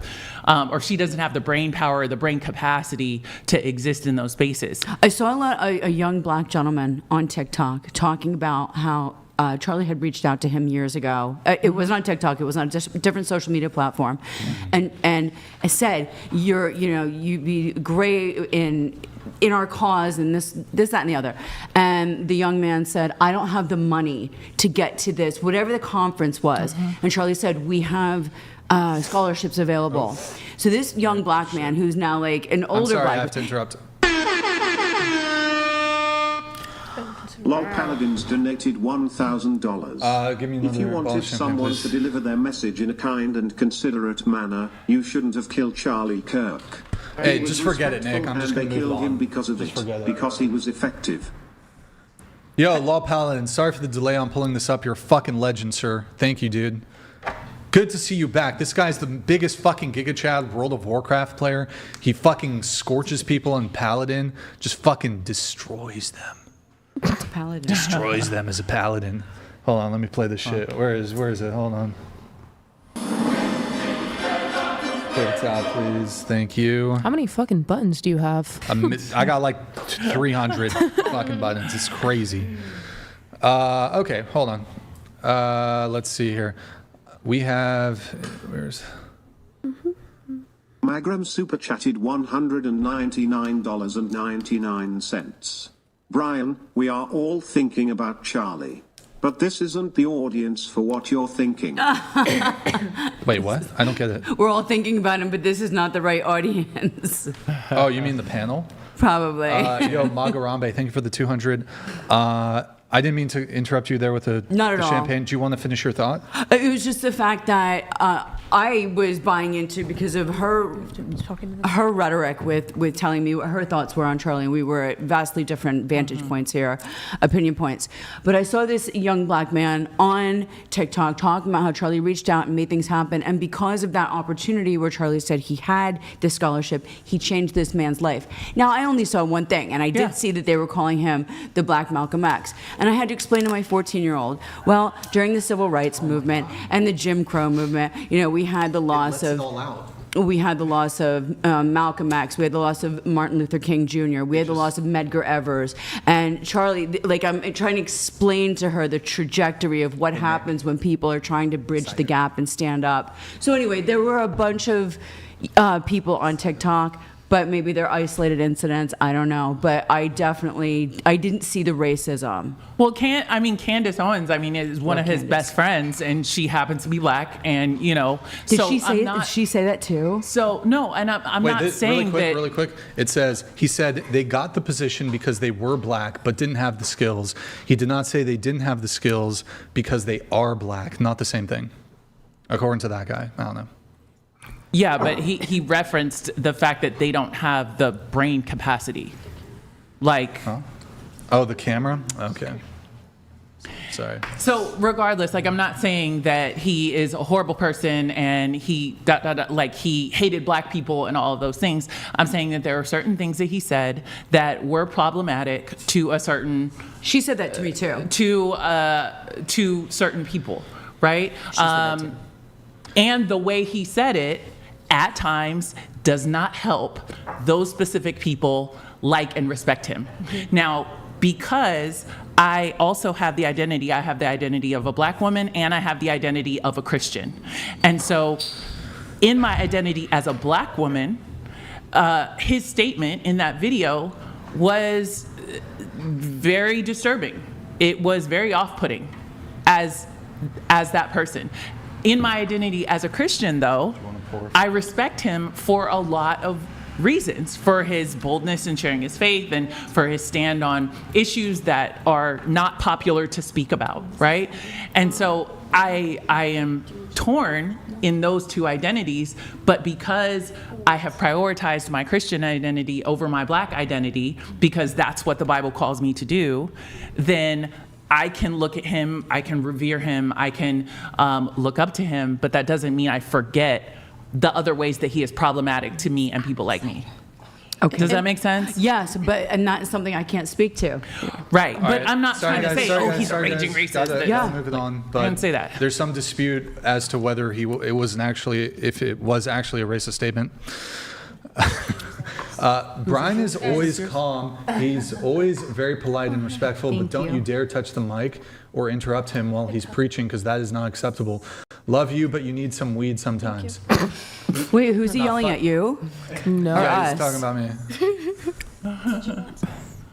Yeah, it's just weird. Like most shit, like I don't know, like just hearing crazy shit doesn't really bother me, but just like minor stuff fucking gets me. I don't know. I'm autistic or some shit. I'll blame it on Same. Oh, you mean you dial in on something and you ruminate over and over? No, you couldn't possibly be autistic, Brian. Super autistic. Giga autistic. All right, let me get into the pre-show. Or you know what? We're going to do this. To Law Paladins, so it's just me and Pamela, the Violatrix here, who are going to have champagne. So everybody else has apple cider because underage and other reasons. Salut, cheers. Chindan. Cheers. It's okay. Okay. Brian, I keep drinking your sloppy seconds. Stop drinking out of it. Oh yeah, I didn't think about that. That's okay. It's okay. I don't mind. I don't have herpes, so. Is there anything else in there? What do you mean? Are we going to have to do a full testing panel so I can drink out of your bottle? Too late now, girl. I know, Brian, I got what you got. Wow. Somebody wrote in my comments, so romantic. Brian's going to he's going to be your daddy after this. And I was like, what does that mean? He's like, just wait. Are you a daddy? What goes on? No, someone said that to me. No, I'm curious. You know what? I'm going to financially dominate you. Go get your fucking purse. Right now. I know, it doesn't work in the reverse. It doesn't Because work? see, personally, I'm submissive. That shit doesn't work. Whoa. Go get your purse. Yeah. Go get your purse right now. Yes, What's Daddy. happening? How much Wait. cash you got on you? How much did I make in Chicago? 3,000 in 2 days? 3,000, yeah. Give me 100. 3K. This will be like a little story you can tell. This one time, Girl, can I have a 20? I was financially dominated by men. It'll be like a funny story. Wait, It's too late. is he actually gonna financially dominate her? No. Yeah? You bet. We're like knee deep in the bit now. Okay, here we go. Balls deep. All right. Like I like that saying it's more. Look, if you want to do more, I'll accept more. You know what? I need 300. Oh, can I financially dominate? 300. Wait, are we 300. doing I need a tribute. Can we practice? No, I need a tribute. I need a tribute. Whoa. In fact, I need a $100 tribute for each. All right, I need the tribute. Now, what am I getting? Am I getting at least a good girl? What, you can't say that? Oh no, you can say it, but I need. Hold on. You. Oh, shut up. You think hold on. Not you, her. You think a good girl is worth whatever the couple? What Are the you fuck? trying to findom me? Bro, you got your purse out. Pay up. Because I'm buying the screen time. Every man that is in here telling you they're so masculine, they're all like, the violatrix, I want to wear panties for her. You know how many hits are going to be on my website tonight? You know how many hits are going to be on my website? And it's going to be your brother, your cousin, your boss, your next door neighbor. Now, God forbid you give the woman a that was all. You got your purse out in the. I saw that cash. That was like a couple G's. Come on. Now. Come on. Wow. I know it's kind of late, but I found the clip. Nah, it's okay. We'll just move on. We've moved way past the clip. Yeah. You have your purse on you, What? You got to. Did I miss something? No, I don't. You got to pay up. No, because if anybody All that right, pays take- up gets take- screen take the time. purse back then, I guess. Then. All right. Worth a shot. What you You want? could have had like a funny little quip. You could have told people this one time I paid a guy $100 on a podcast and he findommed me. But how are you going to fin on me? What am I getting for finessing this? you out of It's a tribute. I don't think he That's just a understands what tribute. findoming On your is. website. Finessing. You look at my website? Yeah, I do research. I research everybody. On your website, it's like just to contact me is $100. I should have charged you. I should have when you first DM'd me. I should have been like $2,000. Oh shit. That's nothing. There you go, pal. So you're saying I'm cheap? Okay, keep going. Keep going. Am I a sex worker now? What the fuck? Yes. Yeah, now you're a prostitute. $39.99, Brian. take Get it. it now. Yoink. Yoink. Wait, I gotta play this. Hey, chill out, Felicity. What the fuck? Grabs me, boys. Honey, I'm married. My husband's a doctor. This is like my fun money. My fin Oh, this is bombing. nothing to her. Nothing. Something to me. Anybody else? Please, my most privileged child. Panhandling right now? Give me money. No, fuck Money. no. Tribute. She's got right, she's got whatever. Anyways. buku cash, but she's not fin doming. She's got buku money. Anyways, let's move it on. What were we gonna do? There was. I think I just bought some more screen time with that 100 tribute. So you have to say theviolatrix.com and my book. Can we pull my book out since I made a donation? That costs way more. You gotta drop 1,000. You gotta drop 1,000 if you want. Yeah. Take another sip, Brian. Go ruminate back on the Australian girl. Circle back to the Australian girl. Yeah, we're gonna move it on to. Hold on, let me see. We got the chat here coming in momentarily from all paladins. Hold on. Also, guys. Oh, Madonna me at the DEI. Did you say marron? Madonna me. It's like I haven't heard that since I watched The Sopranos. What does that mean? Gabagool. Madonna. Agabagul. Marron. Abafangul. It's an Italian thing. È stata zitta, faccio brutta, faccio bella. Maron is Madonna. Oh, Maron. It sounds like Maron, but it means Madonna. Oh, I don't Madonna. like that kind of talk. You fucking hypocrite. Olivia. She was a hoa. She was a hua. She was a hoa. A gumar. Oh, okay. We have this chat here from Lol Paladins. Oh, question for the WNA player. I'm sorry. Aren't you happy that you got where you are because of your talent and not the color of your skin? Affirmative action is bad. Pilots should be hired for the same reason. No, I agree that people should be hired because of their skin or not because of their skin. I did the same thing. Oh shit! You see how it's not that telling? Oh shit! The truth comes out. No. I do not Freudian agree slip. that people should be hired for their skin color. I don't believe that you should be saying that people who support DEI do not have the brain capacity to get their role, and so they have to take a white person's spot. I do not agree with that. That in itself is a racist statement. Saying that those people do not have the brain capacity, and so they took a white person's spot. Now, affirmative action wouldn't have to gotta be move it a on. thing. I'm sorry. We lingered too long on the DEI stuff. Was that Chloe Roma? I don't know who sent that in. Thank you, Andre. Thank you for the. Okay, normally it's below the threshold. Oh, it's Canadian money too, bro. You want me to say tabernacle? Send in. What? Send in a TTS 200 streamlabs.com/whatever tabernacle. I'll say it. Wait, I just said it. Fuck. Damn it, he got me. clip. I'll say it the proper way. Okay, let's see here. Let's get into some of the pre-show notes. Actually, wait, we have to do... No, let's do pre-show notes. Okay. Who goes? We have Snow. You're Snow? Yes. Okay, you do sex work and insurance. Yes, I do. Okay.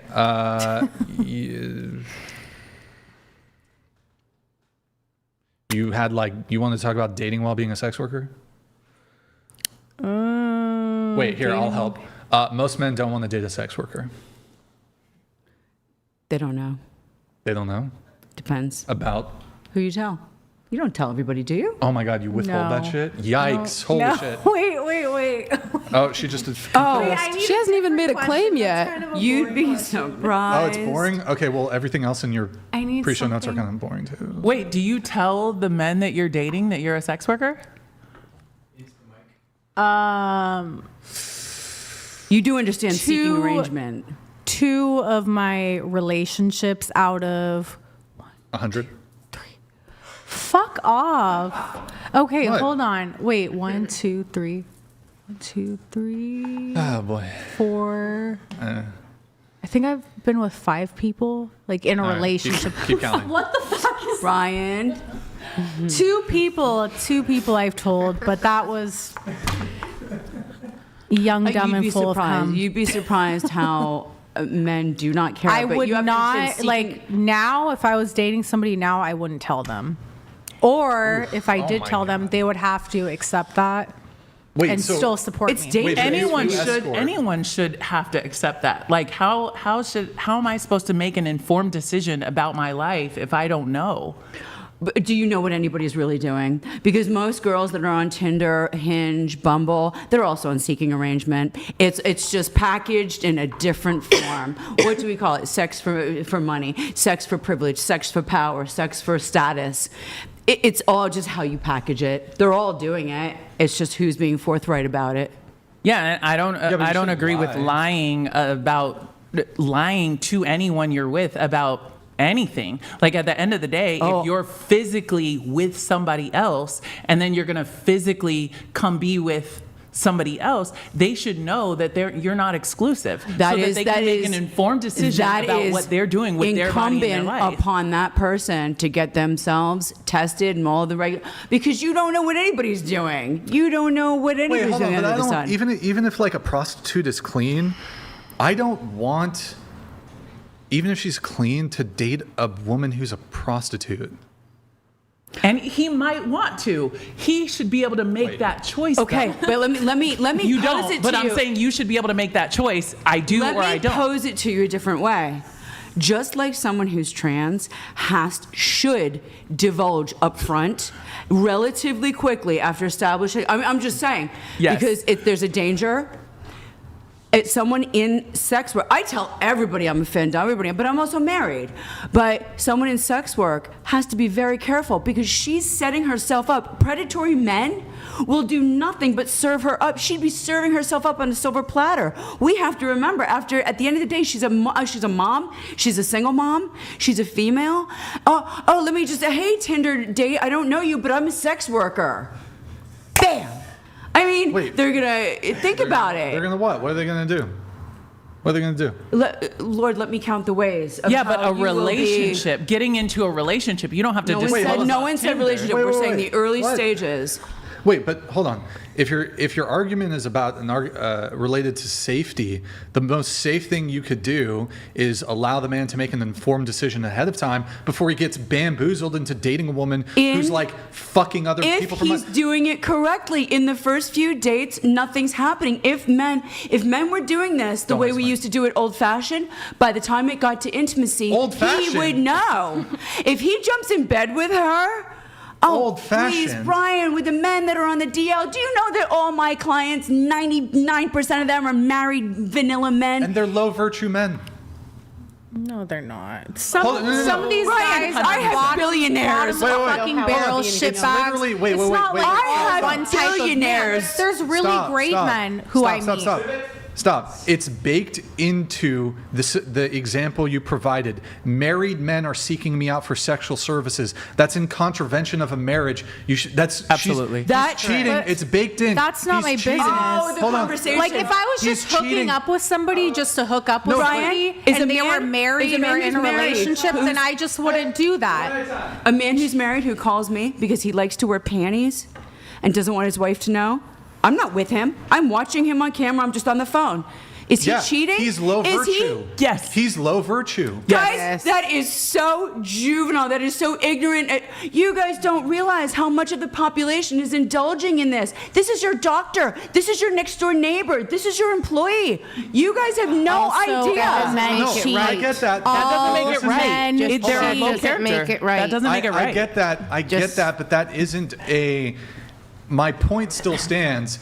It's still... You guys think it's sexual. You guys think it's all low sexual? Virtue. You guys think it's all sexual? Would the wives be upset if they found out they were doing it? I ask every one of them, have you involved your wife? Well, I tried early on in the marriage. She couldn't understand it. So I found it's better to compartmentalize these things. They're not all sexual. First of all, fetish, we don't choose. Let me tell you how fetish is born, kink and fetish. We don't choose what we're attracted to.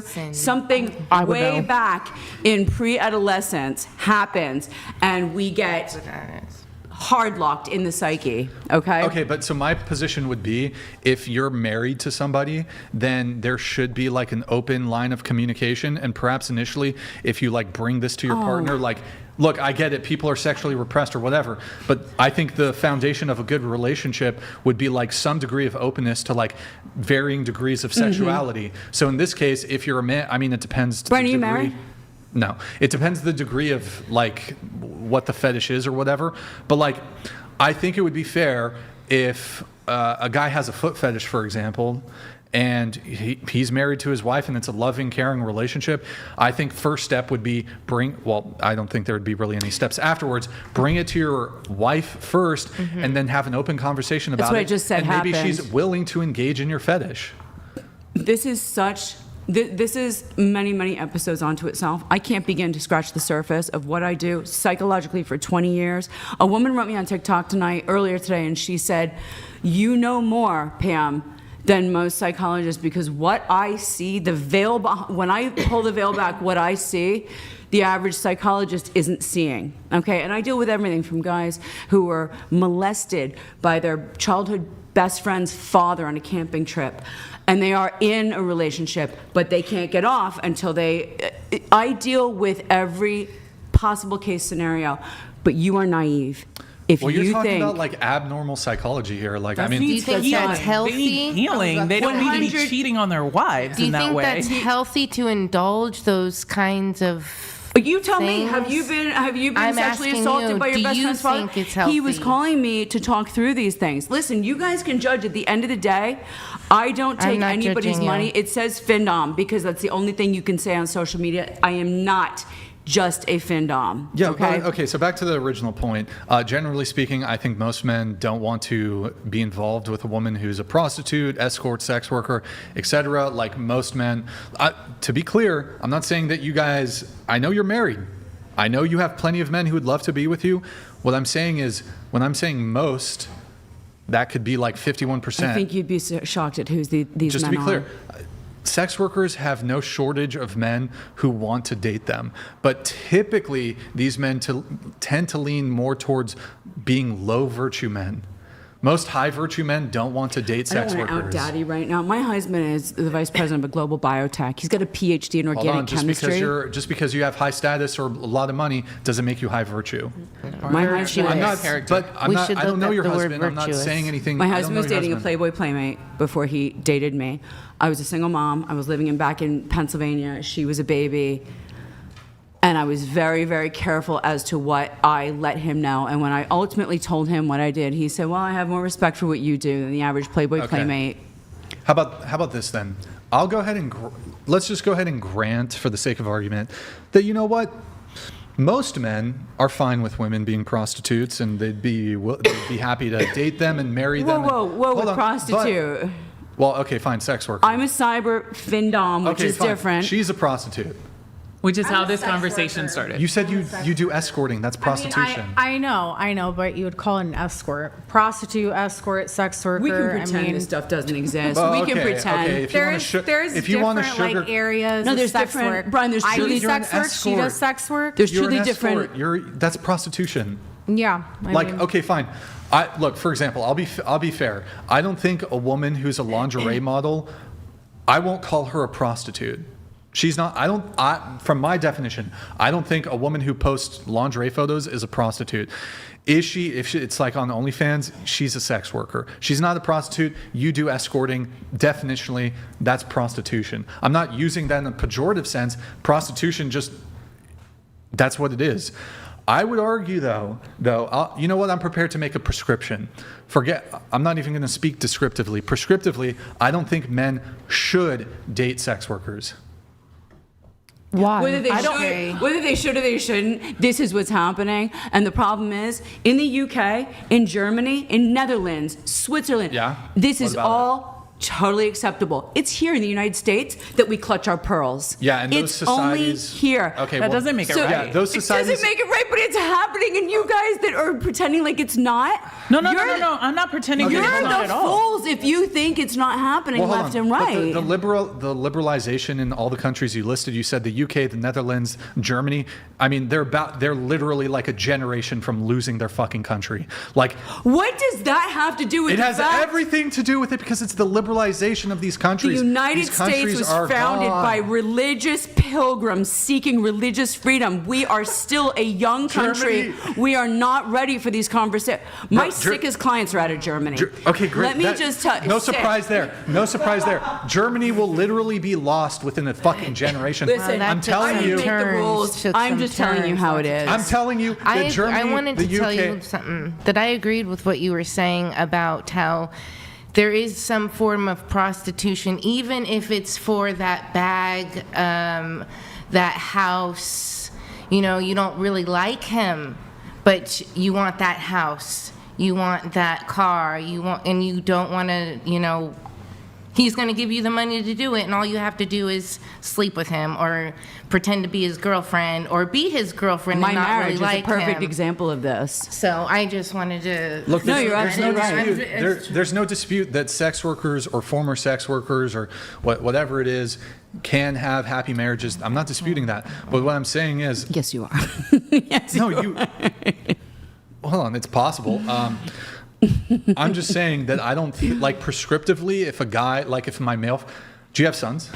I do not. I mean, I have her boyfriend who I raised for 5 years. If you had a son, like if you had to choose between a woman who was a virgin and just like a normal virgin girl, or like a woman who had prostituted in the past and she slept with like 300 men.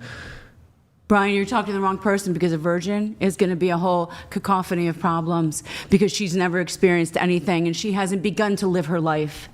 That is a woman. Why does sex determine if she's lived her life? Hold on. Even because my mother was one when she married my father, and I lived this. No, you guys don't want to come at me with this stuff. Hold on, but let's test it. Let's test it out. So, okay. I'm even willing to grant that it might be the case that a woman who's a virgin, maybe she doesn't have a lot of relationship experience, and because of this, maybe she makes certain mistakes in a relationship, whatever. Sure, maybe like a woman who does have past relationship experience might be better suited in some capacities. But the comparison here is between a virgin and a woman who previously was a prostitute and slept with 300 men. For your own son, would you tell him, if he had to choose between two women, date the prostitute or date the virgin? Who would you tell your son to date? I have 2 words for you. Answer the question first, then give me 2 Mary words. Magdalene. What? Hold on. Okay, first off, that's fake news. She wasn't a prostitute. Secondly... No, she listen to me. Okay, you great. are asking. Wait, no, you are asking something so completely. Brian, I answered the question. No, you didn't answer the question. I would never go for the virgin, because the virgin... Wait, ask me a question. Genghis Khan. Does that answer the question? Brian, I answered the question. I said I would never go for the virgin. Mary Magdalene is a moot point because she intentionally changed her life right? She changed her life. She was this, and she stopped being this, and went to be this. We're never, right? we're never going to agree. But initially, we're talking about honesty. We are not talking about, like, yes, men are going to date sex workers. They're going to go to prostitutes. They're going to watch porn. They're going to do all of those things. All of them. And if you think they're not, no, that's fucking bullshit. I'm not saying stop. Going to. There's high virtue men that don't do any of that shit. Get that out of here. So anyways, back to this. Answer my question. Do you want your son to be with a prostitute? I already answered this 3 times. The prostitute. You'd prefer your son to be with the prostitute over the virgin? I mean, you're asking a sex worker that question, so like, of course she's going to say that. But the issue is I'm not, because I was raised conservative Catholic. Are men going to do that or not? The issue initially, what we started talking about, was the honesty. Why roll your eyes? Isn't this what we're here for? Isn't this what we're doing? You letting them know, telling them what they're getting into. That you're a sex worker. Watch out, she boxes. At least eventually, when it gets serious, you should tell them. Again, I bring a very unique set of circumstances. My mother was a virgin when she married my father, and it didn't work out well. My father was known as the legendary Lothario. It did not work out well. And that doesn't mean it's not going to for anybody else. Right. That's one testimony. That's one example. It's my controlled experiment. I want to ask the rest of the panel here. You have a son. He has a choice between 2 women. I know it's a hypothetical, whatever. Prostitute who's been with 300 men for work, or virgin girl. Which one do you pick? Starting with you. Your son, who should he date? Who should he date? Subjective.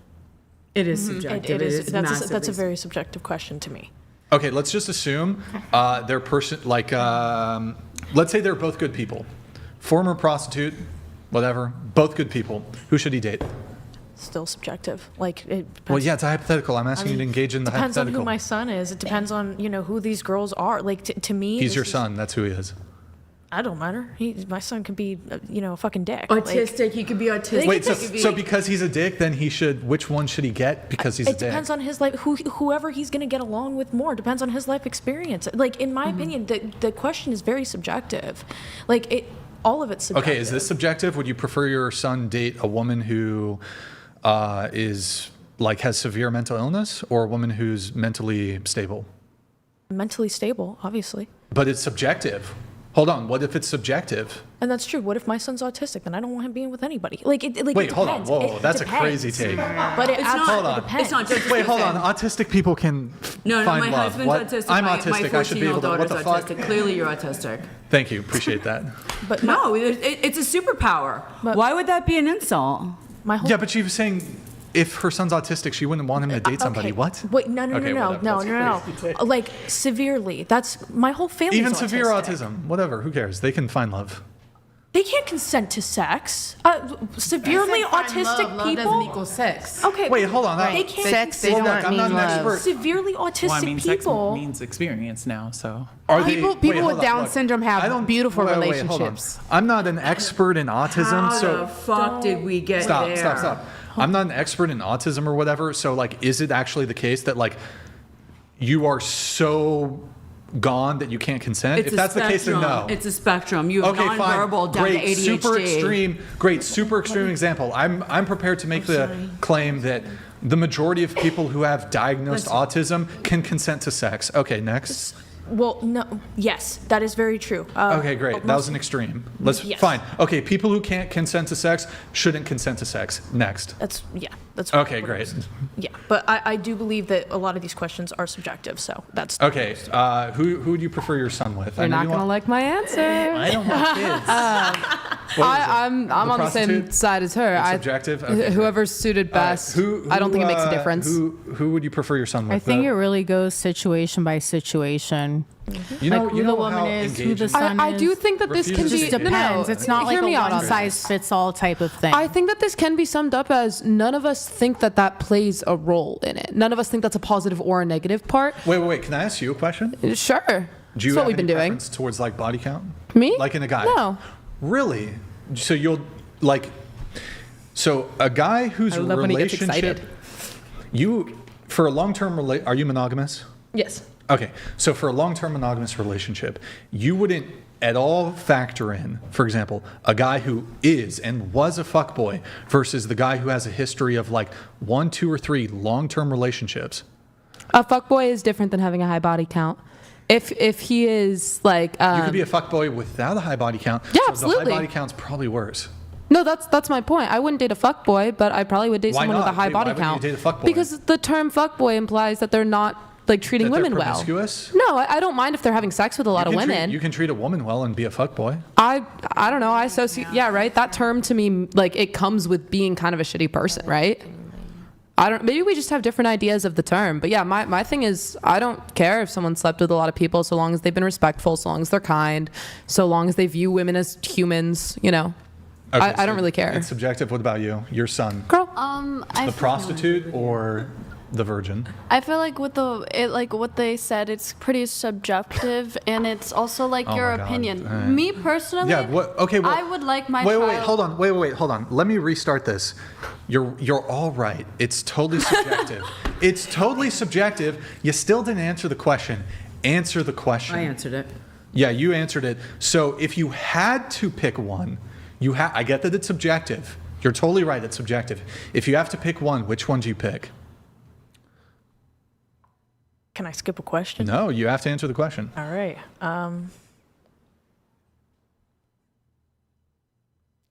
The prostitute. Okay. Yeah, fuck it, the prostitute. Okay. If you have to pick one, 304. Which do you pick? The virgin. What does that mean? All right, W. Okay, what about you? Tilt your mic down a little bit. Tilt your mic down. Just a teeny bit. Go ahead. I'm going to pick the one that's safest and healthiest for him, which is the virgin. Okay. What about you? Yeah, the virgin. What about you? The virgin. What was in the majority? Prostitute, hooker. 304. Popular doesn't mean right. It was. I said what was the majority. I didn't say popular. Well, I'm the tiebreaker. That would be virgin. the majority. The majority would be the most popular. Whatever's the most popular would be the majority. Like majority popular. I am super sad that this is coming off as neat little boxes, because none of this fits into neat little boxes. And your moral high ground over there, I am really sorry to tell you that a lot of the people that you, I'm sure, find morally superior are probably my clients. No.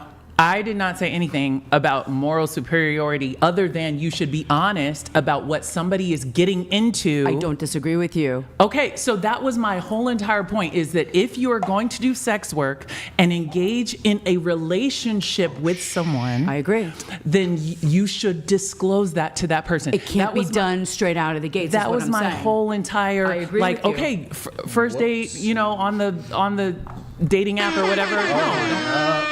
Yo, Jay, I'm sorry for the delay. Jay I wasn't looking at my computer. $999. Let's do this one more time. Yo, thank you, Jay. We love Nick. You're a fucking legend, sir. Glasses up for Charlie. Yo. Felicity, grab a popsicle. W. Ryan, where's your backwash champagne? W. Mary. I'll pour you some more because we're getting another champagne bottle. So I'll pour it before I. Yo, Jay, sorry, I didn't mean to overtalk you there. Before you insult Not me. one step back. Jay, sorry for the delay on this. I was just so engaged in the convo. I missed it. I'm sorry. And we have some TTS here too. Also delayed. Andre Andre my bad. donated $200. Brian, let's have it. Conrad. Osti the tabernacle chair one. I don't know. Osti. Tabernacle. Is that good? What does that mean? The tabernacle chair. Huh? Yeah, it's a champagne What pop. does that mean? Tabernacle is the thing behind the altar that the Holy Eucharist goes Tabernacle. inside. Is that good? Is that good? Was that Tabernacle. good? By the way, because of the delay, Am I Andre, being insulted or not? thank you. Ostia de tabernacle chair. Oh, it means What does it mean? it means the person with the moral superior high ground that has the Holy Eucharist. Okay, the tabernacle. So anyways, Andre, sorry for the delay. Which I don't know who they're referring to. Andre, sorry for the delay on Andre for 10, because there was a delay on your TTS, Andre. If you want to send in a 10, I'll treat it as a TTS because there was a delay getting to it. I apologize. We have the Joker here too. This applies to Joker too. Joker donated $200. Okay. Girl on the right, share one. You look like Harley Quinn, so hot. I would be your Joker. Why so serious? Oh, bro. Pick a card. Red and I'm your man. That's your boxing Black name. and I'm your man. Yo, chat, tell the Joker, we have a rule. If you simp for a girl, you have to pay the simp tax. You have to send in another TTS to pay the simp tax. That's her boxer name, Harley Quinn. Actually, wait, because there's a delay on his TTS. Your simp tax is just $10. Oh, right. Why don't you get that going? Oh, my God. You're These struggling champagne tonight, bottles aren't let you? out. Did you guys hear that? The little psst. No. It doesn't pop. God, fucking. No. That's Before you swig out of it, Brian. All right, push it more. Thank you, Eddie. There we go. WMB flavor with a reach. Thank you. That's an awesome reach. All right, sorry guys, one sec. Let me pour this, and then Felicity will, I don't know, do things. Okay, pass it down. Thank you. Thank you. Appreciate it. Okay, that was. Oh, yeah. Olivia, Thank you guys. Yes. you're gonna read this one for us. It's not the case. Oh, we're back. I'm so sorry. I cannot. It's not the casement. It's not the casement. Okay, you read it. Yeah, thank you. It is not the case that men dominate just because of physical strength. All top chess players in the world are men. We have higher calculation skills and spatial awareness. Of course you do. Okay. Okay. Okay. Spot on. He's right. I disagree. Okay. Why? I can't do the sports shit again. Give me a break. All right. No more. Read this one. Chair 2 just admitted that all the No, Felicity, stop. We can't. No, the microwaves, we can't. Chair 2. Is that me? Chair 2 just admitted that all women are either open or closeted It's just prostitutes. going to be cold pizza. And that all men Yeah. are Yeah. depraved. I can't read. It disappeared. Brian made it disappear. Wait, who here wants pizza? I'll have like Anybody want pizza? Can we do after we're done? Yeah. Wait, I was just getting roasted, if you guys actively want some roasted, after we're Brian. done. Please bring it back Anybody up. want any pizza now, though? Oh, wait. Yes. You'll wait? Yeah, we'll wait. I'm good. Oh, she wants one. just a Okay. small slice. Give her one slice with a plate and napkin, please. Where were we? Did was we getting read roasted. the one? Did we read the one from Christopher? Chair 2, please. I don't believe so. I wanted to finish the chair 2. This one? Did we read this one? No, something happened. Oh, Chair 2 just admitted that all women are We either. did this one, yeah. right? I didn't read the whole thing. Oh, finish it then. That all men are depraved and cheaters. The unicorn, check your worldview. That's not at all what I said. Huh? That's convenient. Yeah. That's a crazy leap from what you said. It really is. Can you not And that's okay, because that's mostly what I get. thought it would be hot. Well, it's been sitting. I just want to clarify, like, I don't have any moral high ground. I have chosen to live my life a different way. After living my life, I probably would have agreed with you guys on many, many things. I hear So, like, I'm not trying to say I'm better or higher than anybody. I always have had a conviction that I believe that everyone should be able to make an informed decision I don't on disagree what with they're you. getting into, even to the point where I've been dating someone, wanted to partake in other opportunities with other people, and instead of cheating, I went to the person I was dating and I said, hey, I need an open relationship. I know you don't want one, but if you're willing to participate in this, then we can either break up or you're going to be willing to participate in this. You wanted to be in an open relationship? Yes. See, that's so funny. Now this is before my life changed, before I chose to follow Jesus. Okay. But I'm saying, like, the conviction of people should be able to make an informed decision I totally agree with on you. what they're getting into. I respected that person so much that I told the truth when I could have easily lied. Here's where because of that. Here's where we were saying the same thing. We were just on a different path. Yeah. 100% people should disclose that. The problem is people are so afraid to disclose it. As long as everybody keeps it in their pants during the discovery process, it's fine. The problem is everybody's jumping into bed without these informed decisions. Yeah. So the women are protecting themselves with not divulging. Men are on the DL. Men are on the DL, Brian. Oh, listen, I know that's real. Also, it's a debate. We're all being a little bit dramatic. No, we're not. To Jay, Salut, Jay, Salut. great moderator, legendary guy, and just all around gentleman and a scholar. Salut. I'm like, Also, the explanation for the microwave, it interferes with our Wi-Fi signal, and it'll Damn. It'll fuck the stream up and all our shit if we run the microwave while we're streaming. So can't do that. Okay. We have a chat here from Stifler, unfortunately, because reasons. Stifler's question is, rate your looks on a scale of 1 to 10. You can't pick 7. Starting with you. Go ahead. I'd probably give myself probably a 6. Okay. What about you? In the age 53. Into the mics, In the please. age 53 category, we're going to go a strong 8. Okay. What about you? 10. Okay. What about you? Bro, you know your turn's about to be fuck. Oh my God, bro. I don't.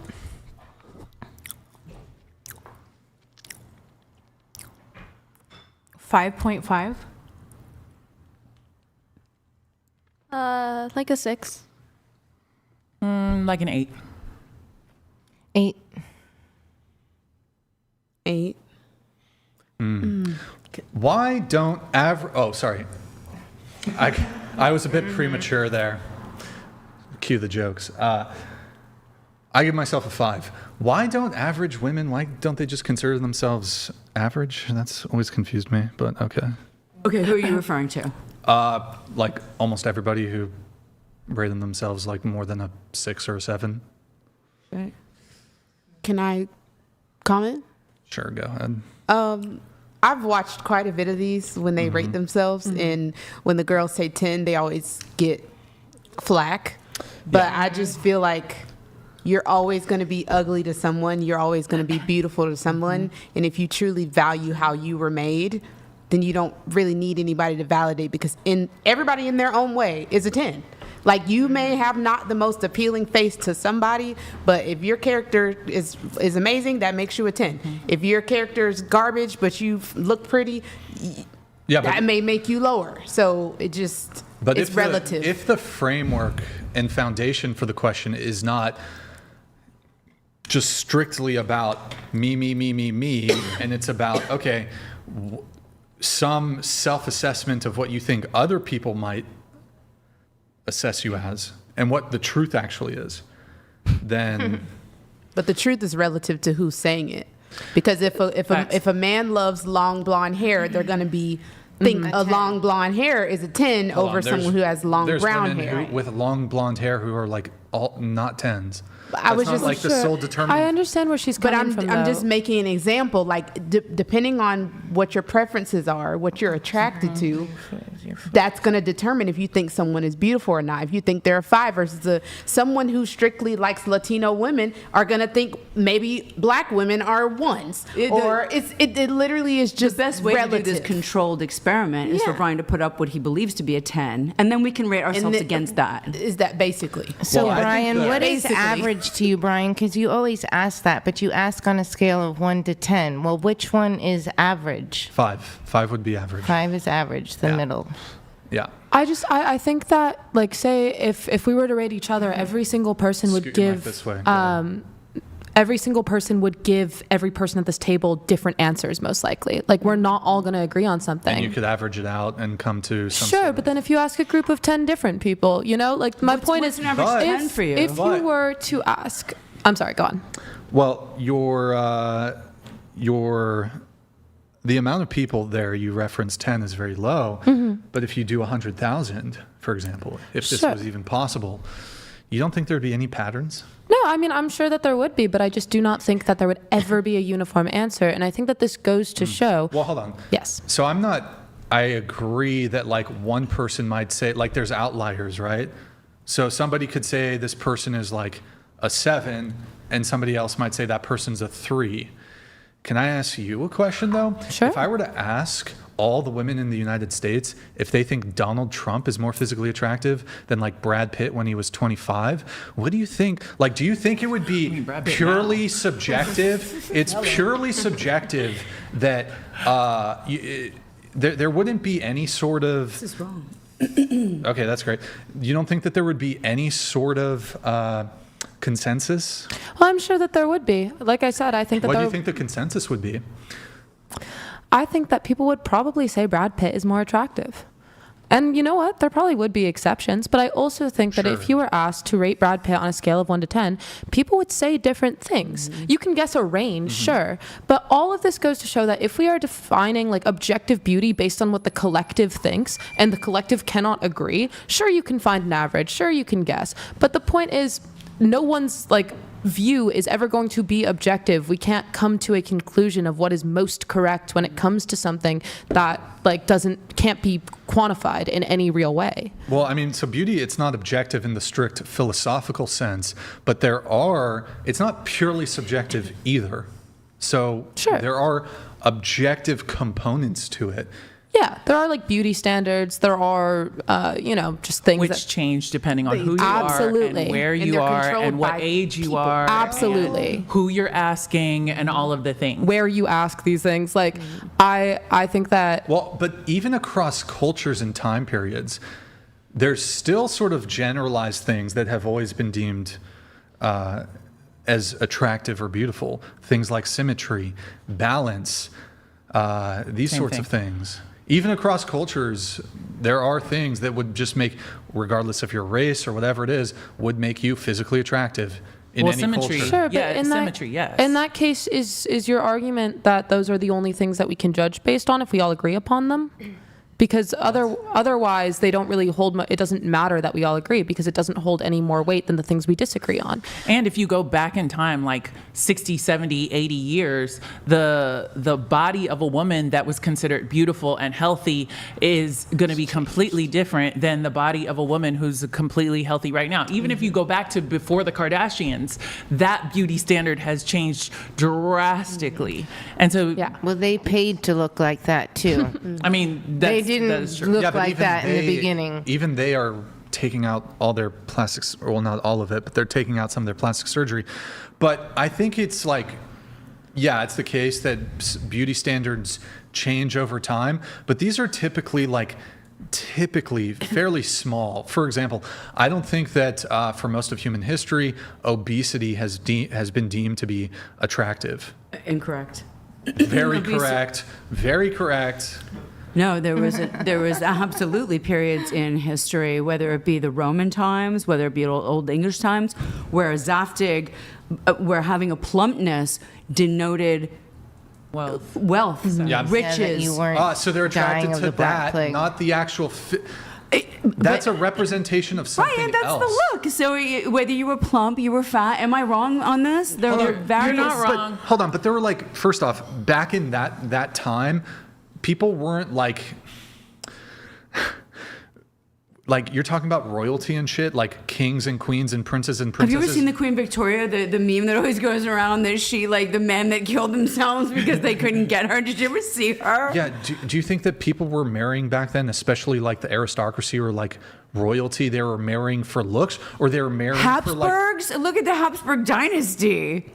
Right, exactly. They were marrying. Hold on, they were marrying for some sort of political or diplomatic benefit. Correct.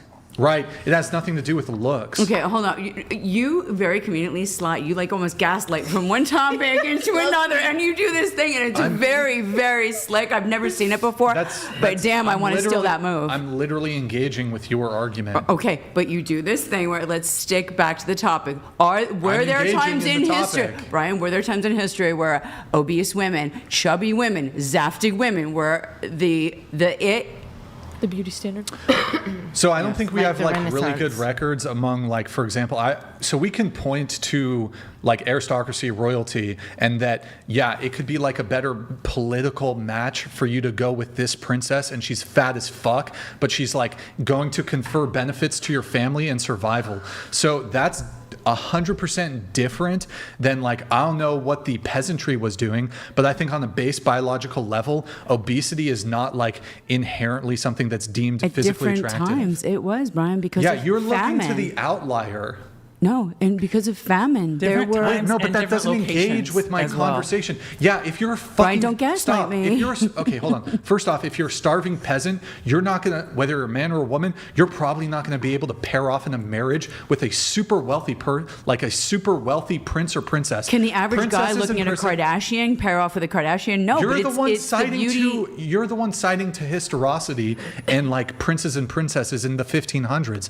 What I'm talking about is you're saying, oh, well, it implies that they have wealth. Okay, the peasantry class didn't have access to wealth, period.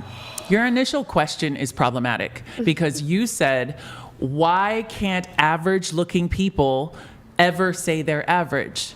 So in your Yes. point of view, Yes, this is a very average. Yeah, this is an average panel. in your point of view, that's in your opinion. Right. That this Literally, panel is your average. opinion. That's your opinion. So according Okay, to sure, it's my you, opinion. we should have all rated ourselves 5. Thank you. No, not all of you 5, but I'm saying generally speaking, maybe one of you is 1 or 2 points above. Okay, but we average. can't pick 7. So It's actually a great point. I mean, you know, like, and I think this Okay, is. tell me. Here's how I look at it. No. Let me ask you a question. Yeah. Which of the women here do you think is above average? Not All fair. of them? Not fair. I'm not doing that. Don't do Don't do that. it. Okay, I'm not. fine. I'm not How doing about that. this? Here's here's my stop, philosophy. Stop. Wait, Here's wait, my hold on. philosophy. No, hold on. Stop. Okay. Stop. Do you think all the women here are above average? Don't do it. I'm not answering that. Well, okay, Because you're I refusing am to not. engage. Because All right. again, Your no, I'm opinion's not. not the I'm not standard. refusing to engage. I'm saying that just because when I said your question was problematic, my opinion doesn't matter. As long as I'm sure she is a 10 to her husband, and that's all that matters. She is a 10 to her fiance. That's all that matters. My teammate used to say, I may not be a 10, but I clean up well. And that is how I look at it. You might not call me a 10 on your personal pretty scale, and I'm okay with that because I ain't trying to do nothing with you on that level. But if right? you give us the Brian prototype for 10, we will all measure ourselves against the perfect Brian prototype for 10. Right, and I'm trying and judging, and you know what? These girls that you I have could do sitting something. behind you, they're beautiful. Give us and your they're prototype. probably closer to the average 10 than I am, Brian, which is what- why they're sitting behind you, and that's okay. That's okay. What's your And average it's 10? beautiful. They're both beautiful. I'm not gonna fight that. I don't need to be I'll give a you- 10 yeah, on I your could give personal you- pretty I scale. could give you a couple women who are. Please do. Please give us. Yeah, so I would say like, Megan Fox when she was younger, like Absolutely. 20, when she was 20, whatever. She's fine. Okay, everybody let him speak. Let him speak. Like maybe like young Anna de Armas or whatever. A lot of people say she's very beautiful. So these are perhaps women who a lot of people would consider 10. So yeah, sure. Maybe Adriana Lima when she was young. Beautiful, gorgeous. Yes. No So question. it's like, but I want to kind of dig in on the one woman who called herself a 10. You said you're a 10. Can you tell me another woman who you think is a 10? Yeah, totally. Pam. Everybody calm down. Everybody. Oh, Brian. I'm sorry. No. I understand. I understand what you're about to say to me. Yeah. What am I about to say? I am not. If we're trying to claim we're talking objectively and shit, I don't think that's possible. But I do genuinely believe that she is the most beautiful she's capable of being. I think that I do genuinely believe she's beautiful. This is not to be kind, right? I am not looking at her and thinking like, oh, I need to make her think she's pretty. That's not what's happening in my head. Pull up the Discord, please. The looks resources tab. My opinion here is, first of all, you did not ask us what we think the majority of people would rate us. If you asked me that, I would answer something different. I think it ought to be the same thing. No, I view those myself are two differently. Very different questions. Everybody's view is different. Okay. Well, Regardless. what is I guess if that's true, then what is I am so sad. how does this manifest itself in entitlement? How does it manifest itself? That's a good question. I would love to. That's a good question, though. So, How are you going to correlate those two? Now that is a Because- good question. That's the crux of it. So, if somebody believes themselves to be something that they just are not, then they feel perhaps entitled to a caliber of person that, based on their looks or whatever other metrics they have, they will never get that person. I believe being realistic and pragmatic is better than being idealistic Always. and delusional. Always. You're Syrian. Yes. Agreed. My roots are Mediterranean, Sicilian, Italian, Syrian. I What had does that that nose. have to- I had that nose. I changed it. The okay. beauty ideal, the standard. Okay? okay. This to me is absolutely beautiful. It is all, no, it's all completely Wait, subjective. hold on. If it's beautiful, why did you get a nose job? You've just Because defeated for- your own opinion. You've and just I'm looking at her going, at the time, you know, I was being made fun of, this, that, and the other thing. I caved to a beauty standard. Did I make the right People's decision? opinions. Brian, you're not a woman. You don't have any idea what we go through. But I'm well, looking you don't at, want to hear my opinion on this. I think male beauty standards are harder to achieve than female. Oh, beauty that's standards. so. Everybody, hold on. I'm That- fucking dead serious. that- Says it's harder for a man right to now, achieve the male aspirational no body question. type. Case in point, you. No question. But here we have a situation. No, I'm teasing you, Brian. You're in sweats right now. No, look. I'll give you an example. So if we look at celebrities, for Can I just finish? No. with- Let me respond Okay. to your thing now. Okay. So if we look at celebrities and we look at movie stars, actors, actresses, we look at them. You look at superhero movies. Superhero movies typically cast the top tier celebrities that we have, and we know that when it comes to Hollywood, when it comes to movies, looks are so important. If we look though in terms of achievability between male superheroes versus female superheroes, it's way harder to achieve the male aspirational body type than it is to achieve the female aspirational body type. Who said? As depicted in Who said?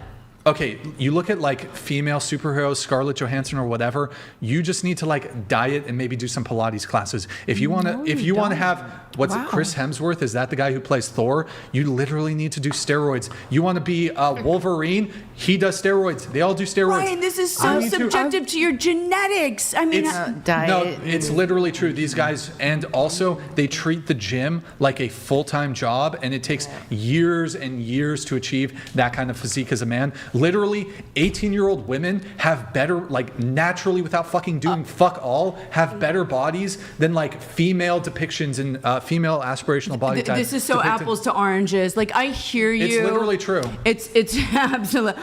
The amount of women that have that ideal genetic type, like more women have that body type than men do. I also would love to Am chime I in wrong? here. Real quick, I don't think that superheroes are the best example. Superheroes are not made to be the most attractive they're capable of being. I think that a good majority of women don't want super buff men. Okay. This is like something that this is like a huge thing. Women don't want super buff men. The reason that we're I seeing care that about in the superheroes, size down there. the reason that we're seeing this in Thank you for superhero your movies contribution there. is because male superheroes, their idea is to be this like, inspirational thing for young boys. They're like this cool character that does good, cool things, right? And then women are kind of put on the screen to be like sexy, They serve different purposes in film because of misogyny, but it is not because... Well, now we're talking about two different things. We're Yes, talking. we are, but I'm trying to explain to you why that difference shows up. Hold on, but we're talking about the male gaze versus the female gaze. Yes. So, like, would you agree that women do certain things with their looks that appeals to the female gaze versus the male gaze? Like, Yes, for example, we always do. Hold on, buccal. I don't know how to pronounce it. buccal fat removal. Buccal fat removal, whatever the fuck it's called. Buccal. Women do that shit for other women.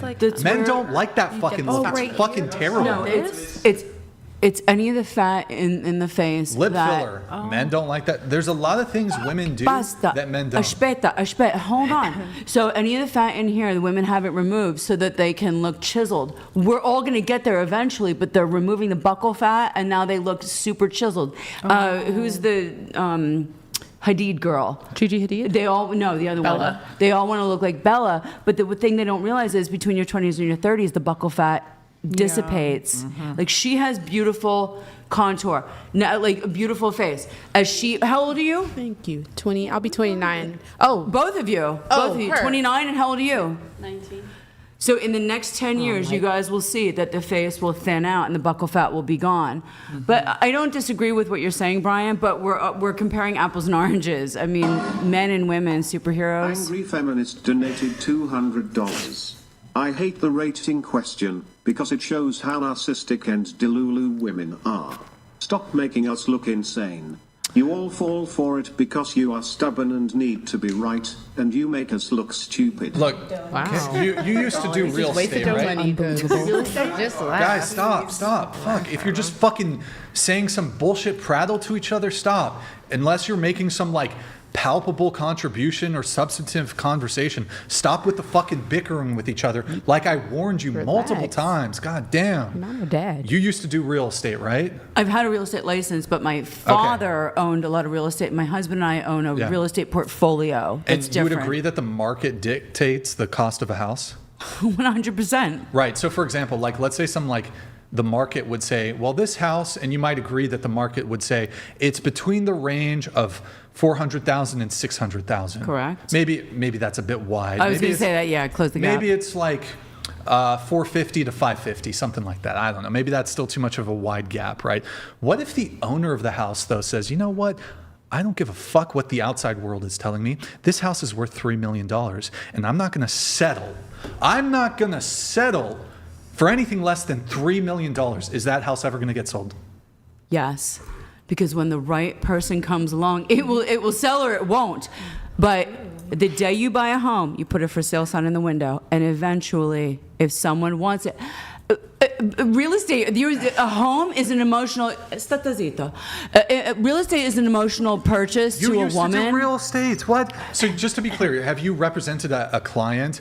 And I'm sorry, let's talk triple net leases. My father owned the Fuddruckers across from Hershey, the Hershey Medical Center. Okay, let's talk triple net leases. Fucking commercial properties, great. You're saying I used to do real estate. What do you want to know? Sure. Okay. You want to talk commercial real estate because you said triple N. Okay. Cool. Triple net. Do you know what a triple net lease is? NNN. Triple N. Triple net. Yeah. Same thing. No, triple net. It's triple N. Triple net. Same thing. What is it, Brian? It's commercial leases. But commercial property. what does a triple net lease specifically denote? Hold on. There's three nets to a triple net. It's the tenant pays the rent, utilities, the taxes, and the improvements. Mm-hmm. That's a triple net lease, Brian. Okay, great. I did my father's 40-year triple net leases on Fuddruckers. So if I have an office space and I say, and the market value for that office space is like $3,000 a month to rent the commercial space or whatever, but like here I am, some fucking landlord, and I'm like, you know what? This is the fucking, and it's actually in the slum or some shit. This is one day that, you know, oh my God, this property here. You know what? I'm going to rent this out for $50,000 a month. But the market would say, no, it's worth $3,000. Is it ever going to get leased? You can only do what the water level will bear, what the market will bear. You can only do what the water level will seek for the property, for the estate, for whatever it is. So there's a certain amount of emotional. Is it commercial? Is it your home? Women will buy, they'll pay more because women base real estate decisions on emotion. Brian, you don't like... I think you're pandering to your male audience here to bury us. Anybody. I'm not pandering to. So I really would love to. Hold on. I'll explain it like this. So I agree that you can like price your property a little bit above market value and you might get a buyer. You might get a buyer, right? It's still going to be hard. Sometimes these people come out, they really like the property. Maybe there's something special, but whatever. But like if the elevation to which you're asking for a property that would otherwise cost $1 million, the market value is $1 million, and you price it at $5 million, you did real estate. You must agree with me that if you've priced... I can't, because I have a perfect story to this. If you've priced a property at $1 million, you're not going to get $5 million for it. I have a perfect story to this. You don't want it. It's anecdotal. Give me your exception to the... My father was dying a couple of years ago. He's in the Hershey Medical Center. I fly home. I look at his portfolio and I said, Dad, you're going to put a Wawa in the Fuddruckers, but you gave them 3 years of free rent to do a triple net? I said, how the fuck are you supposed to live for the next 3 years? So I said, this is a terrible deal. His partner, his Italian partner, he didn't speak to in 40 years, wouldn't sign off. I said, I don't blame Mr. Catalone for not signing this. My father had 2 tubes in his kidneys, one in his penis catheter. What the fuck does this have to do? And he tried to strangle me. Hang on, he tried to strangle me for saying this. The bottom line was, I was absolutely right. And when I said to him, what you need to do is, I got his partner to agree to sell his share. And I said, you got to tell everyone that you're dying and you're going to take the highest bidder. My father was able to go out and market the Fuddruckers and smoked property by saying, I'll take the highest bidder on this commercial property. thereby selling it for 2 to 3 times more than it was worth because it was the opportunity to buy the gateway to Hershey at that time.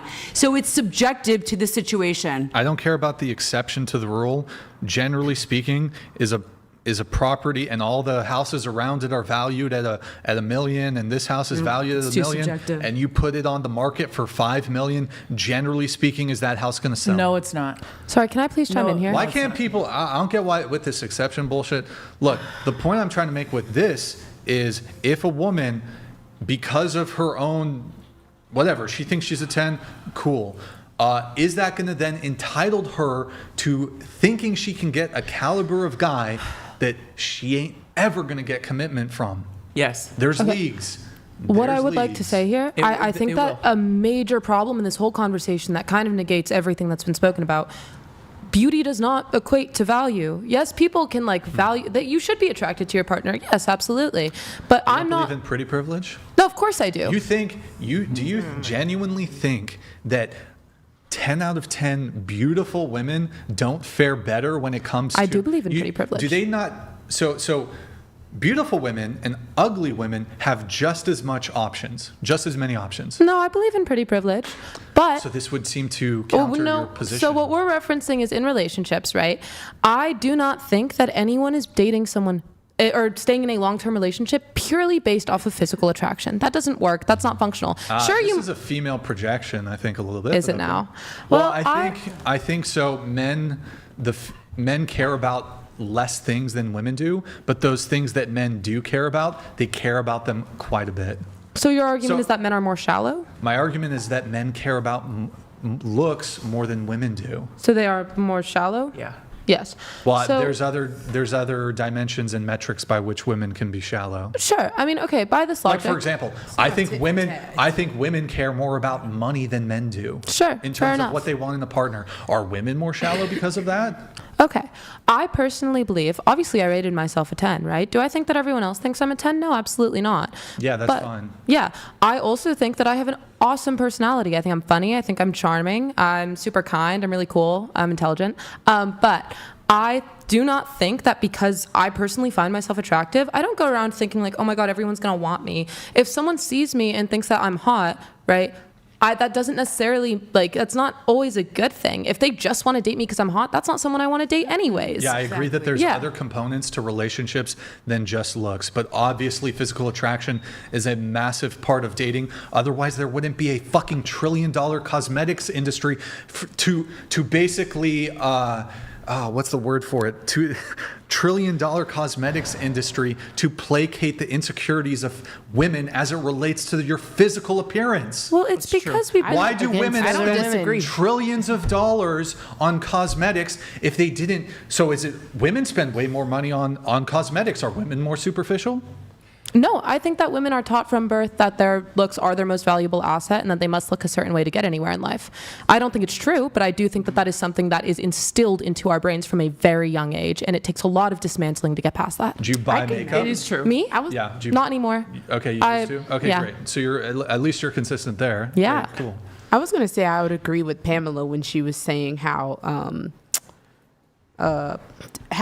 you were saying how when they get the buccal fat or whatever it's called, that it's other women who essentially make them do that. So I don't even know. I know for a lot of people it may be men that encourage them to wear makeup and do all the things, but honestly, I think women get on social media. I think they get on all of these things and start comparing themselves to other women to these unreachable standards, because either way you're going to feel empty the more you keep trying to change yourself because you're not okay with who you are on the inside. So at the end of the day, it's just a food chain. We're all trying to find the best provider, the best man, right? The same way the man's trying to find the best woman to have his children and take care of the home. Brian, let me ask you something.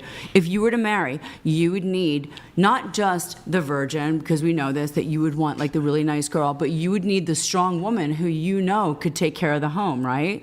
Wouldn't you need a very strong woman? Strong... I don't know if strong is the right word. But that you know that if you had to travel, she could take care of... I'm saying the virgin is like the ultimate manifestation of, in terms of that male desire. Purity. But like, I would date a woman who's not a virgin.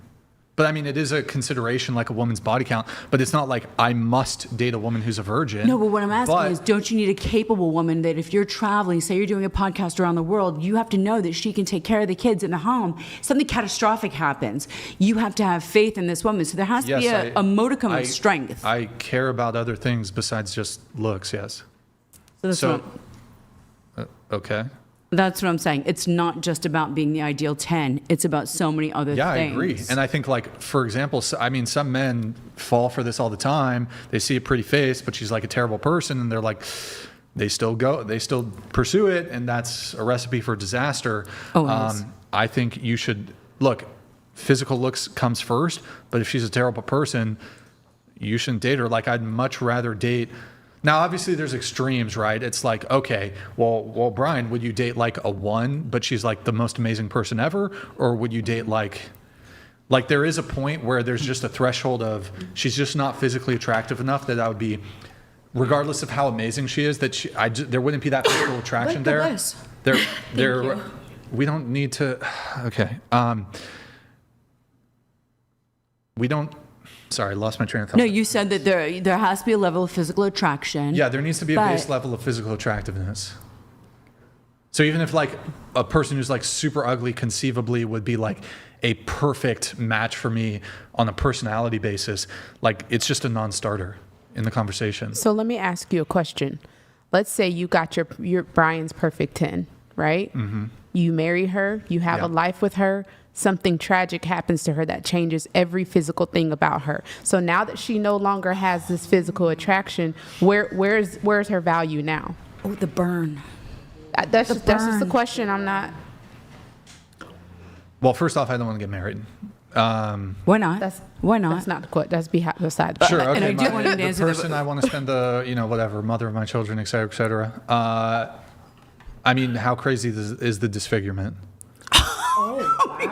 Brian, you didn't. That is not even. That tells me all I need to know about you. Like, disfigurement. I'm crying. I mean, if it's such a change, I mean, you're talking about like. Ryan, we went to relative earlier, and you said relative didn't work, but when it comes to the disfigurement of your Anita de Armas or whatever, it comes. That is wild, bro. How is that wild? How is that wild? But you have such strong opinions about so many things, but when it comes to something like that, which is deep thing, it's like, oh, well, hopefully she didn't get ran over and is it a toe or a leg? Like, wait, hold on. Let's test this out and see. Wait, let's say she's like a really bad burn victim, like severe burns all over her Can't body, even her recognize her face, anymore. like you can't even, her ear is messed up, like that bad, all over, head to toe, snatch included.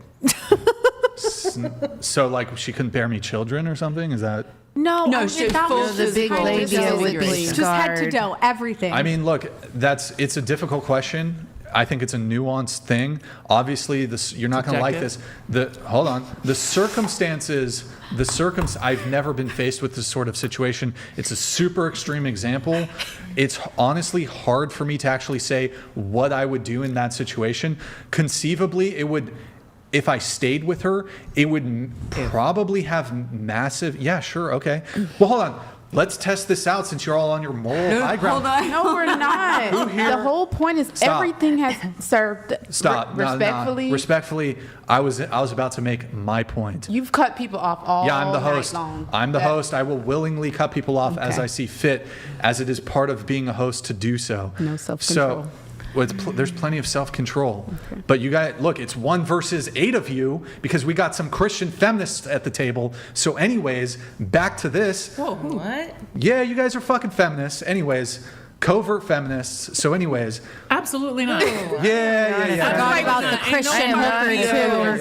Can I say something? No, I'd like to finish my point. Who here values good health in a partner?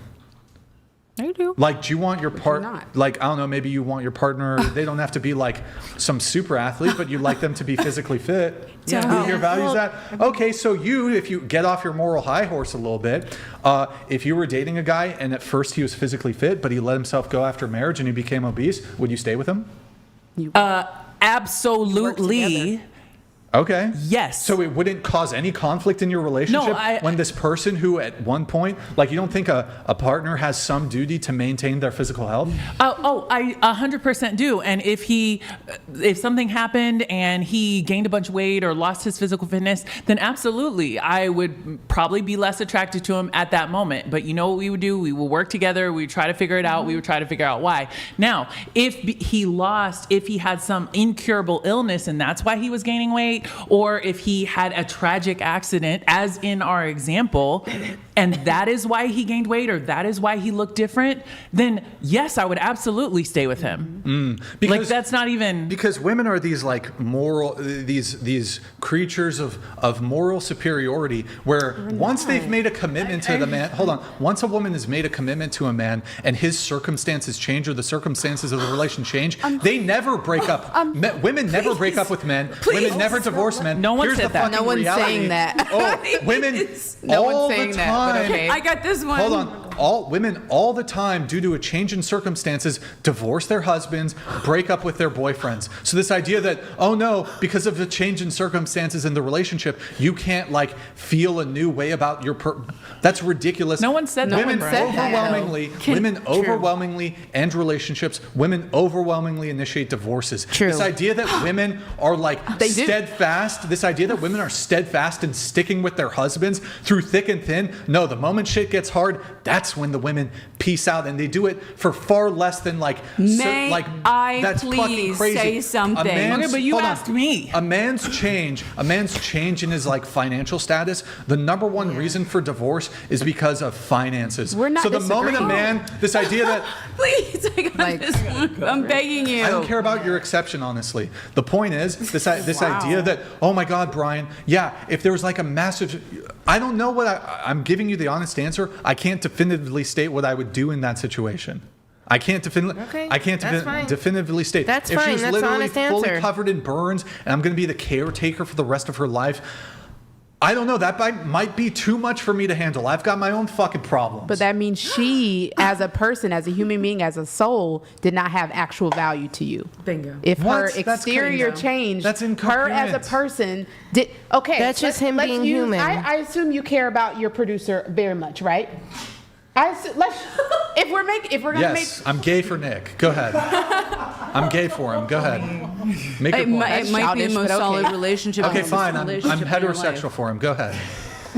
If something about him changed, is that going to make you value him less as a person and say, oh man, you might not need to be my producer anymore? Yes, if he walked over here and took a shit on the table, I'd fire him. That's not even comparable, but I thought at the beginning of this we couldn't make wild comparisons, but apparently that's You know, I deep dove you, and you were like a skinny young kid, like saying nice things to people on the street years ago. When did you become so jaded?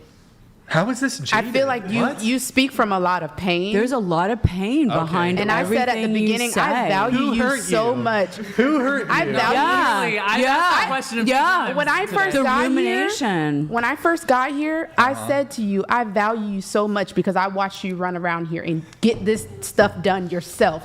4.5 million followers, and you still do your own stuff. That's so impactful and that's wonderful, and I admire you. But how you have spoke to women. It's like you always want to just be right. Because and that you don't is let not a any sign woman in to tell you, attaboy. Yeah, like we have to be able to see each other's point of view, whether we disagree or not, and just discount them. I see your point of view. But you're condescending about it. You won't let it in. And you don't let you're blocking. Bro, you guys you've been dogpiling. This entire panel's been dogpiling me for the entire You've been gaslighting us left and right. We haven't been talking about you, bro. Cut us We've off been with talking about saying everything else anything. but you. We haven't been talking about you. Define gaslighting. You've used it a couple times. How am I gaslighting? Okay, do you know what gaslighting is? It's from the 19... I'm asking for your definition. Okay, gaslighting is from the old movie with Angela Lansbury and who is it? Yeah, define it. I Okay, don't care where it's gaslighting from. is when it's the old expression when a husband would convince a wife that something was one way and it absolutely was not, and it was the way they could get a wife committed to an insane asylum and then go off and marry someone else. That's the definition. Brian, whether you like it or not, that's the fucking definition. Okay, so You what have I done? have been that's gaslighting us. What did I do specifically? Asking what that's you're gaslighting? Everything we've said, you ask a question and then you gaslight us. somewhere else. Yeah, If you so- don't mind, you've there have been multiple times where you've been like, no one gives a shit about, you saying. You asked a question. Being subjective. No one gives a shit about, your subjective opinion. Didn't say that. Yes, you did. I didn't say that. Yeah, you Nope. did. But all of a sudden, this is subjective. It matters when it's subjective to you. Right. Yes. Literally not true at all. Yes, that is true. No, my issue was your refusal to answer the question. We all answered. Or ask You him didn't personally. like it. Right. No, you guys, when I asked you a question, I gave you a hypothetical. You had two choices, only two options. And then you said it's subjective. I agree with you. That's true. It's subjective. So I'm not denying that it's subjective. That wouldn't be gaslighting. But Brian, here was the gaslighting. You got to stop interrupting. So, but when I come back to it and I say, well, I agree that it's subjective, but still answer the hypothetical. You didn't agree it was subjective until 15 minutes into us beating you down on subjective. And when she went down her rabbit hole, there was no dispute that it was subjective. Brian, you didn't maintain a straight trajectory. The conversation you went into, because you're pandering to your misogynistic following of men. Okay, let's engage with the misogyny or whatever. So first off, these are my actual beliefs. I'm not pandering to anybody. If I really wanted to pander, trust me, there's a bunch of things that I could do to pander, but I don't. Do it. Oh, for example, the fact that like probably 80% of my audience is Christian, and it would be like super beneficial to me, and especially financially beneficial to me to lie that I'm a Christian, but I'm not prepared, even though it would be beneficial. Are you Christian? I'm agnostic. So I have pro-Christian sentiment. I have pro-Christian sentiment. Yeah. I don't have any issues with Christianity. I think Christianity is actually very beneficial, but I'm not, and actually a component of Christianity actually is telling the truth. So I would never lie for the benefit of, and trust me, a lot of people grift and claim they're religious or whatever, but I don't have negative thoughts towards Christianity, but trust me, if I came out, okay, I'm starting a ministry, blah, blah, blah. I could grift the fuck out of being a Christian. And since my audience is actually very religious, that would benefit me. So that would be like the biggest grift I could do, but I don't do it. I don't do it. Not because, just to be clear, again, I have pro-Christian sentiment, but I'm not there yet in terms of my belief in Christianity. What were you raised? Basically agnostic. Okay, so anyways, so I'm not pandering. Also, there's plenty of things that my audience disagrees with me on too. Like I got into a pit bull fucking debate the other day. Half my audience was like unsubscribed. I don't give a fuck. I don't think you're pandering. I just sometimes don't think that you realize what you're saying and doing with the conversation. Mm-hmm. Like, for example, you asked me if I would stay with somebody. I answered in a way that did not agree with you, and then you went on a rant about how you disregarded my answer and then went on a rant about women in general being exactly the opposite of what I did. Yeah, my job here is not to like pat you guys on the back and put on the kid gloves and like affirm every single thing you say here. This podcast is adversarial in nature. You guys have watched it. Yeah. You know what you got into. So but I'm not pandering here. But you're gaslighting. I just don't think you always have to be right. I don't meet the definition. It doesn't meet the definition of gaslighting. Whatever I'm doing, disagreeing with women is gaslighting. Okay. No, it's not that. It's you take it down a path. We broach the subject, and you take it down a path that works for you. Mm-hmm. You make it conversationally positive to your agenda, not necessarily the facts that we're presenting, and we are dismissed, which is our roles from the day we enter this earth. We are dismissed. Our opinions are dismissed. This is supposed to be the place that we came on to not be dismissed, to be heard, but you gaslit to your agenda. And then you were the host, and you can do as you please. Easy. Basically, yeah. Well, yeah, that's how it is. Are you pandering to him? But what's your genuine? What do you think your genuine purpose is for this podcast? Like, what's your ultimate goal when you have conversations with these women? What's my ultimate goal for? Yeah, like what are you trying to accomplish? Yeah, like, the objective. If you had one thing you were trying to accomplish, what would that be with these conversations? Yeah, I mean, there's a couple different answers here. I wouldn't say that there's just one. So first off, I have a YouTube channel. I want to put on a fun, entertaining show for my audience. But secondly, I do want to engage, like I have strong beliefs as it relates to society, as it relates to dating. I think dating is completely fucked up. I think there's a lot of wrong with dating. And I'm tackling what I view and what, as I say in my intro, the dating hellscape, making sense of the dating hellscape through conversations. Obviously, I have very deep roots, I guess you could say, as it comes to what I believe. I have firm beliefs. This isn't a change my mind. This is I want to argue with you because I think I'm right. That's what this show is about. It's not. That's perfect. I'm so grateful that you said that. I'm so grateful. Yeah, I'm so grateful. I love that. It's so honest. I'm not glad doing the you said Steven that. Crowder change my mind. No, firm beliefs. Let's just argue about it. That's fine That's it. with me. Touche. I need a show like Touche. That's it. Yeah. Touche. Okay. Charlie, did you kick that That's fair. second backwash champagne? Because I'm not driving home. I'm the passenger. No, we're good. No But more, anyway, look, no more alcohol. Look, I mean, anyways, I don't know. Let me get things back on track here a little bit, just to move things along. You're doing great. We love you. The Discord, we'll do the Discord. Do you have the age stuff, Nick? The AI stuff? Okay. Really quick, just because the objective, subjective came up. Pull it up, Nick. Okay, so. Wow, this is really Don't worry, she's problematic. How's it problematic? She's Aboriginal. So, anyways, what does that mean? well, are you trying to say it's like problematic because she's black or something? Did anybody hear the anthropological study that just came out as to why men die earlier and why we women? I want to know. Yeah, tell me why. Also, male Tell me why. sperm dies more quickly No, I'm dead than serious. female sperm. No, guys. Because their fucking wives drive them fucking insane, but okay, go ahead. More Why likely women go through menopause, stop procreating, but live longer. There's an anthropological study that came out that Yeah, what does it say? it said that the value in the matriarch by being able to pass on the customs, the learnings, the teachings of the tribe are more valuable because there is no reason for a woman post-menopause to be able to live, but that these societies were born and bred by the matriarchal passing on of the history, the customs, the how you make certain things Right, for survival. It was an what's the What? But you know, the Pull it men up. also need Andrew, to hunt. isn't that what you do? Pull up facts for your boss? Wait, I'm confused though. So, Anthropological study: why women live past menopause, why men die young, and what is the purpose of allowing women wait, to live hold on. Wouldn't past? it be the reverse then? So if it is the case that, for Pull example, it up, please. No. But I'm trying to understand the like framing here. So.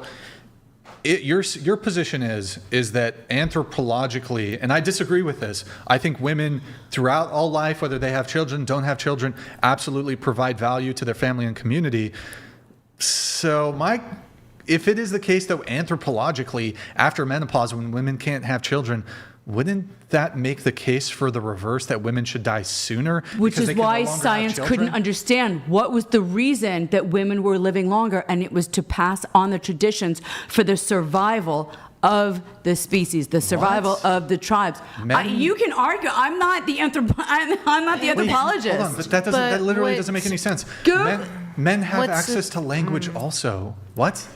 It's not language. How do you pass? You pass on the. It's the secrets of what the women have done in the child rearing, the stories, the recipes, the clothes making, all of the things that. It's not even worth looking at that up. That's completely incoherent. Yeah. It's men can pass. Wait, men can pass on that knowledge also. They're out there hunting. I'm not the scientist. I'm not the archaeologist that came up with this study. Here, Nick, pull up the other one. There's the Sydney Sweeney one. Okay, they don't like. It's problematic. It's problematic. You could have put her next to Megan Good. You could have put her next to You could have put her next to Jennifer Garner. But you did that on purpose. You did that on purpose. You could have put her next to an older fat white woman. And with no teeth. With no teeth. This is why you could have just done that. You too. guys do this assumption thing where you think that there's like malevolent intent or whatever. No, not at all the case. But Nick, pull up the other one. Okay. Do you object to this one? I don't know. She's maybe a Latina woman or something. Is this objectionable? Is this problematic? It is. Because you're. Oh, so you can only see anything wrong with the other picture. Okay, so question: would it be racist if I showed? Would it be so? Okay, you're accusing me of racism, basically. No. That's problematic. I used a very specific term. Why is it not say That's that? also problematic. Don't put those type of words. Please don't. In our Okay, cool. mouth. So how about this? So how about this? Hold on. So how about this? If I showed a really beautiful black woman and a really ugly white woman, would any of you had said that's really Either problematic? Way you are no. Tell me. two women. Tell me. Yes, I would have. Oh, so it'd be problematic. Because earlier I said when you asked me what I rated myself. Wait. My answer was that everybody is beautiful to somebody and everybody's ugly to somebody. It's not inherently problematic because I can sit here and say there's beautiful black women and there's ugly black women. There's beautiful white women. There's ugly white women. In your opinion. But somebody who's ugly to you is beautiful to somebody. That's no. But it's Brian's perspective. It's all you just. But that's fair because you just said. But you acknowledge that the woman on the left is ugly? No, I said it's problematic. You even posting these pictures is what I'm talking about. I don't understand. Okay, but it wouldn't be problematic if it was two white women, but one was beautiful, one was ugly? I gave you other options that you could have done.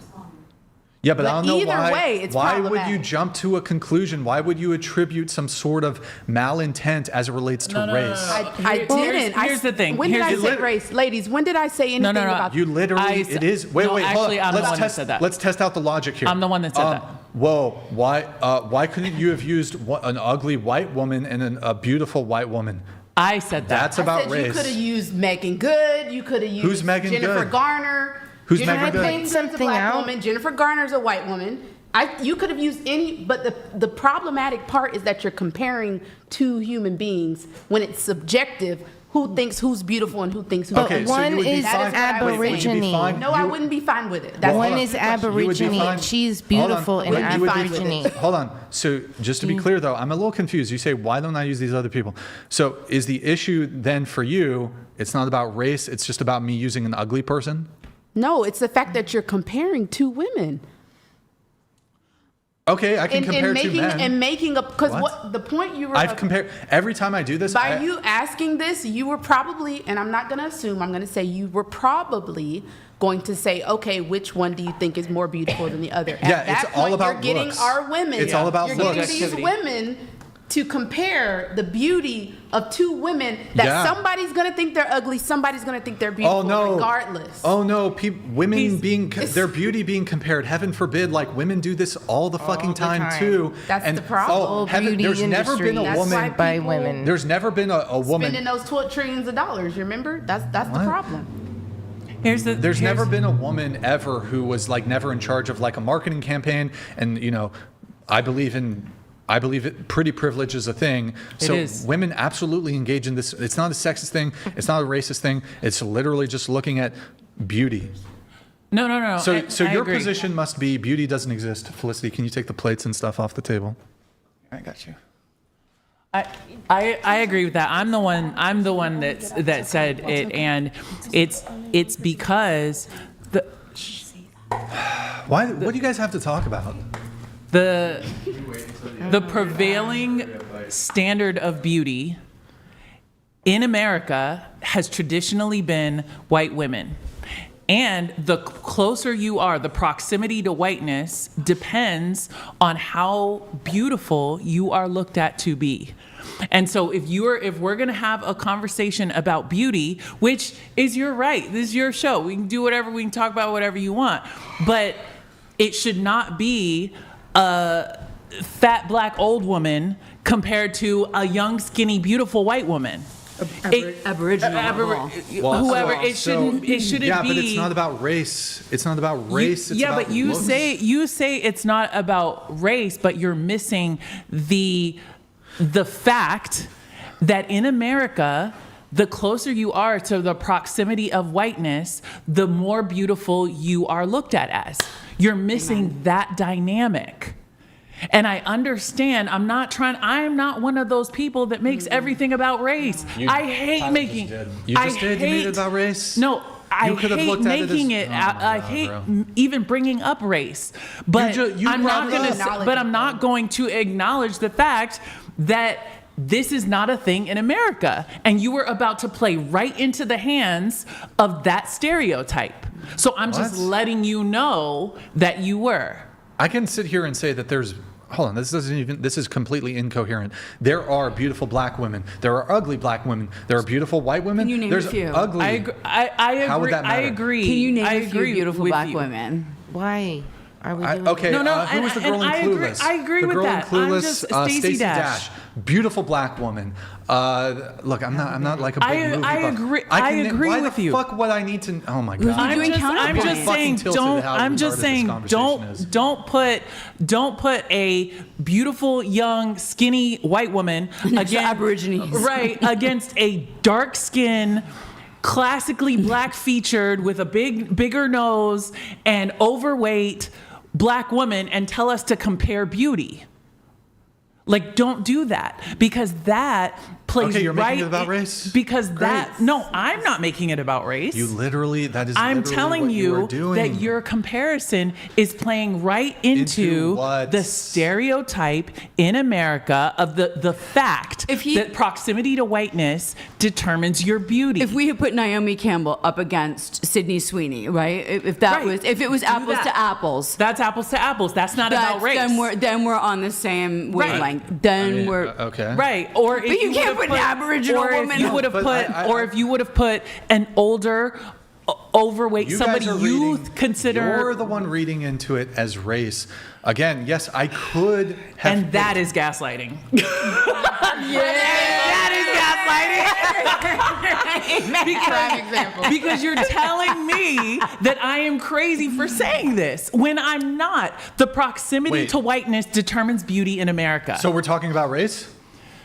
We're talking about everything, bro. I don't know why you're face palming when you're gaslighting me. You're saying you're not talking about race, but you clearly are talking. I about did not race. say I'm not talking about race. I said it is not It's my goal to literally make about everything race. about race. Wait, not my goal. Can I ask you a question? That's not my goal to can make I ask- everything can I ask about you a race. question? Can a black woman be more attractive than a white woman? Yes. Like, are there some black women who are more attractive than white There's women? no question. Oh my God, you're so racist for saying that. Oh my God. Or It's not the it same could just thing, be bro. the case. Or Not the same thing. It's not the same thing. Or it could just be the case that there are black women who are more attractive than white women. and there are Subjective, white Brian. women. Subjective. Is it subjective? And I agree with that. I Holy agree fuck, with this that. pan is I'm cooked. saying don't compare. Like if you're gonna put.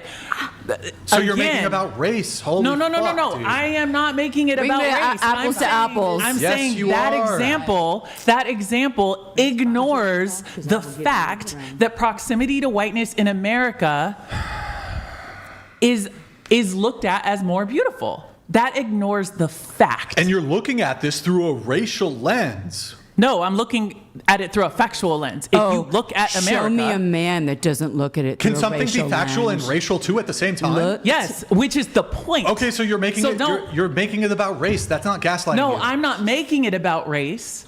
If there there's- is a okay, racial there's different- component, Show Yeah, me I'm a not man making that it doesn't about make race. it about race. I'm not making it about You race. There is a literally racial did. component So it's about in race. what you're doing. I'm So not, it's about race. No, I'm I'm getting not- gaslit right now. I'm not- Holy shit, bro. You are I'm not king gaslighter, Brian. making it about race. I am not making it about You race. literally about it. are. You're not figuratively. You're literally making it about race. No, you're missing that there is a racial component. So it's about race. Oh my God. I'm sorry, but like, And you're this is- denying. This is why we I'm don't about have- to this- say This is something. why we don't have these conversations in mixed company, because people don't listen, and people. Now don't- you're making it about race. Brian, how many women have you That was taken about home race. to meet your parents? That was about race. Fuck would that have? No, to I'm do just with asking. anything? How many women over the years have you taken home to meet your A parents? million. How- Okay, what's your point? How many were black? I don't even want to. I don't even want to go there. Right. That's making it about race. What? The problem. This is my Wait, hold point. on. Just to be no, clear. this Also- is my point. It doesn't. So I'm a racist if I. No, I'm the last person No to say one that. said that. Wait, hold on. So just to be clear, you don't think people are allowed to have racial preferences? 100% they can. What Are I'm you? saying Wait, is, hold on. What So you wait, put up, stop, what you put up there was completely I know you inequitable. want to get away from that ridiculous comment. It was inequitable. What you put up there, The picture was. and it was. And you're problematic, and you're ignoring you're ignoring the beauty standard in America and the proximity to whiteness and how it goes together. No. How could you ever come to that conclusion on that sole basis? You're smuggling in a whole bunch of assumptions Not at all. and presuppositions. Absolutely you are. There's no foundation for anything that you're saying there. You can't make any assumptions. Right, that's what you've done to You need us to the stop whole fucking time. interrupting, please. So you're smuggling in a whole bunch of presuppositions and assumptions that are just not based in anything. Nope. No, I'm not. You showed the picture you showed. Okay. The picture you showed was problematic. The How picture so? you showed was problematic. I just told you. It's not. It's I literally just not problematic. told you because it was not equitable. Inequity. It's inequitable. You showed a picture of a beautiful, a beautiful, skinny, young white woman, and the ugly example was an overweight, Oh my God. dark Your premise woman. is completely flawed. did that on The purpose. the premise is complete. Knowing that in America, and maybe you don't know this, but the closer you are to white, the more likely you are to be seen as beautiful in America. And how? And if you do not know that, then please research it. Because please look do at some research. So you I don't made even want to go to why. No, But what I'm please So you made it research about it. race. That's great. Cool. No, So you- I'm not making it about race. I'm letting you know that there's a racial component that you are ignorant of. So you made it about race. Oh my No, God, I did not bro. make it about anything. Does any That's girl the problem. here? Look, I don't know if the sisterhood. Does any girl here want to counter her argument that she didn't make it about race when she clearly fucking did? We all. Or do you guys just want to sit in silence? I don't know. No, you are ignorant we in can't this be way. talking. How am I- Everybody's talking. color-shaped Nobody can scale interrupt. So of whiteness that we are You're all. ignorant in this way. That's okay. I'm done. We're all fighting How am I? against. How am I? Okay, whatever. I just told you. Look it up, Brian. Okay, Look it up. moving on. Do your research. That's it. Yeah. That's So it. Do your how would it? research. Okay. I'm done. Do my research. Okay. Yeah, in well, this way. would it be? Hold on. Would it be strange if I went to Africa and there's like an African-based beauty standard? What's the difference? No. Like, are white people the majority? Like in- Are white people the majority in this country? Okay. What does that have? Okay, so would it be like racist or something if I went to Africa and I didn't fit into the beauty standards of like African culture or whatever? Are the Africans racist? What is? Are they racist against white people? We have. Oh my God. When did we ever So call you I want- racist? There's very strong implications being made. No, Didn't that's your nobody- assumption. Didn't nobody call you racist, Brian? Nobody Oh, did it's at any problematic. point. Nobody called you racist. Something can be problematic called without you- you being racist. It was Nobody simply called you problematic. racist. Not me, not Yeah, her, they're not not calling none you of these people racist. in here. Nobody called you racist. Do not put that word That's in true. any of our mouths. Okay, so if I'm not being racist, why the fuck do you care? Because you compare They're just to unhappy with the discussion picture you you asked for, chose. no? They're unhappy with the picture you heard chose. it. There are Two levels. black women. You I can have- be something Guys, on the way to I- racist. I am, I have two black women here who just said I'm not racist, so I'm going to take that as a cosign. Thank you guys, appreciate it. Let's not going take that back, as a cosign. It's definitely a cosign. So, anyways, going to you not. though. You asked if I, you asked if I ever brought a black woman home to meet my parents. Can I ask you a question? If a black woman has a preference to date a black man, is she a racist? My Lord Jesus. No. Into the mic. Oh, so if a white person has a preference, No, Brian, I simply asked you if you had that experience. yeah, why would that matter? Because I was trying to bring it into the relevance of the conversation. Because if you had that experience, it would have been relevant to the conversation. No, actually, hold on. If you had dated a black If girl, you had you might dated- understand what she's saying is what she was getting at. Actually, I think that position is kind of a bit racist. This idea, well, hold on, I'll explain it as follows. So this idea that, well, hold on, I can't be a racist. I have a black friend. No, that's no, but that's kind of what you're alluding to. I would actually reject that. Just because you have a black friend doesn't mean that you could still be racist. I'm gonna give you another silly example. Let's say you got a friend that has a friend that's handicapped. Let's just say that. Wait, so I'm only allowed to speak on racial issues if I've dated a black woman? No one said that. Can you let me finish? Go ahead. So gaslighting. Or I'll say No, that's not a parent with a special needs child and a parent without special needs child. There are certain things that a parent with special needs children will understand that a parent with non-special needs children will understand. So the only thing we were saying is if you had a chance to get a bond and a deep relationship with a black woman, you may understand better what it is that she's saying. That's all we're saying. We're not saying you can't speak on it. Right. This has nothing to do with being racist or your race or our race or anything like that. That's literally what we're saying. And I think what is also problematic is that I love that you have strong opinions and you want to debate, but it's the fact that you always have to be right. And I love that you were honest about that. However, that just shows that you don't care about anybody else's perspectives, and our perspectives come from stuff we've been through. It comes from how we were raised. It comes from what we look like. Our perspectives come from that, but that doesn't make them wrong just because they're contrary to what you believe. If someone can you present should be able to accept everybody's. If somebody can present to me a logically compelling argument or like something based in reason, then and proves me wrong, then it's not impossible for me to change my mind. But just because it's not your experience doesn't mean it's not based in reason. Right, but it is kind of racist to suggest that because of my skin color, I do not have the potential insight to make determinations as to a woman's physical appearance because of her race. That's like saying because I'm not a man, I can't know exactly what men go through. Of course, I won't know exactly what men go through because I'm not a man. Those of us who are on the brown shade. Hold on, before you go, let me just say this. I think that a black woman who's never dated a white guy can make a determination as to if a white guy is good looking or not. We weren't even talking about that, bro. What is a gaslight? Where does that have to do with anything? Left field. This whole conversation stemmed from the photo I pulled up. Oh my Hold Lord on. Jesus. It stemmed from the photo I pulled up, and I forgot if it was you or you. You said, Brian, if you had dated a black girl, then you would be better suited to have this conversation. No, not that conversation. Not what she said. You would be better suited to understand what you were saying, what I'm saying, where I'm coming from. Those of us on the brown shade spectrum have gone through things you couldn't possibly. No. But hold on, because you might have had a conversation with your black girlfriend that would allow you some insight into what I'm saying. Gay white men? It has to be a girlfriend? Wait, hold on. Oh my Wait, come here, hold on. So hold on. So what about gay men?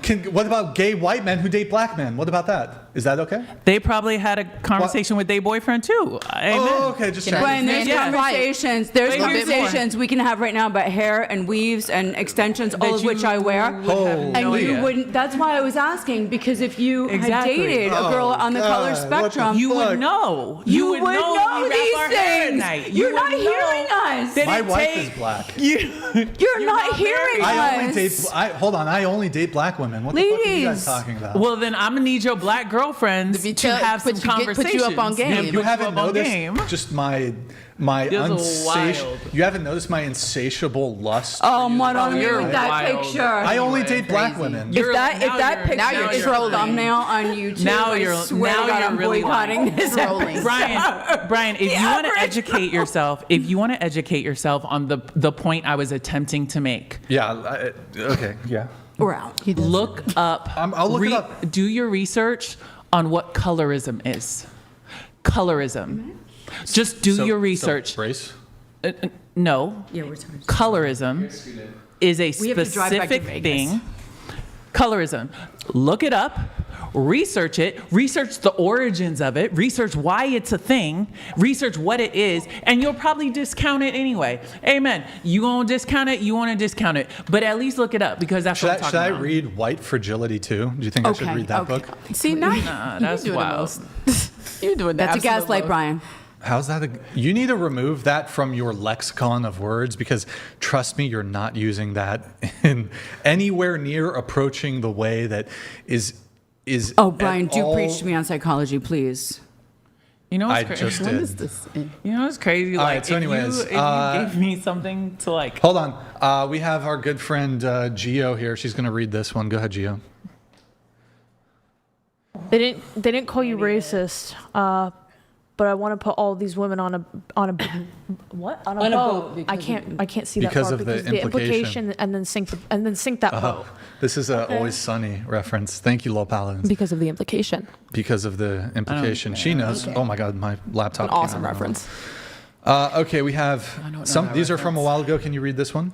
When 27% of relationships end over money issues, is emotional compatibility enough, or should financial stability be the baseline?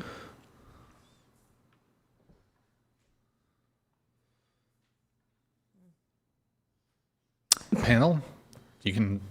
Nothing. Hello. I mean, I think money is important. I think that if you're not agreeing over money is important. I mean, I think the reason that people are divorcing over money is because they're not emotionally compatible in the first place. If you are emotionally compatible, you overcome those struggles. Mm-hmm. Absolutely. Agree. Okay. Absolutely. Andre, this gets treated as a TTS because I screwed up the your other TTS. Previous TTS got messed up. Hostie de Tabernacle, Quebecois.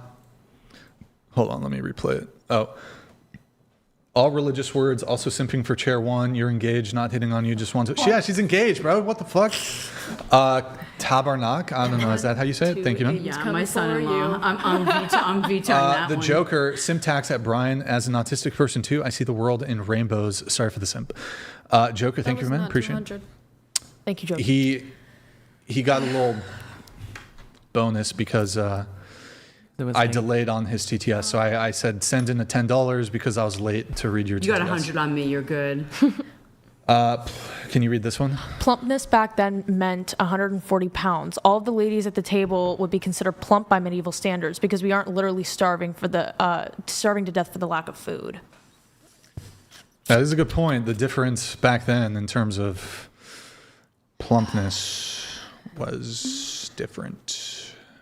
Yeah, I as at 6'6", I still wouldn't be considered plump back then, but amen. Okay. Okay. Nick, what was some of the other shit I need to get up for a bit. I need to take like a 3-minute breather. Felicity, you're coming in. Felicity, you're going to do these, okay? All right. Nick, give Brian a hug. He needs one. He needs love. We got to start heading back to Vegas. Okay. I know. I know we got to go. Okay, guys. Time for questions. Time for questions. Okay. Hey. What did your pre-show instructions say? It said 11, so it's like 10 minutes to 11 right Yeah, now. we're out. Oh, is it 11? I'll ask Brian. I have questions. What would you want the minimum yearly income to be for your future husband, starting with you? What? You want the minimum yearly income to be for your future husband? Okay. I personally don't really have a preference, but like, I don't know. I'm fine with being either the sole breadwinner, or I'm fine with being, I'm fine with pretty much anything. Kind of just depends on the person for me, personally. Like McDonald's? I don't care. He can work at allow McDonald's. it. She won't allow it. I don't care. Do you want kids? No, I do not. Okay. Where do you live? I live in Vegas. Okay. Well, you wrote on here that you don't care, but your mom not gonna. I care. Yeah. What would you want for her? For her? Yeah. Luckily, she's very lucky because she's set up for life. Because of our investments and situation. My biggest hope for her is that she can be a strong, independent woman and not have to rely on a man, and be able to pursue her passions, be happy, but be a hard worker. And the one thing that she has always been an incredibly hard worker, no matter what. You have to pick her up and put her into it. Don't expect her to get out of bed. Self-starter. No, she's no self-starter. But when you put her into it, she's incredibly hardworking. Okay. So. But do you have like a number in mind? For her? For her future husband. Like what would you want him to make minimum? That's so hard because right now we're helping her fiance to get. I'd much rather have him pursue his passion of cars. I raised him for the last 5 years. He is my son. I never had a son, so I'm helping him to pursue his passion of cars in a longer term payoff, so that he will be happy with his passion versus the guy that runs the financial brokerage firm. He's also watching right now. Hi, Aiden. Yeah, he also told me I'm the number one roasted person right now on this panel. Okay, what about for yourself? Oh, you're married, right? I'm married. When I married my husband, he was a lab chemist. I was making more on Night Flirt. I was making more as a finndom than he was as a lab chemist. Now he's a doctor. He's a PhD in organic chemistry. Now he earns upwards of $1 million a year, and his company went public on the Hang Seng years ago, and we netted millions upon millions. But we married and built an empire together because of my knowledge of commercial real estate and that sort of thing. So to my minimum right now would be starting at $1 million a year, because that's where we are at. Let me see what you wrote. Yeah, you said that you're married and whatever your husband makes. Yeah, he runs a global biotech, so it's not fair to the rest of the panel of what my husband does. Yeah. Okay, what about you? I expressed before, no preference. No preference. Do you want kids? No. I'm very iffy on that. I might adopt a kid. Okay. But would you mind if he made like $20,000 a year? I mean, if I'm capable of fully supporting him, I'd frankly, I'd love to, if that means that he's able to pursue what he's able to pursue instead of working a job that he hates for the money. But if I'm not capable of supporting him, he's got to make enough to take care of himself, because otherwise we're just drowning. Okay, so if it honestly depends on what I make. If I'm making enough to support us both, he can do whatever he'd like. He can not work. Okay. What about you? I put $350K, but I feel like how much the guy makes doesn't necessarily matter. It's how generous they are. So one guy could be richer than the other and be less generous. So it just depends. But if a guy was making like $50,000 a year and he was taking you shopping for like luxury purses or whatever, wouldn't you think that's a little bit financially irresponsible? Would that be if a he's factor? supporting me too, that would be fine. You wouldn't think that there's not just shopping. I wouldn't want just shopping. I mean more like spending money on stupid stuff or being overly generous, because you can be overly generous. I mean, I wouldn't mind it as long as he's providing for me. You would let him go broke providing for you? I mean, I'm not putting a gun to his head. No, I know. I'm just asking. It's his choice, you know? You're a much more fair moderator. No, I'm not asking to be mean or anything. I'm just questioning. No, I'm just saying if he's willing to provide for me, like the things that are a necessity, then I'm fine. I don't care about shopping and all that bullshit. Just as long as I'm living comfortably. Okay, where do you live again? Sorry. Where's what? Where do you live again? Pasadena. Okay, Southern California. Yeah. Okay. What about you? For me, I would like at least starting like $100K. But for me, I would also want to be making that much myself too. Mm-hmm. I want to own my own coffee shop. I don't want any man to have a name to that, but. Okay. And where do you live? Vegas. Okay. What about you? I think I wrote down 75K or something, just because I don't really care about money as long as we're compatible, because I think that we would build something together.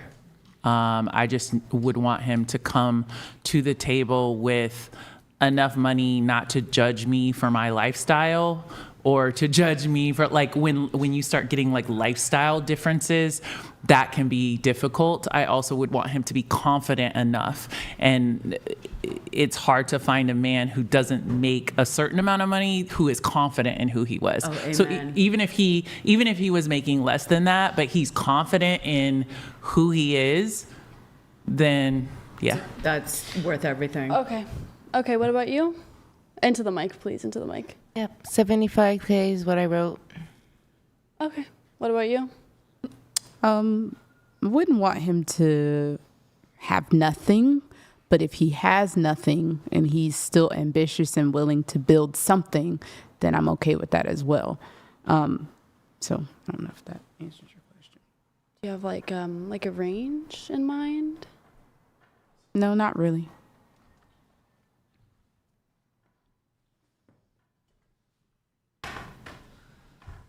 All right.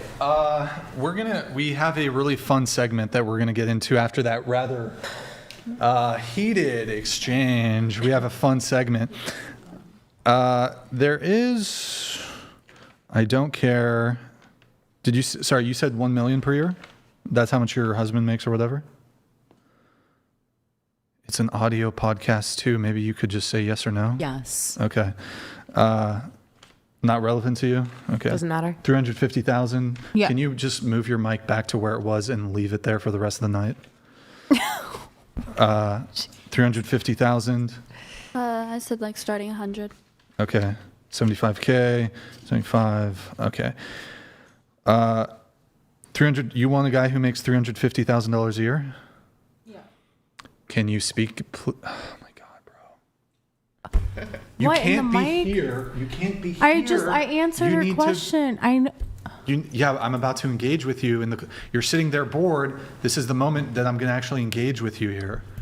But I can't. You can't be speaking here past the mic. You got to be speaking into the mic. Okay.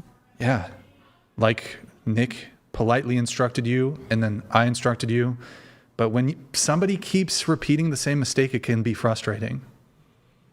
It's really not that difficult. Oh, you really tried to say that nicely at the end. You tried. That was awesome.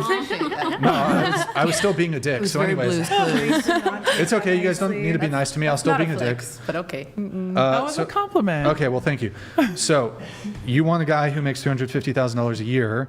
Have you ever, were you married or No, I've never been Okay, married. but you do have a kid. Yeah. Have you ever dated a guy who makes seriously long-term monogamous relationship? Dated a guy who makes 350? Okay. And you're 31?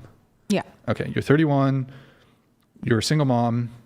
You were an escort, a prostitute, a sex worker.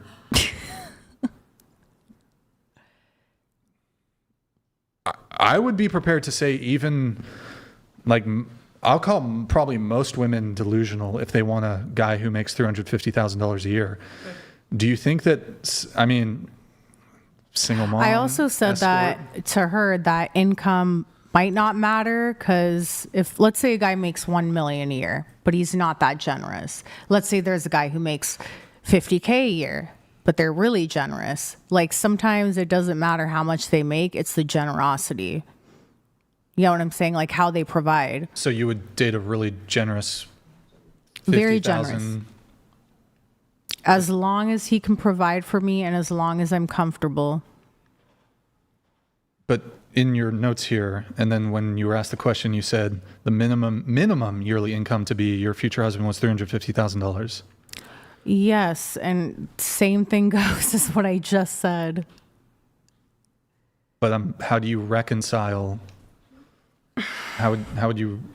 You said you would date a guy who makes $50,000. Whoever is more generous and can provide for me, as long as I'm comfortable. As long as I'm comfortable. So what if the guy makes $10,000 a year, but he's super generous? I don't think that's even possible. Okay, so 10,000. So how obviously much would that be a month? You want a generous guy across the board. Yeah, generous. I want to live a comfortable life. You have many men that are your clients. We talked about this. Yeah. Who make a lot of money who are obsessed with you. You just haven't taken that. We've talked about this. Yeah. I think a client is different than who you're dating or who you're marrying. I think a client is. Oh, no, but they're offering marriage. Oh, okay. All right. I mean, it's relevant to the conversation. Can you just scoot your mic back that way and tilt it down and? This? Yeah, just tilt your mic down and straighten it up. All right. So here, we're going to finish up some of the pre-show notes, I guess. Or no, we have to do... Okay, really quick. I need quick answers from everybody. Do you think you'll be better looking in 10 years' time? Maybe. I don't know. Sure. Yeah, I have plastic surgery all the time.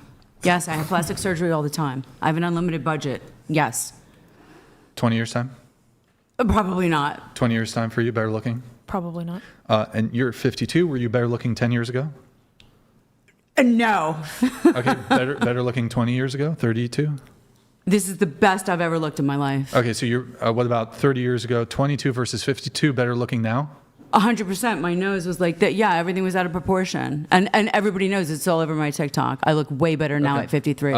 You're 20 better looking in 10 years' time? Yes. 20? Yes. Years' time? 30 years' time? Yes. 40, 50? Yes. All the way up? Yes. Better looking. I don't think that as compared to how you look now. I don't think that I'll be more attractive to most people, but I do think that there's beauty with age, and I think I'll be a different kind of beautiful. I do truly believe that. Yeah. What about you? Better looking in 10 years' time? Yes. 20 years' time? Possibly. 30 years' time? Possibly. 40 years' time? Let's do 70 years' time. 101, better looking than you are now? No. Okay. And you're 31. Were you better looking 10 years ago at 21? Yes, definitely. Better looking at 21? Oh, wait. No, I like my 21 better than my 31. Okay, so yes, better looking at 21. Yeah. Okay. You're 20, better looking in 10 years' time? I believe so. 20 years' time? I believe so. 30? So 50, okay. Yeah. You're 44, better looking in 10 years' time? 54? I like a different kind of beautiful, but no, not by... Okay, and then were you better looking 10 years ago?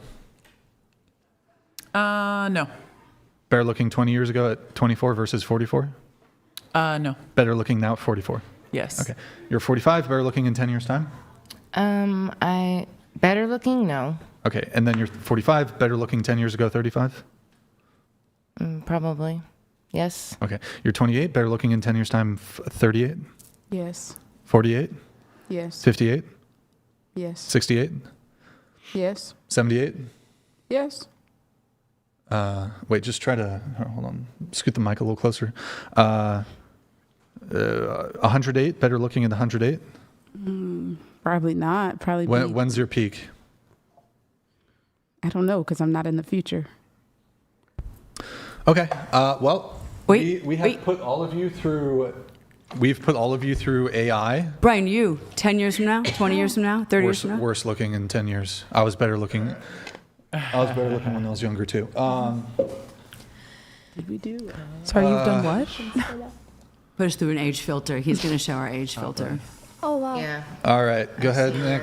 Oh, great. I've seen his too. I've seen that. Yeah, it's bad. Oh, I'm excited. Yeah. All right. That is not accurate. That is not accurate. That is not fucking. That's not how you're gonna age. Old lady. Hold Yeah, on. you are. Hold on. Not at all. Like, why That did your is nose not grow? accurate. That doesn't make any sense. The Simps are about to double in the chat. No, wait, this is pretty good. Guys, I'm pretty satisfied. I'm pretty satisfied with this. Okay. How old is it supposed to be? I don't Picture by know. picture? Not sure. Next. Brutal. So rude. It's so rude, Brian. Can you scoot into the table, please? It's so rude. Next. Oh, I'm adorable. You are. That 100%. cute lady. I love that. 100%. Yes. Yo, y'all wild. All right. Super next. cute. Oh my god. This is like the most beautiful senior club ever. This is so cute. Absolutely stunning. I like this segment. No. No, that's stunning. Wait, put it away. Oh my gosh, this is Next. Oh my god. Olivia. I don't get the point of this one. This is just sweet. It is. Wow. Got me fucked All of you look gorgeous. Next. It's the sisterhood of the traveling grandma pants. Oh my god, you look so such a cute little smile. Y'all lying. No. Y'all lie for real. Your smile, your teeth, it's the most outstanding I've ever seen. Oh, thank no, you. and then that sculpted nose. I want it. Next. You're cute too. You're hardly even It's different. so No, cute seriously, like to that's age. crazy. Oh, God. Lucky you. Oh, God, I don't like Brian, it. did you do yours? Oh, well. Yep. Next.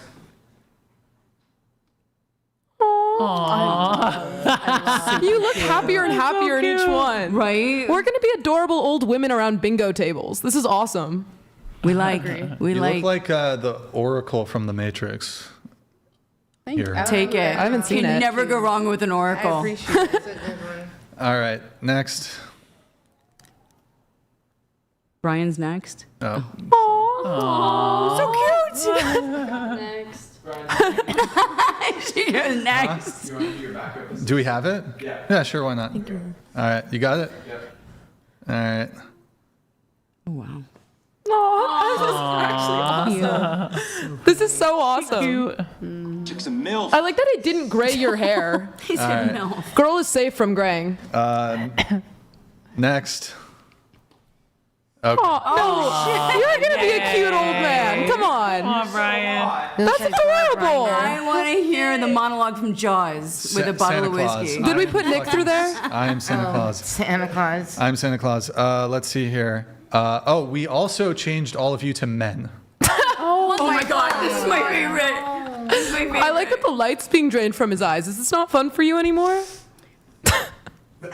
No, usually this is kind of fun, but Because we're not arguing. No, I'm. We drained it. I need a breather from the fucking arguing from before. Little break of wholesome family podcast time.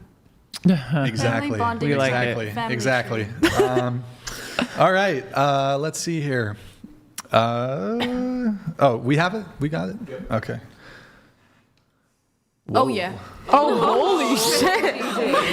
Holy fuck. Put me in 8 Mile right now. Oh my, you look like You look Zayn. like a boxer. Yeah, Like that's Zayn pretty Malik. good. Oh my god, I do look like a boxer. So the question is, would you date the male version of you? I'm sorry, Aiden, but yes. I want to date the male version If of you her. were single, if you were single. All right. Next. Yes. What? That's mean things to you. Listen, I was supposed to be born a man. There is no question. There's no shot. Zero question. Would I date him? No. Would I fuck him? Yes. We'll just skip. All right. Okay. Next.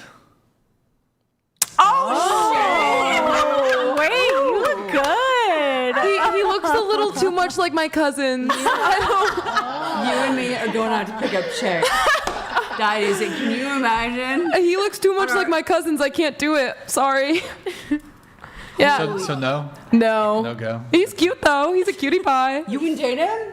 He would remind me of my cousins. All right. Okay. I did. Next. What the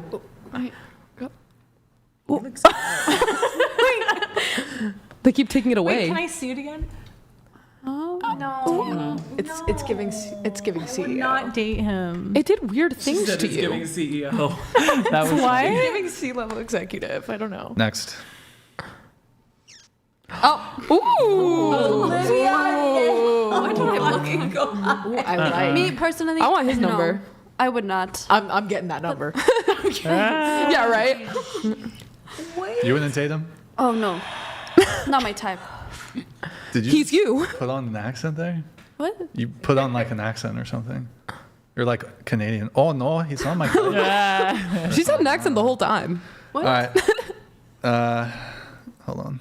Olivia, you're so hot. Yeah. Oh, I'll pass. Second daughter. Oh, you're gosh. so hot.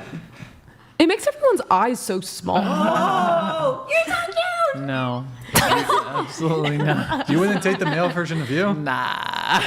He's so cute. Wait, I don't get it His though. teeth aren't as good so as yours. you wouldn't date because of his looks like a normal guy, but I get flack because I wouldn't date like a 99% burns on the body. No. That was He's that was- reinvigorated. You fell in love with her. Scenario. She was your wife. Soulmate. She was your wife. She was your wife. And she then- bared your children. An Affair to Remember, And Cary then Grant it and Deborah Kerr. happens. You need to watch that. That was the thing. It wasn't like. I don't know. I think it's possible that material conditions could change to such a point that you would just no longer. I don't know. Attraction's important, but I don't know. You'd have to give me a specific. Anyways, next. Watch An Affair to Remember. Oh. Oh. Okay. Oh, Would you? Go back. That was quick. All right, just skip this one. She's not on the mic. No, thank you.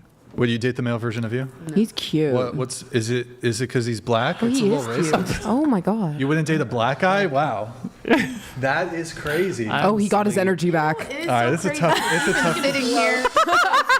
I know crowd. that there's a really good guy somewhere in there. Somewhere. What the fuck? I really do. Somewhere Black dick inside gave of me a Brian. nice glow for 6.5 years. I really like you, man. I gotta be. you know. I just, See, I got. I just feeling like being this way has made you coin, so you have to be. But like, I really believe you are a good dude. I really Somewhere. believe you're a good dude. Deep dive Brian, his you wanna come to Instagram. church It's with all us? there. I gotta be careful because like I don't want the smoke from a black woman.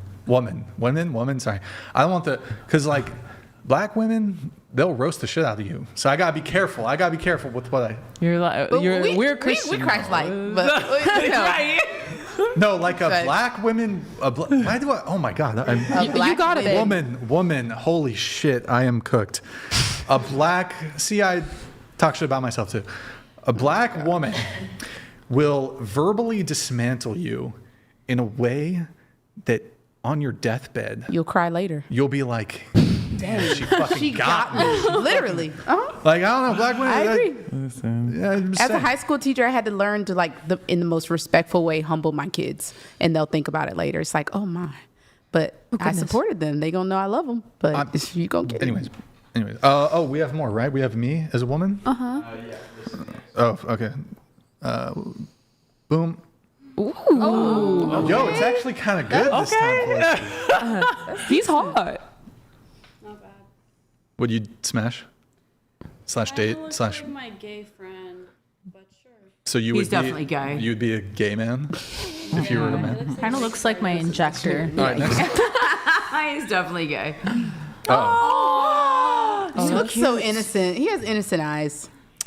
All right, there you go. Next. There we go. Yes, thank you. Wait, Wow. she's hot. what? Pretty. She's gorge. Okay. Right, you're The eyes. way prettier as a woman. Would you date her? Yeah, Smash? Brianna I would. is what her name Brianna. On a is. scale of 1 to 10, Brianna. what would you rate her? Is she a virgin? Or has she been with 100 men? What's her Is she a body 10? count? What is her That's the body question. Is she a count? perfect 10? Is she a Is she a Christian? perfect 10?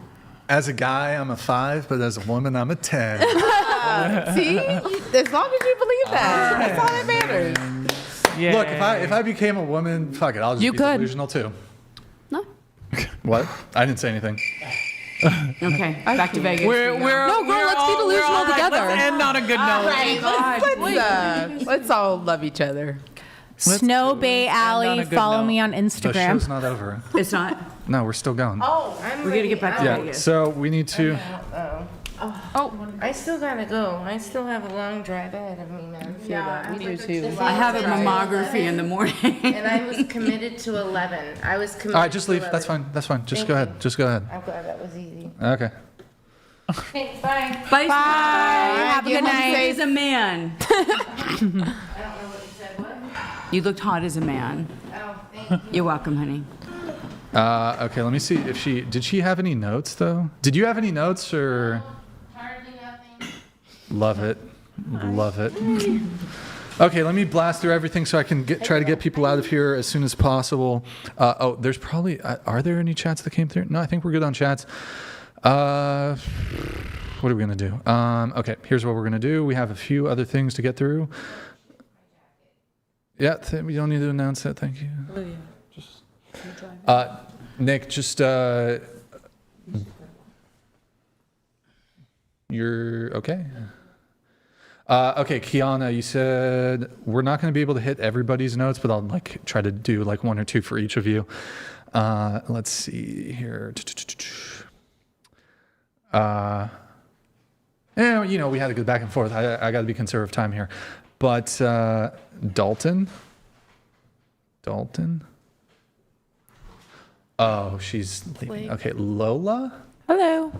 Okay, you once dated a man with foot fetish, but did we already talk about this? Yeah, I got on that. And he made you watch the 2-hour documentary. Okay. It really haunts me. Sorry, I bring it up all the time. Did he make you give him foot massages? Oh, he tried real hard. With the, Let's just get rid of Sienna.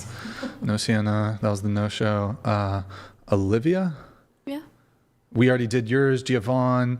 Plenty of stories. You've been in the Hollywood industry for years. Many things to tell. It makes you uncomfortable watching some of the episodes because you feel the host is coming in with some sort of prejudice towards women. What's that? Well, I did tell you earlier. I just feel I feel like there's like a specific angle like you're taking these from like there's a specific way you come about things, and I know that that's your audience, and I'm not judging, but yeah, for sure, there's absolutely a specific way you come out about things against women. Absolutely. Like what? Generally, like your opinions. You know how. Yeah. Which ones? Give me a second. I'm really tired. Hold on. Most of the things from today. Yeah. Which ones? Like just one thing. Like the probably everything to do, like every opinion you had pretty much about marriage, like dating so far. I just feel marriage. I didn't really talk much about dating, but I feel like everything's like come at a very specific angle to the point where like I don't know, like it's just it cherry picks. You know what I mean? Like things. What did about I cherry women. pick? Like the photo from earlier, like the photo of the really pretty white woman versus the black woman. Like I felt like that was very like I don't know. It felt rooted in misogyny. Like all of it just kind of feels very misogynistically rooted.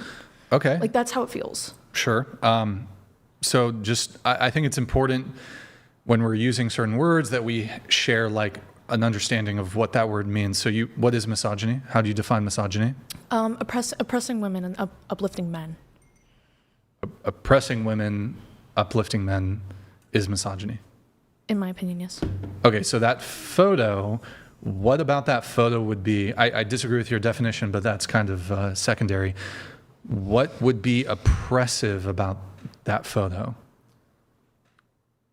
Would you have done it to a man? Sure, I've shown pictures of Brad Pitt, compared him to, I showed, we have men in that, or pictures of men in that same Discord channel. Tom Welling, we'll compare them to Jonah Hill or, whatever it is. I can think, we've done it to Luis Guzman. So, yeah. Then So am I also a misandrist? I mean, I could be wrong, but that's just personally how I feel. It's just kind of my angle, the way I look at things. Well, I think we need to define another term then. Oppression. What is oppression? Oppression? Like? Yeah, how do you define oppression?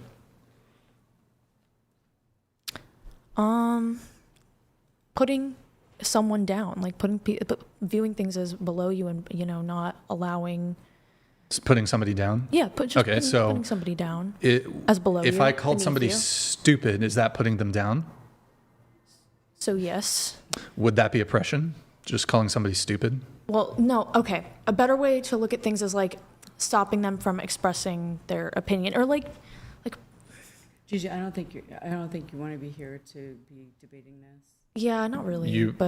I wrote it in the note, but yeah, I'm being polite, engaging in this. Go ahead. Yeah, and I agree with you, but I'm saying like, just it's not even like it doesn't even have to go past like just the fact the way that you like the angles that they're filmed at, like the conversations, like the debates themselves. The angles? What was that first part? The angles like of the conversations that you are constantly bringing up, the topics, like all of it feels very like to me like that's just how it feels. It's just to me personally. It feels like oppression and misogyny. Not necessarily oppression, but I'd say more like it just feels. Can I get a definition on oppression though?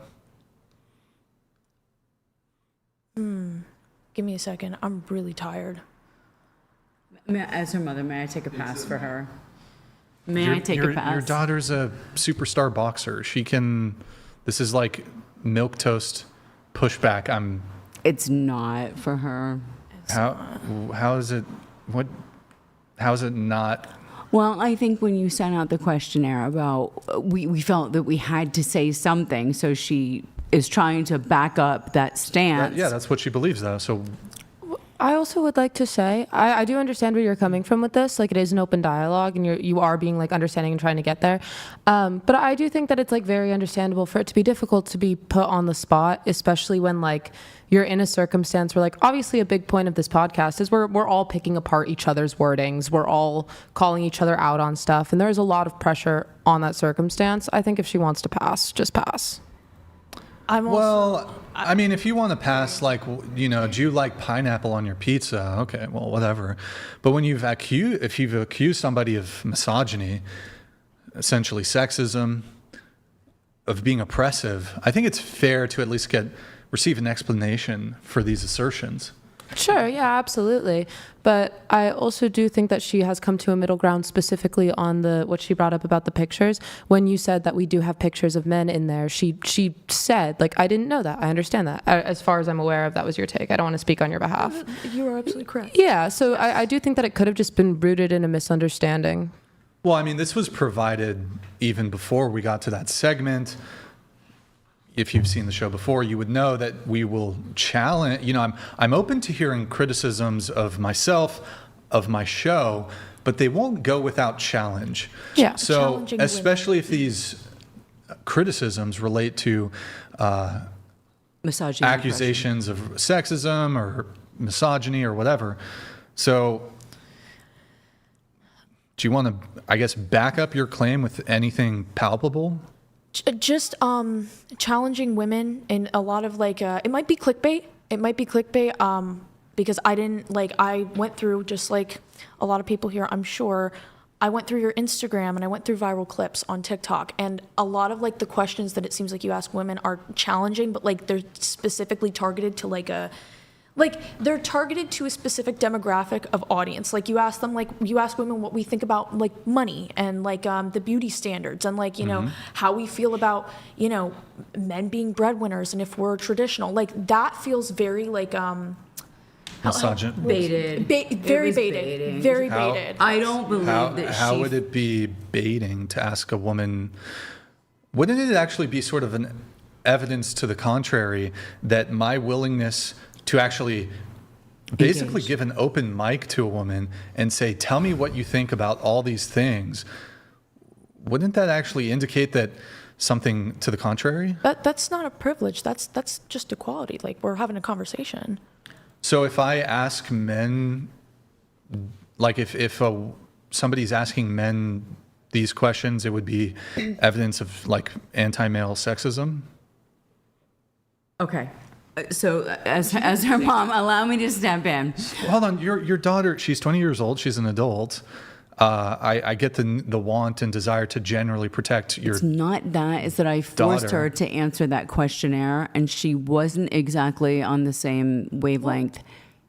Well, I mean, she has agency, she has autonomy. She does. She has her own thoughts. You're 100% correct. She probably believes, I mean, I don't think you force her to believe. She has very different beliefs than I. Well, no, but I believe that she believes that I'm a misogynist. So I think it's fair to investigate that. I do think it's fair to say that her generation throws around that term a lot more loosely than. Hold on, I would like to just. Go ahead. I don't believe you are a like deep-rooted misogynist, but I do think that yes, some of your takes are definitely misogynistic. Yes. Mm-hmm. Yes. Okay. Which takes are misogynistic? So I did answer this, like a lot of like the things like genuinely, can anyone back me up on the fact that like today a lot of the questions seemed like they were kind of wait, what? That they were what? A lot of the questions today felt like they were kind of aimed to a certain demographic to look at women who view women in a specific way. Nick, are you able to run it down? Okay. I won't say that, but what I will say is that even in clips I've watched before and even the way he's questioning you right now, I think the ultimate goal is to kind of make you stumble upon what you're saying, even though you know what you meant and you know how you feel. Yes. But it's to kind of make you stumble upon it, because we've been sitting here for 6 hours. Who's going to remember every point you say? But we've listened to you collectively for 6 hours in making points that affirm what she's saying. So I think the goal is not really to get specific points or hear her out. I think it's just to make her stumble over her words, and then you're going to clip it, make a reel later and be like, ha ha ha, she couldn't even, I slammed her, checked her out. Like, we've seen the reels. Yes, I think it's perfectly acceptable if somebody has accused you of something. It's not like some sort of clickbait thing to ask them to provide evidence for their claim. Like, for example, I agree with you. Like, if I called you a racist and you were like, well, how am I a racist? And I'd be like, I don't know, just the vibes. You'd be like, no, that's not acceptable. I think there's a big difference between calling you misogynist and actually, she answered the questions on, is there anything you disagree with? So I made her answer the questions. Was there anything you disagree with? Saying that there was misogyny and calling you misogynist, I think those are two different things. Yeah, but so I'm not to her point, I'm not looking for like, tell me verbatim, word for word, precisely. You can't get one word wrong. Give me the essence of what I've said that is misogynistic.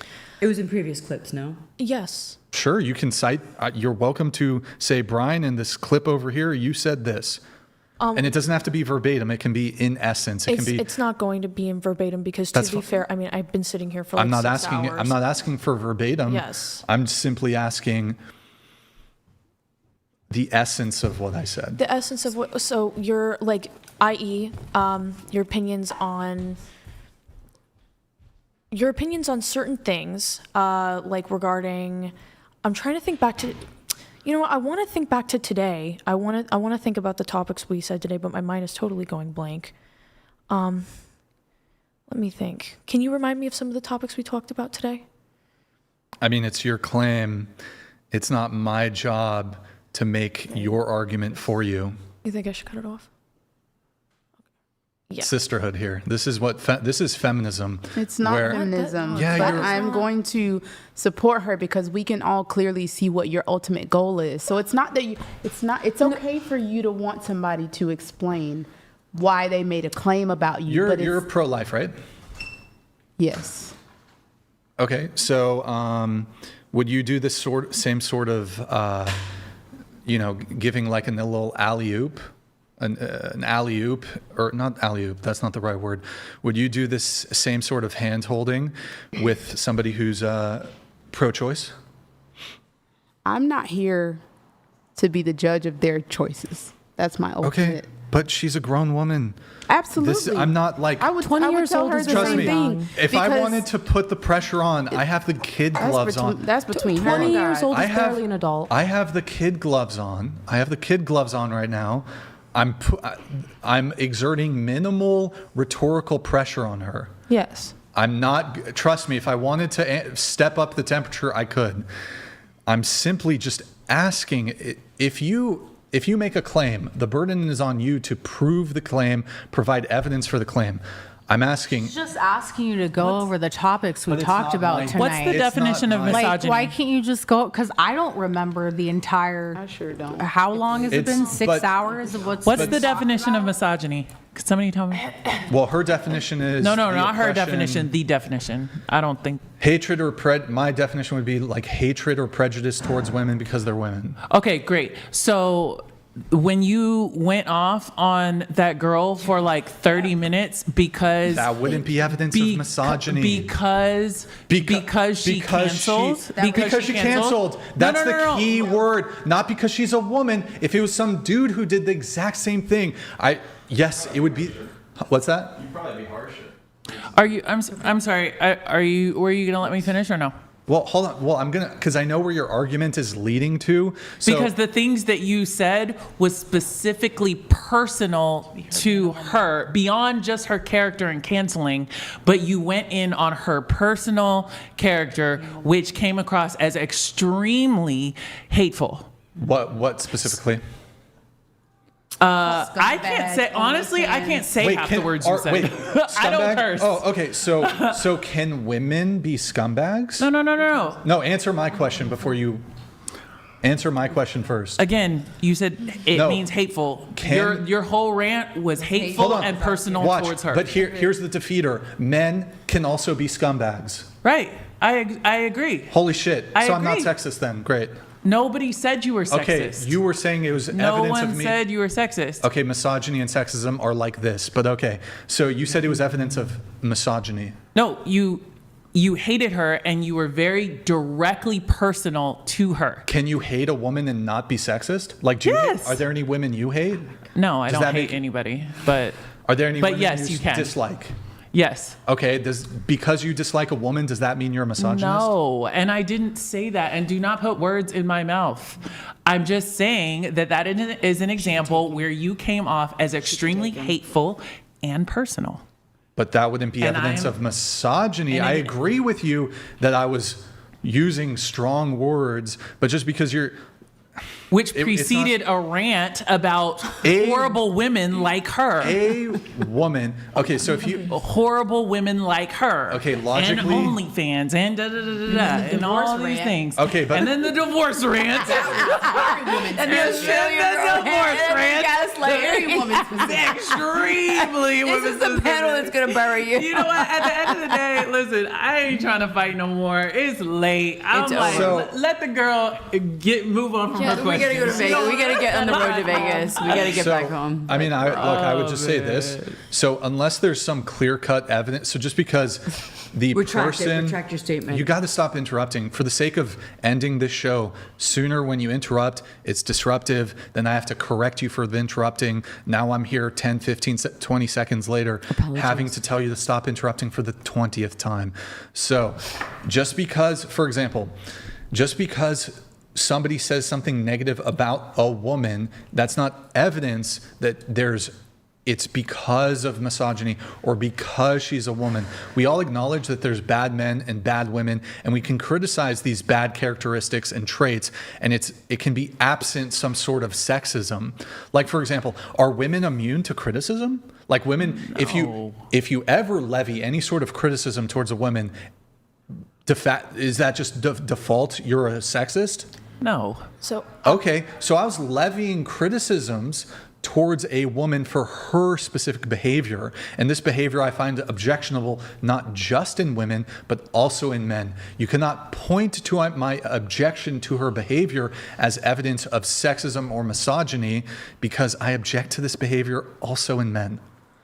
And it had to do with her behavior, not the fact that she's a woman. If I said, for example, she's a piece of shit because she's a woman, that would clearly be misogynistic and wrong. But that's clearly not what I did. I said her behavior was bad because this reason. I'm going to stand on my opinion about, some of your misogynistic takes. I'm just going to stand on that, but I do not want to debate anymore. Well, can you give me one at least? Just one thing that I've said that's misogynistic. I'm going to be so honest with you. I'm clocking out. I'm sorry. I would also like to, I'm going to add in here. Again, I mean, I did say this earlier, but I want to reiterate, I get where you're coming from. Like, it's very understandable to want someone to back a claim that they're making about you. I get that. But I also do think that at the same time, we have to understand that misogyny is a very complex thing. Like, I'm not making claims about whether or not you're misogynistic, but also I do not think that you had to have explicitly said something horrible about women to be a misogynist, right? And I think that it is very understandable for someone who's very tired, someone who, has spent the whole day debating, all these things, also is very young and has had her words picked apart throughout this whole podcast. Like, if she can't articulate explicitly what it was that rubbed her the wrong way, I understand how that is frustrating to you. Trust me, I get that, right? But I also think that at a certain point, maybe we just drop it. We agree to disagree. You don't have to take that claim seriously because she didn't back it. You don't have to take that as like a dig at you. No one else has to either. She can think what she would like to think, and it doesn't have to affect you. I mean, she's expressed that she no longer wants to, she doesn't want to engage with it. But I mean, to be fair, I've already iterated this, so I guess a reiteration. It is a bit like, okay, then look, I'll just defer to Hitchens' razor then. That which is asserted without evidence can be dismissed without evidence. So if you're unwilling to provide the evidence, then you're not making a compelling case to any of the other panelists or to the audience that I'm a misogynist, and I'm just going to outright reject and dismiss your assertions because you didn't back it up with any sort of evidence. Well, moving on. Okay with that. Awesome. Moving on. Moving on with want. the rest of the notes, though. Okay. Snow. We did your stuff. Violatrix. The finndom stuff. There's definitely some stuff in here. You've written that I've not been playing fair with these young women who are no match for your mouth, wit, and experience. Oh, thank you very much. Appreciate it. Appreciate the compliment. Thank you for the endorsement. You said you will go head to head with you on a more level playing field. And if you feel that I'm outdated, my 20-year-old daughter will level that out as well. Okay, she didn't. So I have clearly interrupted far too many times after we were encouraged to jump in. So I'm out as well. We were encouraged to. Well, you can contribute. I just don't want people interrupting. That's my What was thing. interrupting versus jumping in when we were told to? Okay, that's fine. But now I'm speaking directly to you, and it's all, every one of my opinions has been expressed. I just thought that based on some of the clips, we were asked a questionnaire. Do I feel this about you? I don't really know because I wasn't really familiar with your stuff. What the general cursory look over your stuff seemed that you had some pretty unlevel, inequity playing field with some of the women that you went head to head with. I thought that I might be a good match for you. We're trying to sell ourselves in this thing, right? We're trying to get on the podcast, to talk to you, to debate with you. So that's what I said. Okay. Well, I mean, I actually think that I don't think there's actually anybody here on the panel who's actually like on my side or on my team. So this idea that I'm like unfair, that there's some like unfairness, I'm like 1v8ing right now. So like the collective brain power of all the women at the table, this idea that I'm like looking for an easy dunk, I'm like every single show I do, it's like a 1v8. You are sitting there, you have tens of thousands, millions of men watching you, supporting you, and you have a live stream. We're all sitting here asking, what's the definition of misogyny? You've got an assistant and Google right there giving you definitions while we have no phones, nothing. I know the definition off the top of my head. Inequity? Is that a level playing field? I don't think so, Brian. And Brian, I'm just talking facts. Well, there's certain technical components of running a stream. So. It's gaslighting, Brian. Technically, that's gaslighting. How would that be gaslighting? Because we don't have the tools at our disposal to Google shit to combat you with facts. What do you want to Google? Any single thing that you have gaslit us on, or anything you. Computers to run the show. Yeah, like that has nothing to do with. Well, I control the stream from here, and I didn't. Aside from the only thing I Googled tonight, Brian, you Googled a bunch. No, the only thing I Googled tonight was the NBA conversation about, I Googled the shortest, what is the shortest NBA player? That's the only thing I Googled. We also Googled the DEI. It's just irrelevant. Nick was looking it up, but I wasn't looking at it at all. DEI. Yeah, we didn't pull it up. And we didn't. Some of the college statistics, because I remember you saying this is college, not. Okay, we pulled up the boy versus. You're not going to. We pulled up the boy versus women thing. But it's relevant to the conversation. I mean, that's a singular resource. Okay, so there was the shortest NBA player, and then that boy versus women thing. I have thoroughly enjoyed being here. According to my daughter's boyfriend, I'm the singularly most roasted person on this panel tonight. I've enjoyed it. I respect your opinions. I respect that you've grown a huge audience, and you need to be congratulated for that. And it's been an enjoyable experience. I've loved meeting everyone here. Well, just stick around for the end of the show. But let's see here. So, okay, you don't want to engage on that thing. I did. I engaged. I answered. Oh, okay. I mean, all right, sure, that's fine. Let's see here. We're going to do a couple things from the questionnaire. Then, obviously, time permitting. Why don't we do the bear thing, I guess. Yeah, we'll do the bear thing. Does your daughter want to rejoin the panel for this? Or I don't know I where know she she- went. Giovanna. Nick? Did you see?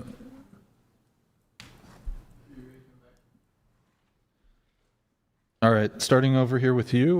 Would you rather cross paths with a random man or a random bear on the hike? Mike. Going this way? A random man. Man. A man, definitely. A man. Why is this a question? It's going somewhere. Trust me. Can you try to speak into the microphone, please? I don't like to hike, so If you had to pick one, would you rather come across a random man or a random bear on a hike? I guess a man. Okay, what do you pick? A man. Wait, hold on. These are different from your guys' stated. Oh no, you did pick man. My mistake. You didn't see that coming from me. Bear. Okay, why do you pick bear? You're gonna need to work on your endurance if you're gonna become a superstar boxer. This is nothing. This is nothing. You're gonna go through way tougher fights in the ring. Let me tell you. I understand. I'm just very tired. I know, but you're gonna be very tired. That same thing when you're fucking trying to lose weight before that fight, and you're running, you're doing steps, whatever it is. You got to have that mental fortitude. You got to stick it through. Right now, It's like really inconsiderate to everyone when you're asked a question. I'm not saying this to be rude, and you're like, I don't know, I'm tired, because then we have to talk about it, and it's like, why can't you just answer? And he goes on, and you go on, and there's no answer, and it's just wasting more time. Like, just answer. Yeah, Felicity needs to get her in and out. They were told that they were And going to be done by 11. this happens every single time, and every single time girls are complaining because they're not answering in good faith. Well, I would say the bear. Well, for getting realistic, I've had that experience before while camping with my dad, so I know what to do. And second of all, bears are predictable, and men aren't, and that's just how I feel. That's it. And it's nothing past that. It's nothing to do with anything, regarding misandry or anything like that. It's as simple as that. Like, that's it.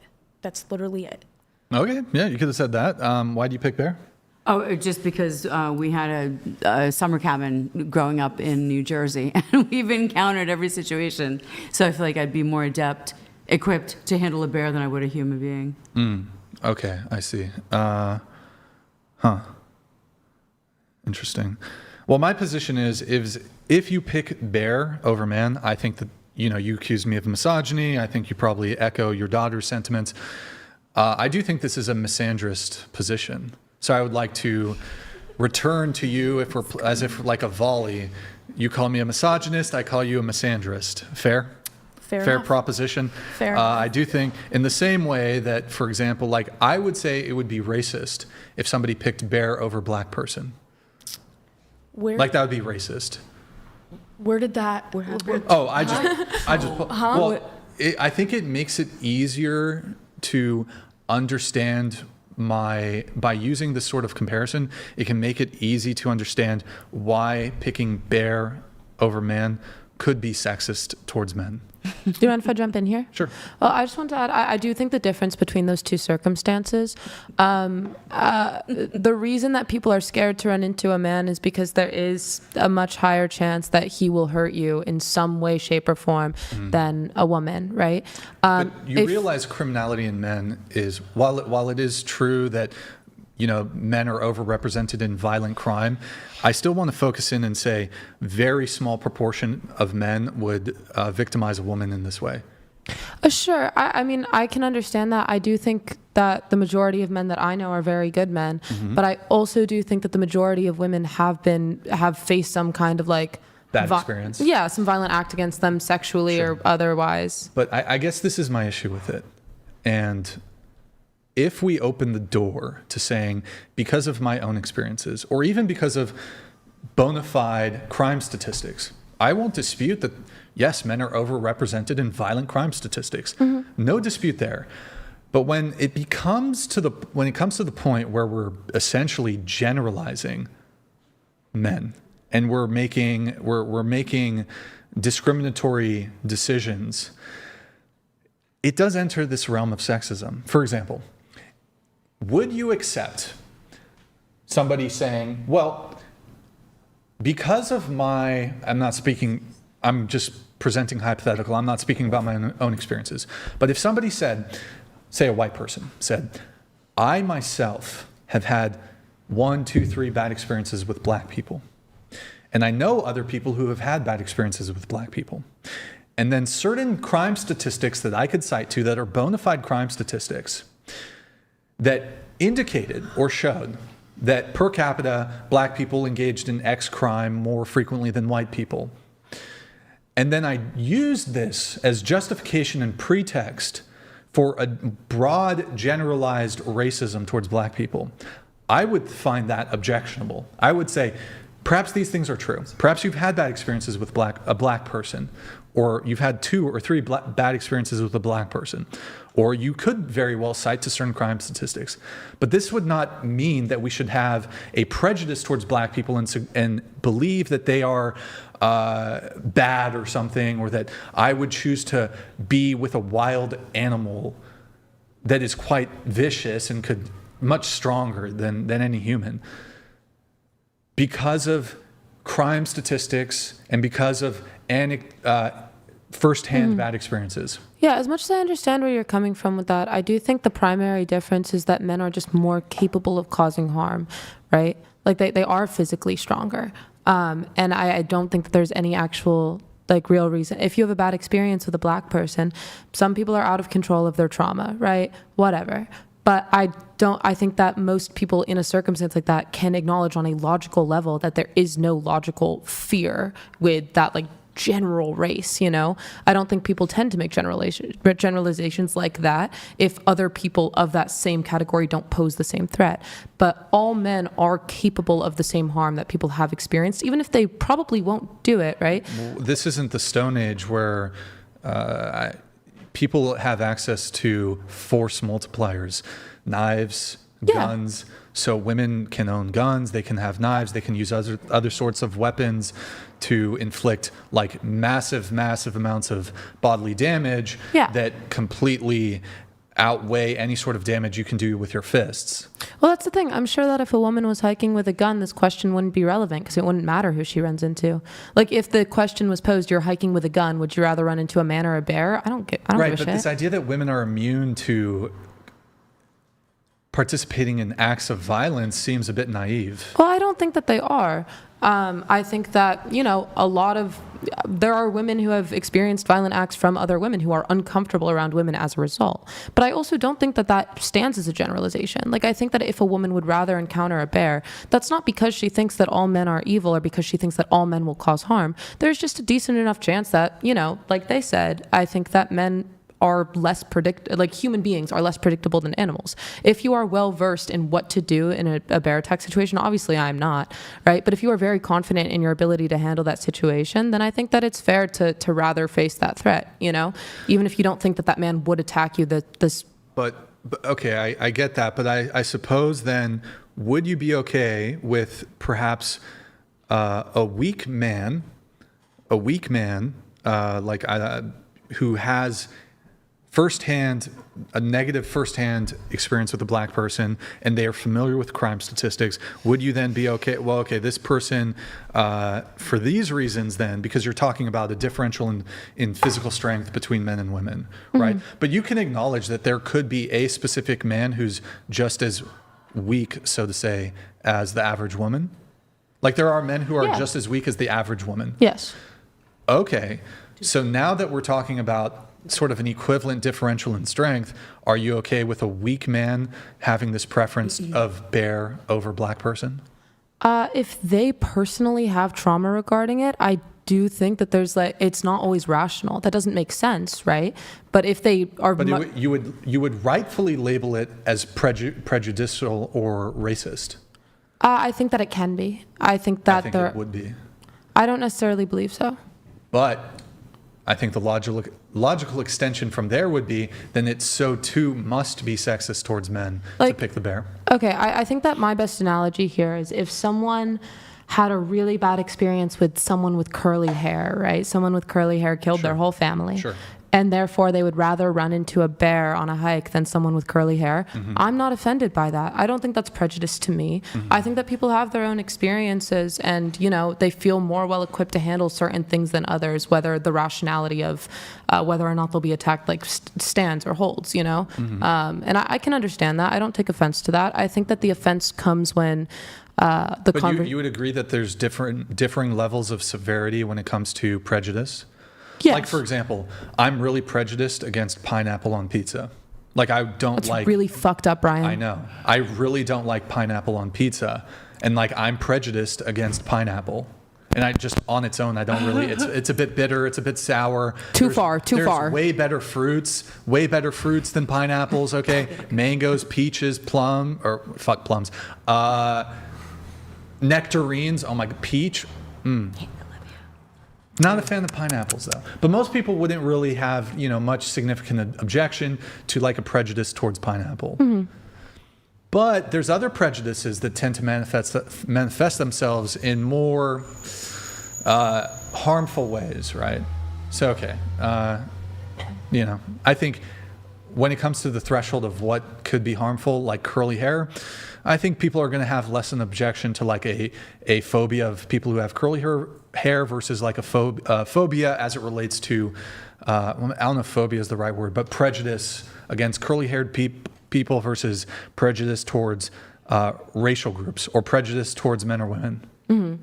I understand that, and as much as I do think that it's not necessarily prejudice to just have your own experiences and to be uncomfortable in certain situations. I think that where the prejudice comes in, and I can understand where you're coming from with this, because on this argument specifically, I have seen the extreme sides of it on both ends, and I have seen people saying oh yeah, if you see a man, you're 100% gonna die, at least you might survive a bear, right? That's crazy. That's insane. That is objectively prejudice. But yeah, I mean, if someone is acknowledging that a good portion of men aren't actually going to hurt you, and it's not a bear might even logically be more threatening, but they literally just logically would handle that better. I don't think that's prejudice. They might rather if they give me a moment. Well, how about this? What about this sort of other sort of example? Look, we're doing the show. It's okay. It's all right. It's almost midnight. We'll wrap when we wrap. So. What about this? So there is statistics that indicate that women are much more likely to kill, I'm not talking about abortion, women are much more likely to kill their infant children. It's called infanticide. The crime statistics show that women disproportionately unalive their own children as compared to men. And this is comparing it's not this unfair comparison, because you might say, well, women are more likely to be in the presence of children. No, it's there's a per capita or whatever analysis that's been done. Women are more likely to unalive their children. So if somebody asked me, well, Brian, would you feel more comfortable leaving your daughter, your young 1-year-old daughter or son, with a saber-toothed tiger or with a woman? Despite these crime statistics that exist, and despite that I could say, okay, well, women are more likely to unalive their children, it would be absolutely ridiculous for me to say that, cite to crime statistics and say, well, yeah, I'd rather leave my child with a mountain lion over a random woman. Sure, I'd much rather leave my child with a random woman. Just stop arguing. We see that it's a brick wall. I think that you guys picked man too, so I don't understand what. No, I do. There's no trap. There's no trap. It's for a man. Brian, how many times have you been sexually assaulted by a woman? How many times? No. But I that's also a really weird I do think it's just no, it's not. That's no. a really weird. Okay, I'm sorry. Because in predatory terms, how many times have you been how do you define afraid? SA? Brian, I'm just asking, how many times have you been afraid for your? I've had women grab, I've had women touch me when I didn't want to. It's not the same thing, Brian. It's Oh, really? So it's okay to touch a woman? Stop. Really? I'm sorry. Because it's midnight. He has one goal. It's bad. It's one bad. goal. Yeah. What? Wow. Okay, that seems like gaslighting. I'm engaging in good faith. Hold on. I'm engaging in good faith with this conversation. I know that you want to be all upset about it because I didn't roll out the red carpet for you. Blah blah blah. You asked to be on. You asked to be on the show.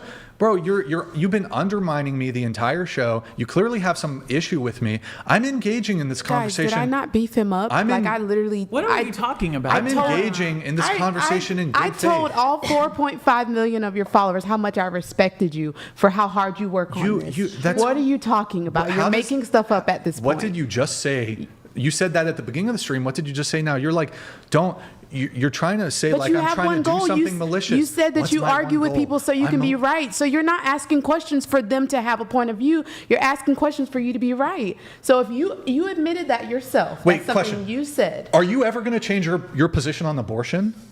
No. Oh, but would you debate? Hold on. Would you wait, hold on. Just stop arguing with them.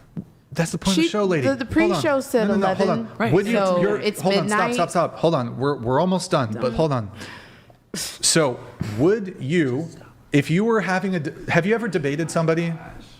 You know, this point I'm about to make is going to completely blow out your argumentation entirely. I don't care at this point. Would you? I'm not here. Make your just answer my question. I am a woman who doesn't care about being wrong. Ryan, make your point. You're right, bro. I don't care. You are so right. You are so absolutely right. Make it, and I'm praised. So right. Whatever you say. Beautiful man. Ready. If you just instead of doing this meta conversation where there's criticisms of the actual, it's basically a meta conversation, just engage in the actual conversation. So my question to you is, you don't engage in conversations, you engage in one-sided arguments so you can be right. If this was a conversation we'd be having so much fun. It is a conversation. But you only want to be right. Do you feel like I'm being bad faith in our discourse?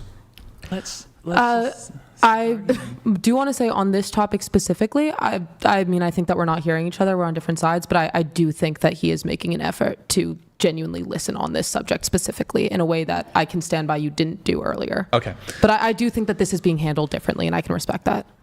So, quick question for you. If you were engaged in an abortion debate, would you be like, well, I'm open to having my mind changed? Or are you so firm in your positions on abortion that it doesn't matter what kind of compelling arguments a pro-choicer would make? You're so firmly pro-life that you're not, like, you'll engage in the debate, but regardless of what they say or how their rhetorical flourishes or whatever, or their logical argumentation, their reasoning, you are firm in your beliefs. You're not going to change your position on abortion. Is that fair to say? But if I'm so firm in my convictions and what I believe, I'm not going to go back and forth with someone who clearly doesn't agree with me. Because at that point, I'm just trying to be right on top of right on top of right on top of right. That at some point, it doesn't matter. Because if I believe what I believe, I'm going to stay that way, and it doesn't matter what this other person says. I can hear them, I can engage in dialogue, but I'm not going to keep badgering it and going after it. For what at that point, Brian? What is it? Yes. But hold on. You know what the show is, right? Like, this is a show where people have these conversations. It's adversarial. It's contentious. That's the show. Like, so you can't act surprised when, like, you can't act surprised when... Brian, anyways, whatever. Just for the sake of time, I'm just going to try to get things going here. Christopher, that is just plain stupid. All men do not have the same capability to commit violence. Some men are in wheelchairs, some men have no legs at all, and some men are 84 years old and can't run too fast. The prompt acts about a random man. Well put, Christopher, well put. Here's what we're going to do, guys. So we're going to do a $69 roast session to wrap up the show. So... I know sometimes usually it's a bit lower, guys, but we have gone a bit late, so we do have to just leave it at $69. So we're going to do a $69 TTS. Make sure it's through Streamlabs, guys. Make sure it's through Streamlabs. Streamlabs.com/whatever. We're going to do a roast session, and then we'll hopefully get this wrapped. Oh, the audience can send in some roasts. So you guys will love this. It's kind of fun. They're going to roast me. Guys, you know what? Guys, send some roast towards me. The girls obviously hate me. So just roast the shit out of me so they can feel better about tonight or whatever. We don't hate you, Brian. You can be honest. Can't hate anybody. You can be honest. You strongly dislike me. How about that? No, I don't. No, sure don't. All right, $69 TTS. Get them in, gentlemen. Get them in. Any... thoughts from any of the panelists? Like, I know there's a bunch of notes. We won't be able to get to any of them. Does anybody have anything they want to talk about or, whatever? I think that this was a really good session to agree to disagree. I thought. Well, you can say that. I don't agree to disagree. Agree to disagree. Please affirm my identity as the right person. Oh, callbacks. All the issues. Yes, callback humor. It's my only charm. Please affirm my identity, please. $69 TTS. $69 TTS if you want to get it in. Good talk. Good talk. Look, I'm just saying with the bear thing, final thing, I'm just saying, I think you guys underestimate the risk profile of a bear, and I think you, wait, did I say underestimate? You underestimate you underestimate the risk profile of a bear, and you overestimate the risk profile of men. Food for thought. Food for thought. All right, TTS is 69. Ooh, well done, Nick. You got it perfect. Ooh, damn, Nick is quick with it. Well done, Nick. Let's see if I need to check. No, I think everything's all said for anybody who wants to send in a roast. While we're waiting for those to trickle through, a couple things here from the questionnaire. Women are just as physically strong as men. That's you, Gio. Why you agree with that? Why is that? Okay, so when I had answered that, it wasn't within the correct context. But speaking about like the depth of our conversation earlier regarding sports, I have a different opinion. So that was like a quick write down. I wasn't thinking in depth. But generally speaking, would you say men are physically stronger than women? Generally speaking, yes. Okay. And I'm prepared to say, like, obvious. I mean, it's just biological reality. Obviously, there are women who are stronger than men. Yes. Like some women are stronger than some men, but okay. All right. Nobody else bit on that. We have, let's see, Lola. Wait, Lola? Is that you? Yeah. Oh, okay. I want to see if you'd get it. You said women can't be sexist towards men. Why is that? Oh God, did I? Yes. Well, okay. Those ones I was. Don't laugh at me. No, I was, don't. Just yeah, no. Stick your heels in. Well, okay. That's how you feel. I'm gonna have to make a claim here. I think that the term sexism, in the same way that I think that it's very hard to pin down. Can women say things that are sexist? Yes. Can women view men as below them? Yes. That is sexist, right? When I circle, or I didn't circle, whichever one was the, disagree. I think that was more so from a place of, because of the way that this country is currently functioning and set up, women in our futures at least will never be like systemically in a position of power over men. And I think that is the sexism that really matters in our day-to-day lives. So you acknowledge there's different kinds of sexism? Yes, that's why my answer is complicated, because So you're talking systemic. There's no systemic sexism, or well, at least systemically, women can't be sexist towards men. Not in our lifetimes, I believe. Not in our lifetimes. Like obviously, things change. I don't know. Maybe 300 years in the future, women will dominate over men, and they'll be, I don't know. But in our lifetimes, I don't see that realistically happening. But is it possible that a woman could? Well, hold on. Are systems only governmental? Not necessarily, but I don't think that there are. I guess there. I don't know if you can think of a system that favors women. Education system. Like, is that a system? Sure. Do you think that favors women? Like, for example, could there be systemic discrimination in the education system that was racist or whatever? Like it prevented. Yes. It prevented. Hold on one sec. And you would acknowledge it can also systemically be sexist towards women, the education system?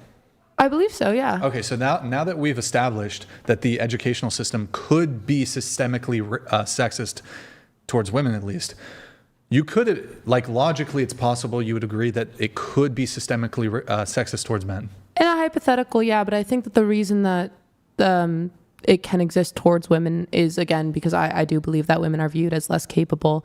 And I think that does play a part in the education system. I think a lot of educators do view women as less capable, take their education less seriously. So if there were affirmative action practices that emphasized enrolling more women into university, and they prioritized women over men, would you view this as systemic sexism? Like if it's harder for men to get into university because of affirmative action? I don't necessarily think so. I mean, my take on affirmative action is just that the role that it plays is to level playing fields. I think that, if women are constantly treated lesser than in educational circumstances than men, obviously they will never be able to be more capable, right? If they're not given the same educations, if they're not given the same opportunities. Well, so what if I were to tell you, and it's just not what I think, this is actually, you can look up the statistics on this, that since 1980, women have been more involved in higher education, so college, university, than men. There have been more women who go to college than men since the 1980. So that's 45 years. So essentially, if you were a woman and you graduated in 1980, that would say you're 20, 21, that would put you at retirement age. That'd put you at 65, 66. So women have had an entire involvement and generation where, I mean, you guys should at least wait for the... I have a lump in my right breast and I have a mammogram ultrasound tomorrow I mean, morning. sometimes it goes longer. We weren't said we that, were so told this is 11. I have to be at the hospital tomorrow for this. We do say sometimes it may go longer. So, we have to drive 6 hours back and then I have a mammogram and ultrasound in the morning. It's fine. When is this going to be You over? guys go. I mean, like in 30 minutes probably. 30 minutes, yeah. Oh, no, we got to go, bro. Okay, well, I'm going to let the roast come in. I mean, if you guys stay for the roast, that'd be appreciated. Black Markers Ira donated My $69. response. Does Lady of the Night worry about AI eliminating her profession? All right, rage quit, I guess. Rage quit? Is that what you just said? Is that a question for me? Wow. I'm assuming. I don't know Is who that the lady on the right problematic? is. What? And now if I tell you that was disrespectful, you're going to be like, oh my God, you're making it about Streamer Coin race. donated $69. Ask the girls their thoughts on Streamer Coin. We have donated 110k to streamers they this have week. the girl. What? Are you allocating some of your money? Okay. None of us have Shameless thoughts on plug. streamer coin, I'm Shameless pretty sure. plug.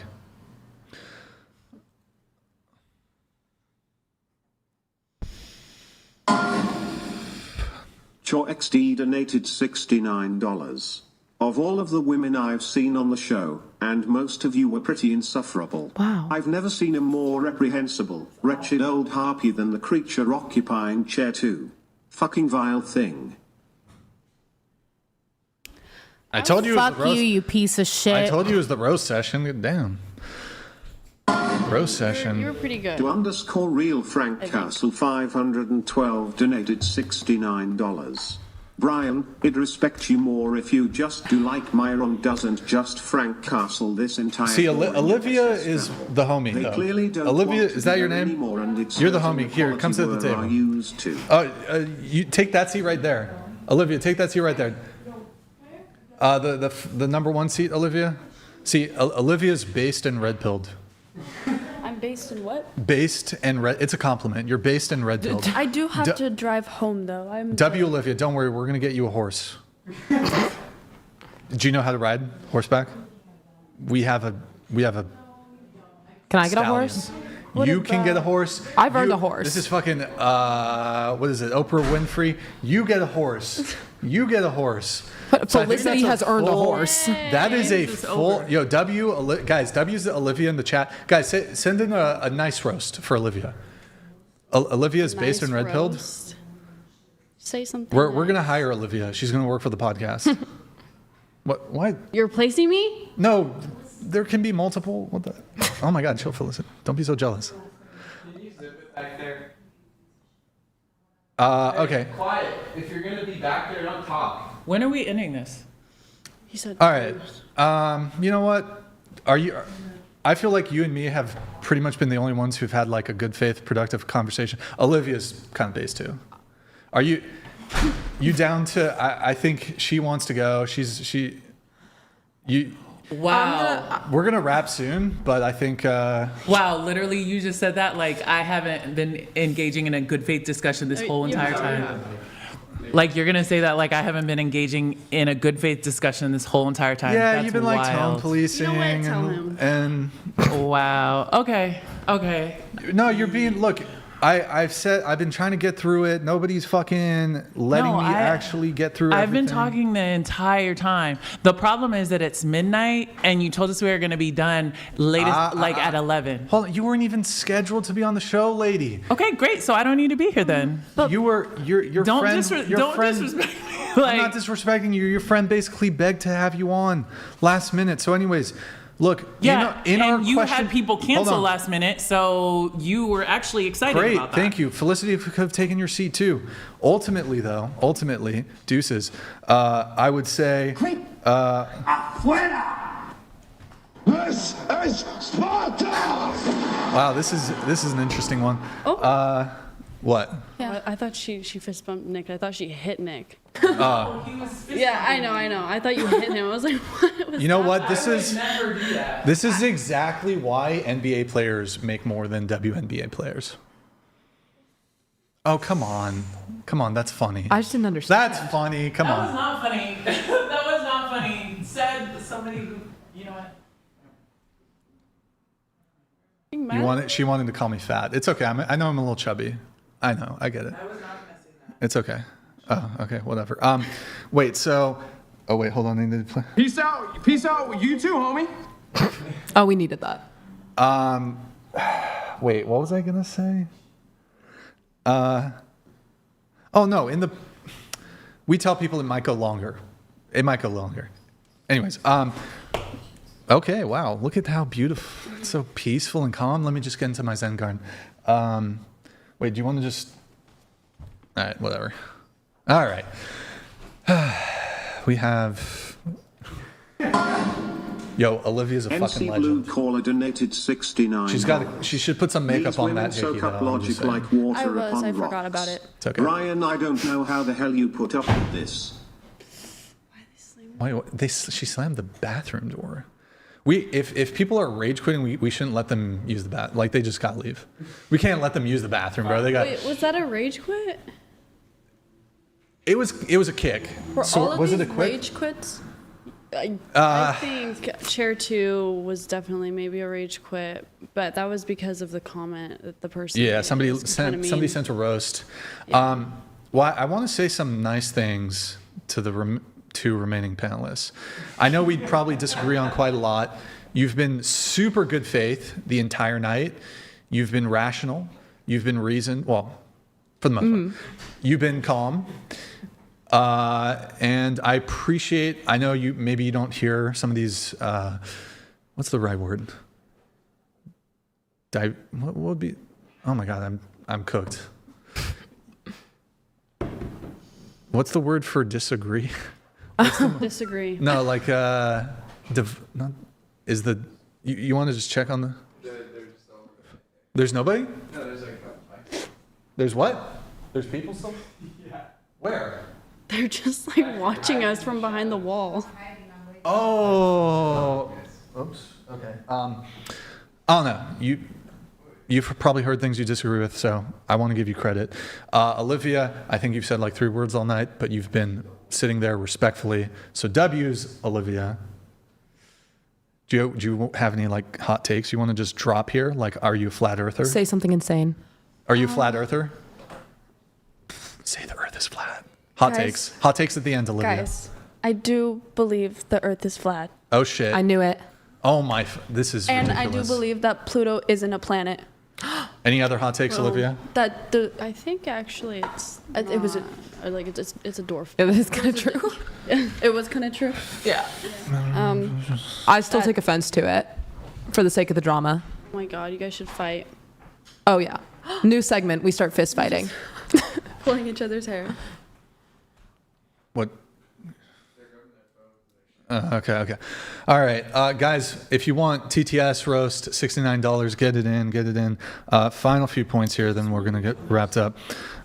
Wait, we were discussing about, can women be sexist towards men? And then shit kind of hit the fan there. Yeah. Like, how about this scenario?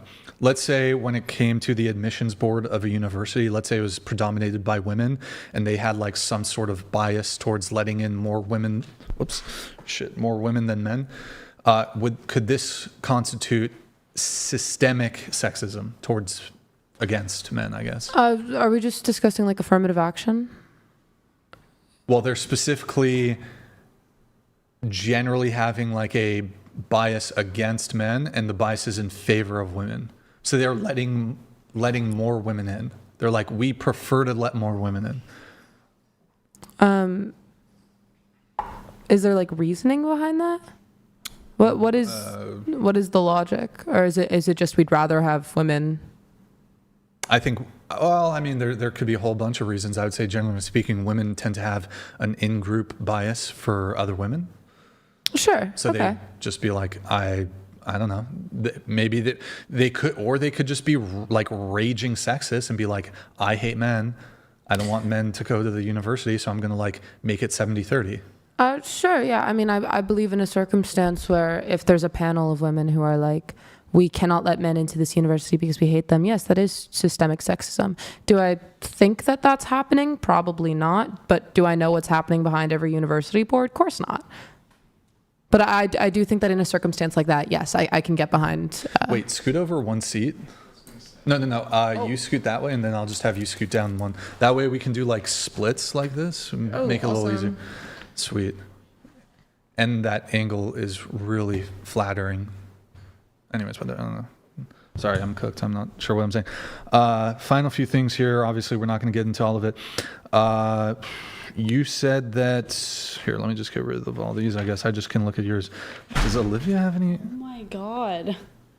Stop slamming the doors. I mean, the door, it automatically... It's controllable. Yeah, that's true. No, Olivia doesn't really have any hot takes. Okay. So... That's Nick. Oh, okay. Is everybody gone, Nick, or what's... Okay. All right, we'll figure it out. Okay, Lola. People of color can't be racist towards white people. My argument stays the same there. It's the same thing, like on an individual level, yes, anyone can be racist to anyone.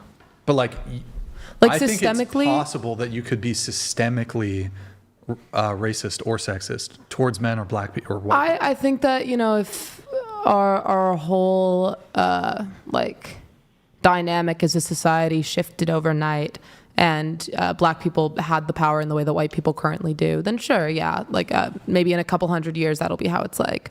But currently I don't believe anyone's being systemically racist to white people in the way that they are to black people.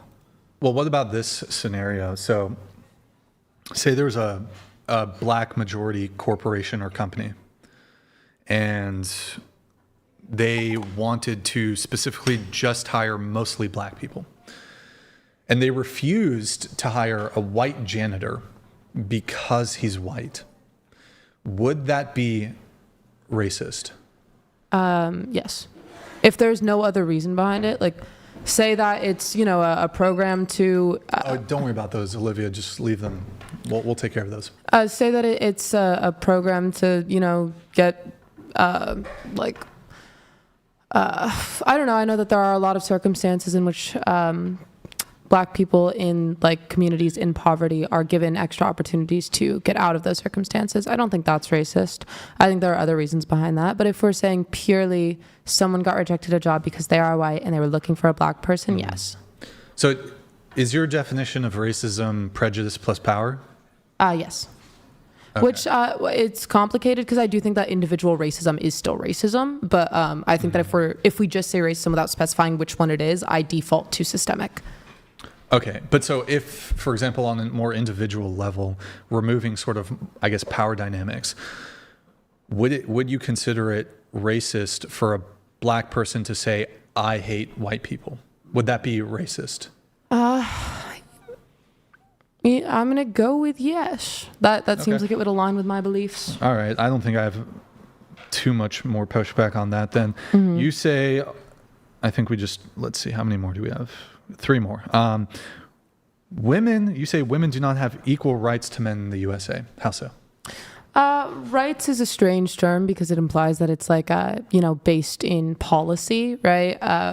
I think that the wage gap is very real. I know that was another one of the questions, I think. Yeah, I think the wage gap is very real. I think that... but that would be more like either a sort of, if it was true, that would be more of like not some sort of government mandated phenomenon, but it would be like either a cultural or societal phenomenon. So are we talking specifically policy? Well, so when I'm thinking about rights, like who grants rights? Like the government? Right. Like, for example, like a corporation which could engage in like wage gap disparities, right? Yeah. You would never say that a corporation can grant somebody rights. Yeah, fair enough, actually. Although, hold on, I just want to be fair. Could they? Typically when I'm thinking of rights, my sense of rights is something that like... I do see where you're... Yeah, I think that honestly, this one might be more so just like, a misreading of the text, because I also can't really... I can't name a policy. I can't name something in government that really discriminates against women. I meant that more so like But so I guess loose definition of rights. Strictly about rights, so you're saying women do not have equal rights to men in the USA. I'm just looking for, I guess, what is a right that a man has that a woman doesn't, or that men have that women don't? Well, I mean, I do think that by the definition of rights that we've agreed upon, which is in policy, I don't actually have anything there. I was just taking it differently when I first read it. Sure. Well, then nothing for me to push back on that one. There is some dispute. You mentioned the wage gap. My position is that the wage gap, there is no wage gap actually. If you do an adjustment and you control for variables, you control for the type of profession, hours worked, the likelihood of engaging in overtime work, who's more likely to relocate. Men typically work more hours, and then the types of fields that men and women go into. When you start, it's very multivariate. When you start addressing all these different variables and you start, considering all of them, the wage gap actually shrinks to just 1 cent. Men make 1 cent more than women. That's the controlled wage gap. The wage gap that you typically hear purported, the uncontrolled wage gap, is women make 80 cents on the dollar, 83, it's always changing, 83 cents on the dollar, all these sorts of things, right? So my sense of this is that, and you can look this up, look up the controlled wage gap. So I think you would agree that it'd be unfair so what the wage gap is, the 83 cents, 80 cents, is it basically does a very raw comparison of all the money that women make and then compares it to all the money that men make. It doesn't factor in any of those things that I listed. Hours worked, seniority, like no details. It's just comparing what men make to what women make. Not factoring it, like it's not the case that, okay, you look at a woman and a man in the same geography also plays a factor. There's a whole bunch of factors that weigh in. Mm-hmm. My counter, though, to this, moving off of just some of the economic realities and differences between what men go into when it comes to professions, and also just men work more, men work more hours, men work more overtime, men work dangerous. Men are more likely to work dangerous jobs that pay hazard pay. Men are more likely to work dirty, undesirable jobs that tend to be paid quite a lot. If there's overrepresentation in those sorts of jobs, it would almost make sense. But I would argue, Nick, close the doors, please. I would argue that since this is a dating podcast, I'll relate it to dating. Do you think that generally speaking, women want men to pay for first dates? Yes. Okay. And do you think maybe not all women, some women are fine doing 50-50, but do you think like, I don't know what the percentage breakdown is.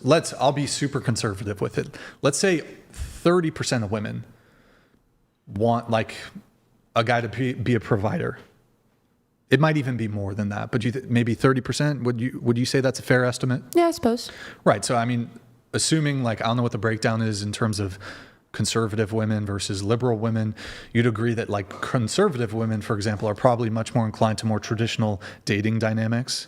Mm-hmm. Right. And so maybe conservative women is like 40% of all women. Sure, I don't know the exact numbers.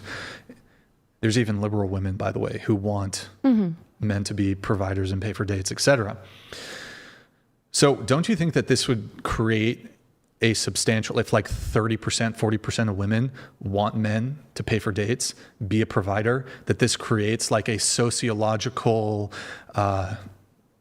like mating pressure that exists one directionally towards men that doesn't exist in the reverse?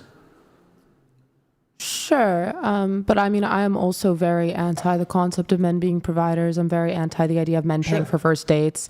Sure. Like, I don't think that, I can understand where that comes from, but I think that the pressure put on men in the first place is a huge part of the problem. But you acknowledge that there's a pressure on men. Yes. And that pressure doesn't exist quite as wholesale as it does in the direction of women. I think it's a very different kind of pressure. I agree that women have different pressure, but when it comes to like financial achievement, yes, success, I agree. Typically men are not looking towards women to be providers. Yeah. And I would say generally women are, like I think men can get away wanting 50-50, but it's really rare for a man to be able to have like this position. I want the woman to be the sole provider. I want the woman to pay for everything on the date. Women can have that expectation. Women can have that expectation. Okay, I want the guy to pay for dates, et cetera, et cetera. I want him to be a provider. Also, women can also want 50-50, but it's really rare. Like it's got to be fraction of 1% of women who are like gonna go out there and pay for the first date and who are like okay with the guy being stay at home or okay holding a guy down and being the provider. Sure. And so while these other kind of dynamics do exist, it's exceedingly rare. For this reason, there's a massive mating pressure that exists on men that doesn't exist on women.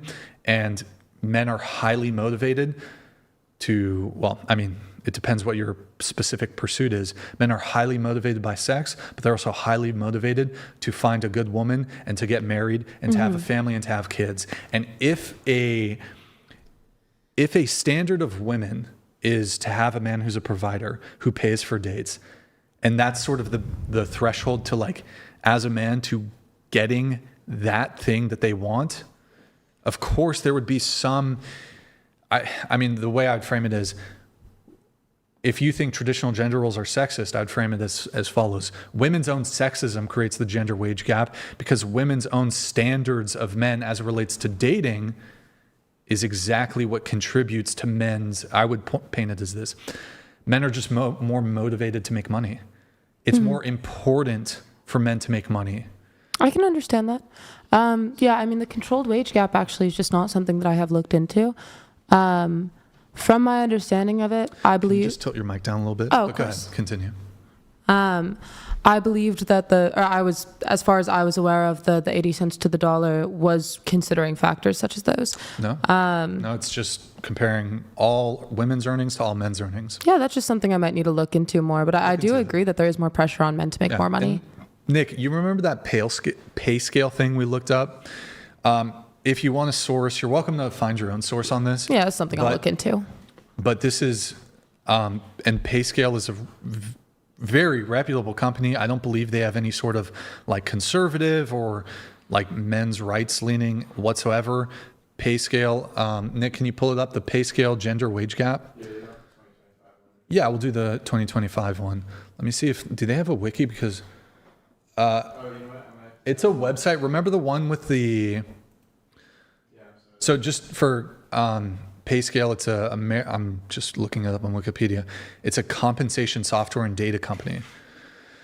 So they have like their own data sets. But Nick, do you have like the one, you remember the one with the circles? Is she taking off or what's up?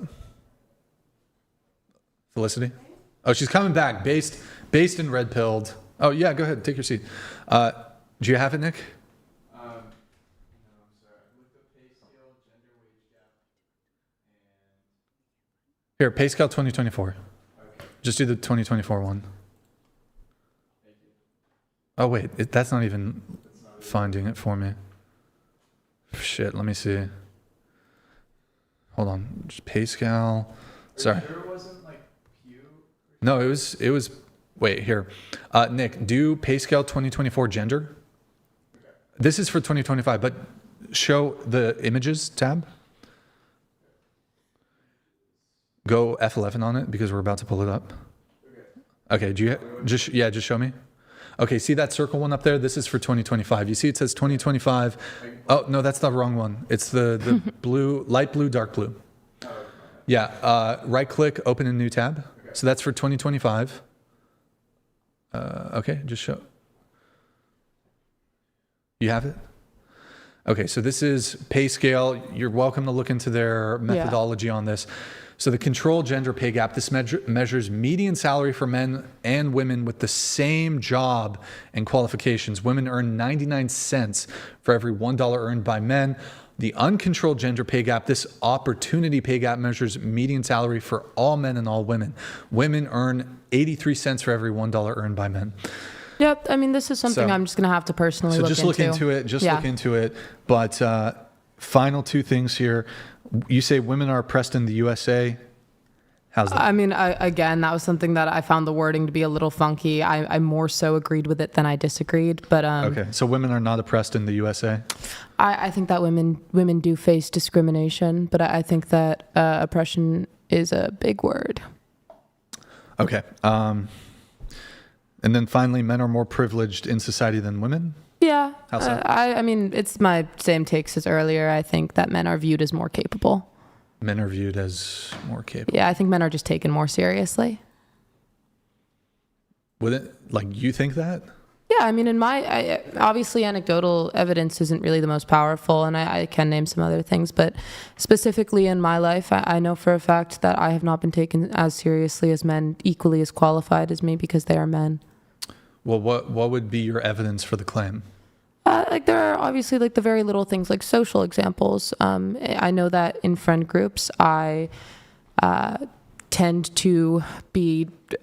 I do tend to make friends with a lot of men by coincidence. I know that's not a good luck, but I do think that if you're in a friend group primarily of men, as a woman, you are by default treated as the dumb one. You are by default treated as like kind of the punching bag because men have more respect for men at a baseline. Do women have more respect for women? I think that there are some who definitely do, but I do definitely think it's to a much smaller extent. I think that the like extreme that we're seeing right now of a lot of women being like that they hate men and this shit, I think that it really is like the extreme, Sorry, yeah. No, go ahead. I would like to think that that's not the majority, and I don't believe it is. There's actually a study that was done that, and I was like trying to find it, but it's evading me, that actually demonstrated that so women have a really, really strong in-group bias for other women. So like a positive bias, I guess. Yeah. Like women are better, basically. Whereas men have a slight out-group bias for women. Well, I think that there's a difference between liking certain people more and having respect for them. I think that it's like a phenomenon we observe that women hate other women because, they're kind of taught to, right? I think that like a lot of women do like other women because they have companionship with them. But I do think that it is very instilled in us that men are more deserving of respect, whether or not we like them more. Well, I mean, so you just said you're in a friend group and they just joke with you, or what specifically do they do? It's not like a current thing. My friends now are great. They're probably watching this. Okay, cool. But yeah, no, I've been in a lot of friend groups with a lot of men who, we get into arguments like this.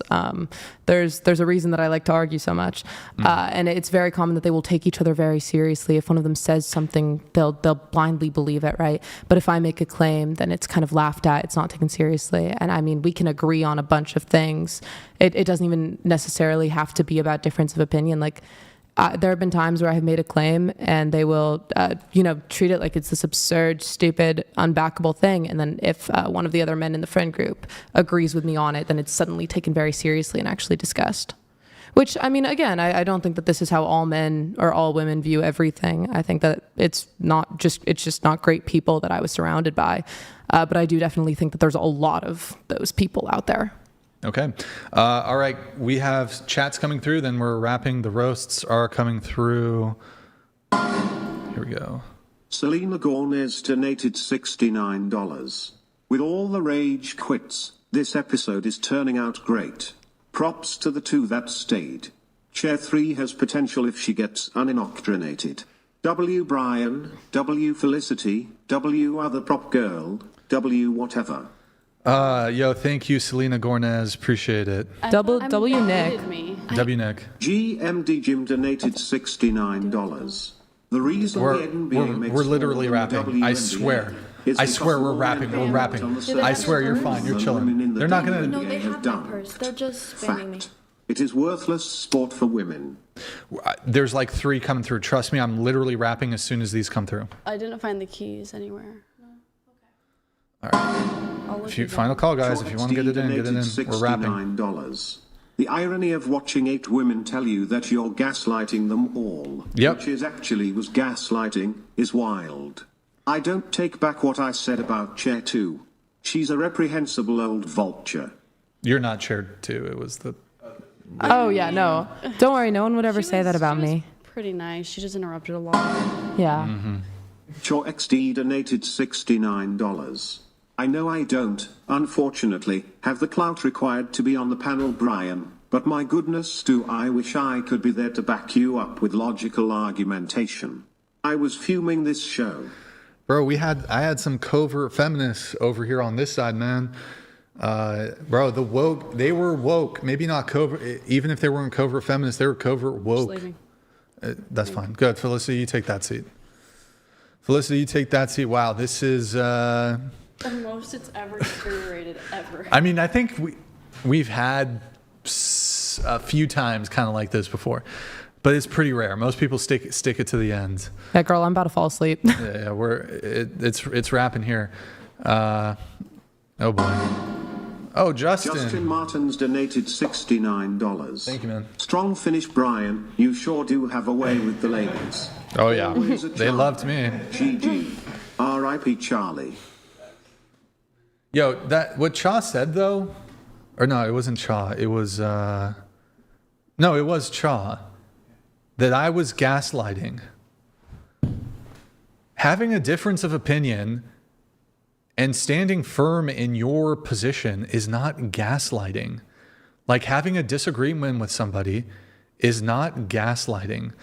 People like to throw out these like psychological psychobabble terms and they have no idea what they actually mean. What's that thing when somebody's just what's that called? Pathologizing or what? No, people just therapy speak. People just I don't know. Oh, he's a narcissist. We do this shit all the time where these people will come on the show and say, I dated a narcissist. Okay, was any of the men you've dated that you consider a narcissist, have any of them been diagnosed as a narcissist besides you? Did they have a clinical diagnosis with NPD, narcissistic personality disorder? No? Oh. No. People throw around these terms. They don't really know what it means, man. Hold on. I think they mean narcissistic tendencies, but they're using Mr. Baseman donated $70. Irina, Charlie, rest in peace. Your memories shall endure. Your demises are irremediable atrocities. My fervorous rage shall know no reprieve. But a single fornicating stride astern we shall not render. Yo, Based. I'm seeing, there's a lot of names in here. I haven't seen them. Based, man. Thank you, dude. Well, Justin Martins. I haven't seen y'all. GMD Jim? Bro, it's like you guys came out the woodwork for this one. Who was the other guy earlier? Klablask, who did the champagne pop. Who was the other guy who I hadn't seen in a minute? Lil Paladins. I don't know if you guys are still watching, but W's in the chat for you guys. You guys are fucking OGs. Maybe not OGs, but... Cool. It's been a minute since I've seen you guys. Here we go.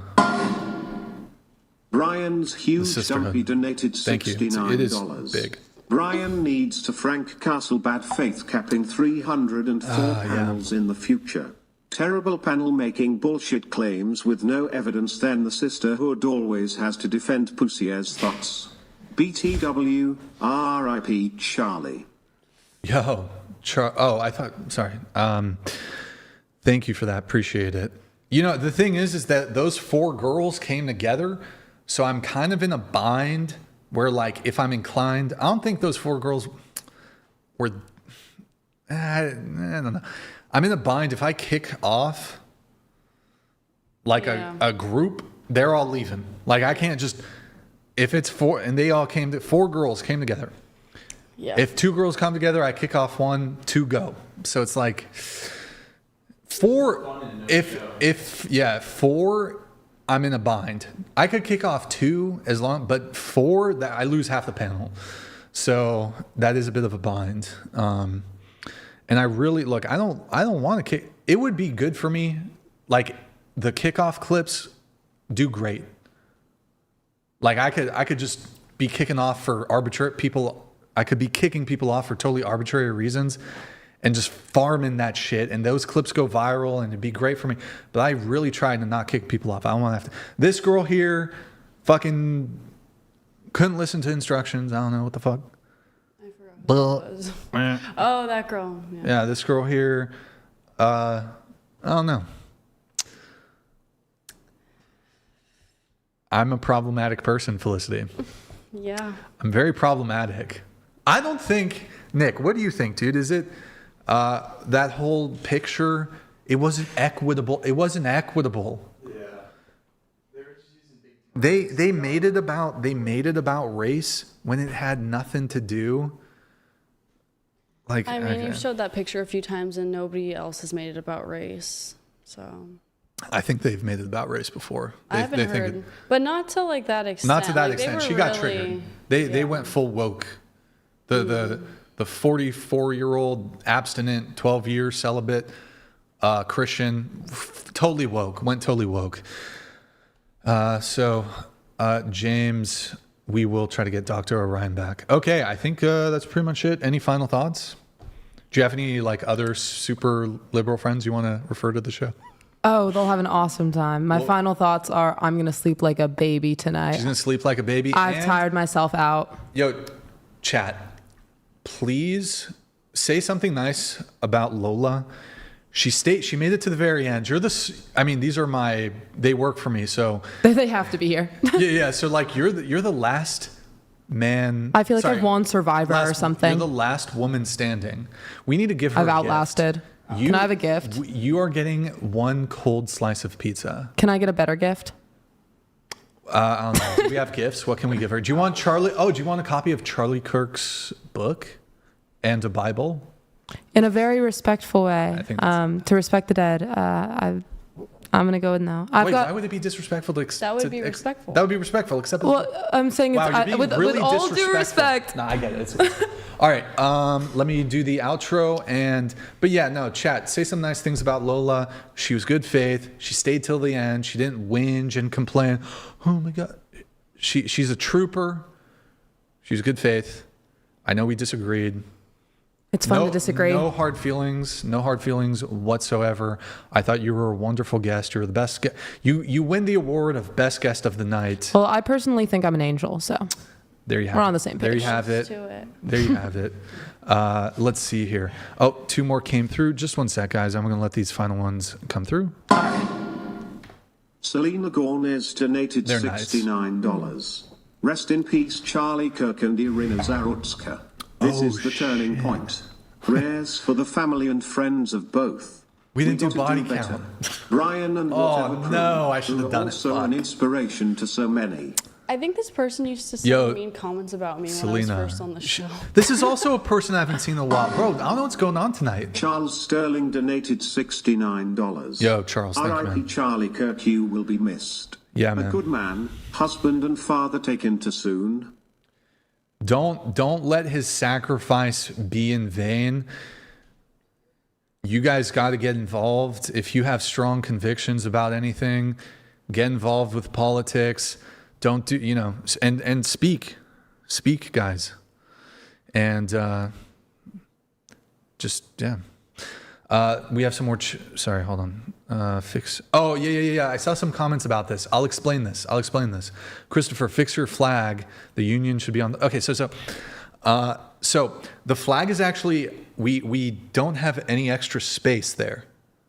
So it's actually folded in half, but I do know the appropriate orientation. It is supposed to be on the left, but I folded it because you wouldn't even see the stars if we like put it up the right way, if that makes sense. What I think I'm going to do, maybe I'll just get a smaller flag so like it can be orientated the right way. But trust me, guys, I know the flag is not. I know. I Googled the shit. I Googled it. It's supposed to be the stars on the left if you're going to hang vertically. It just, if we hung it the other way, you would just see stripes, you know? So I figured, you know, whatever. Anyways, whatever. Okay, outro time. Oh, do you want to share your body count? You know, all good. Okay, all right, good talk. Think so. All right, that's fair. That's fair. All right. GG. Oh, boy. GG. Well played. Well played. Normally I say to the panel, but I guess To Lola. to the last man standing. What are your pronouns? Sure. You don't use they? I technically use all of them. We're not getting into that. Gender fluid. The last they standing. Yep. Last call, guys. Hit the like button, please, on your way out. Also, please leave a nice comment once the live ends. While you're live, obviously, you can't leave a comment. Stick around for just 30 seconds, guys. Leave a nice comment. I read them. Positivity is nice. Helps the algorithm to just leave a comment. Thank you guys for tuning in tonight. You could have been anywhere in the world, but you were here with me. I appreciate that. That was quite a doozy of a panel, guys. That was a real doozy of a panel. That was a rough one for me, boys. Mm-hmm. It was feral. It was feral. I had like 5 rage quits. I was being gaslit, okay? The gaslighting was fucking crazy. Anyways, that was a tough one for me, boys. That was a tough one for me. So I apologize to my staff. Look, when it's a hard panel, I just get sassy. I get sassy. Yeah, I was sassy really with. mean. Look. I know when I'm Hurt being my a dick. feelings. I know. At least I am self-aware. You can't. At least I'm self-aware. I shouldn't be a dick to begin with, but at least I'm aware that I'm kind of being a dick. But that really doesn't help. I mean, you could say sorry. Oh. I'm sorry you feel that way. No, I'm kidding. That's a narcissistic. That's a narcissistic. Me. I'm so no. I do apologize sincerely and genuinely. Today was a stressful day. Mm-hmm. I've had a very stressful week with what happened with Charlie. I'm not trying to make excuses, but I've had a stressful week, a stressful month, a stressful years, stressful life, whatever. So, but this week in particular was quite brutal. The pre-show with the girls no showing, and you're forgiven. It was rough. So I do apologize if I was a little sharp. Is that the right word, sharp? I apologize if I was a little sassy, if I was a little snappy. Snappy is the good word. I was a little snappy tonight. I apologize to Felicity, to Nick. Yeah, I was the only one that got the abuse. I think maybe like a little bit, but okay. Nick's a trooper. Okay. So sorry for being, a scumbag. You're forgiven. All right. Thank you to everyone who super chats, donates, and supports the show. Live again Sunday, 5 p.m. Pacific. Any girls who want to be on the show, DM whatever. But yeah, thank you guys so much for the patronage tonight. That was three champagne pops, right? That was a lot. 3 or 4. It was 3, right? It was Jay, it was Klablasks, and it was Lowell Paladins, I believe. Yo, shout out to you guys. This show is viewer supported. A lot of our stuff's demonetized. We couldn't do it without you guys. So thank you, bottom of my heart. Your patron, again, we couldn't do it without you. Your patronage is deeply appreciated. What am I for? Sorry, hold on. Don't hate me. Selena Gomez donated $69. W Lola for sticking it out. Also, take the book and the Bible. Reading won't hurt you. If you don't like it, don't reread it, but take it. Yeah. Final thought on that? I think she's good. I'm all good, but I appreciate the offer. I have read the Bible. She actually told me before the show, guys, she does creative writing. She actually told me that she writes My Little Pony fan fiction. Yes, so anyways, exactly. Thank you guys for tuning in. Let me just by the way, James, thank you for the super chat. Why do I feel like I'm forgetting something? Well played, or whatever you always say. What? Nick, are we forgetting something? I feel like we're maybe forgetting. No, we're just wrap. Okay. And the finndom stuff you just skipped over. Well, I mean, they left, so yeah. I mean, maybe they're down to come back for round 2. I don't know. You never know. You never know. Sometimes we've had... Anyways, whatever. Okay. Why do I feel like I'm forgetting something, Nick? Like something really important. I don't think you're used to ending right now. Something like that. No, this is normal time. I guess I just want to say, you know what I'd love to do is, it'd be really cool if we got Erica Kirk on the show. That'd be really cool. Yeah. Yeah. That'd be cool. And hear her testimony. Okay. All right, guys. Thank you for tuning in tonight, guys. 07's in the chat. It was an interesting panel. A little rough for me, guys. But I hope you enjoyed the show. I feel like it was a bit rough, but I think it was high paced, high energy. So, all right, guys. 07's in the chat. Good night.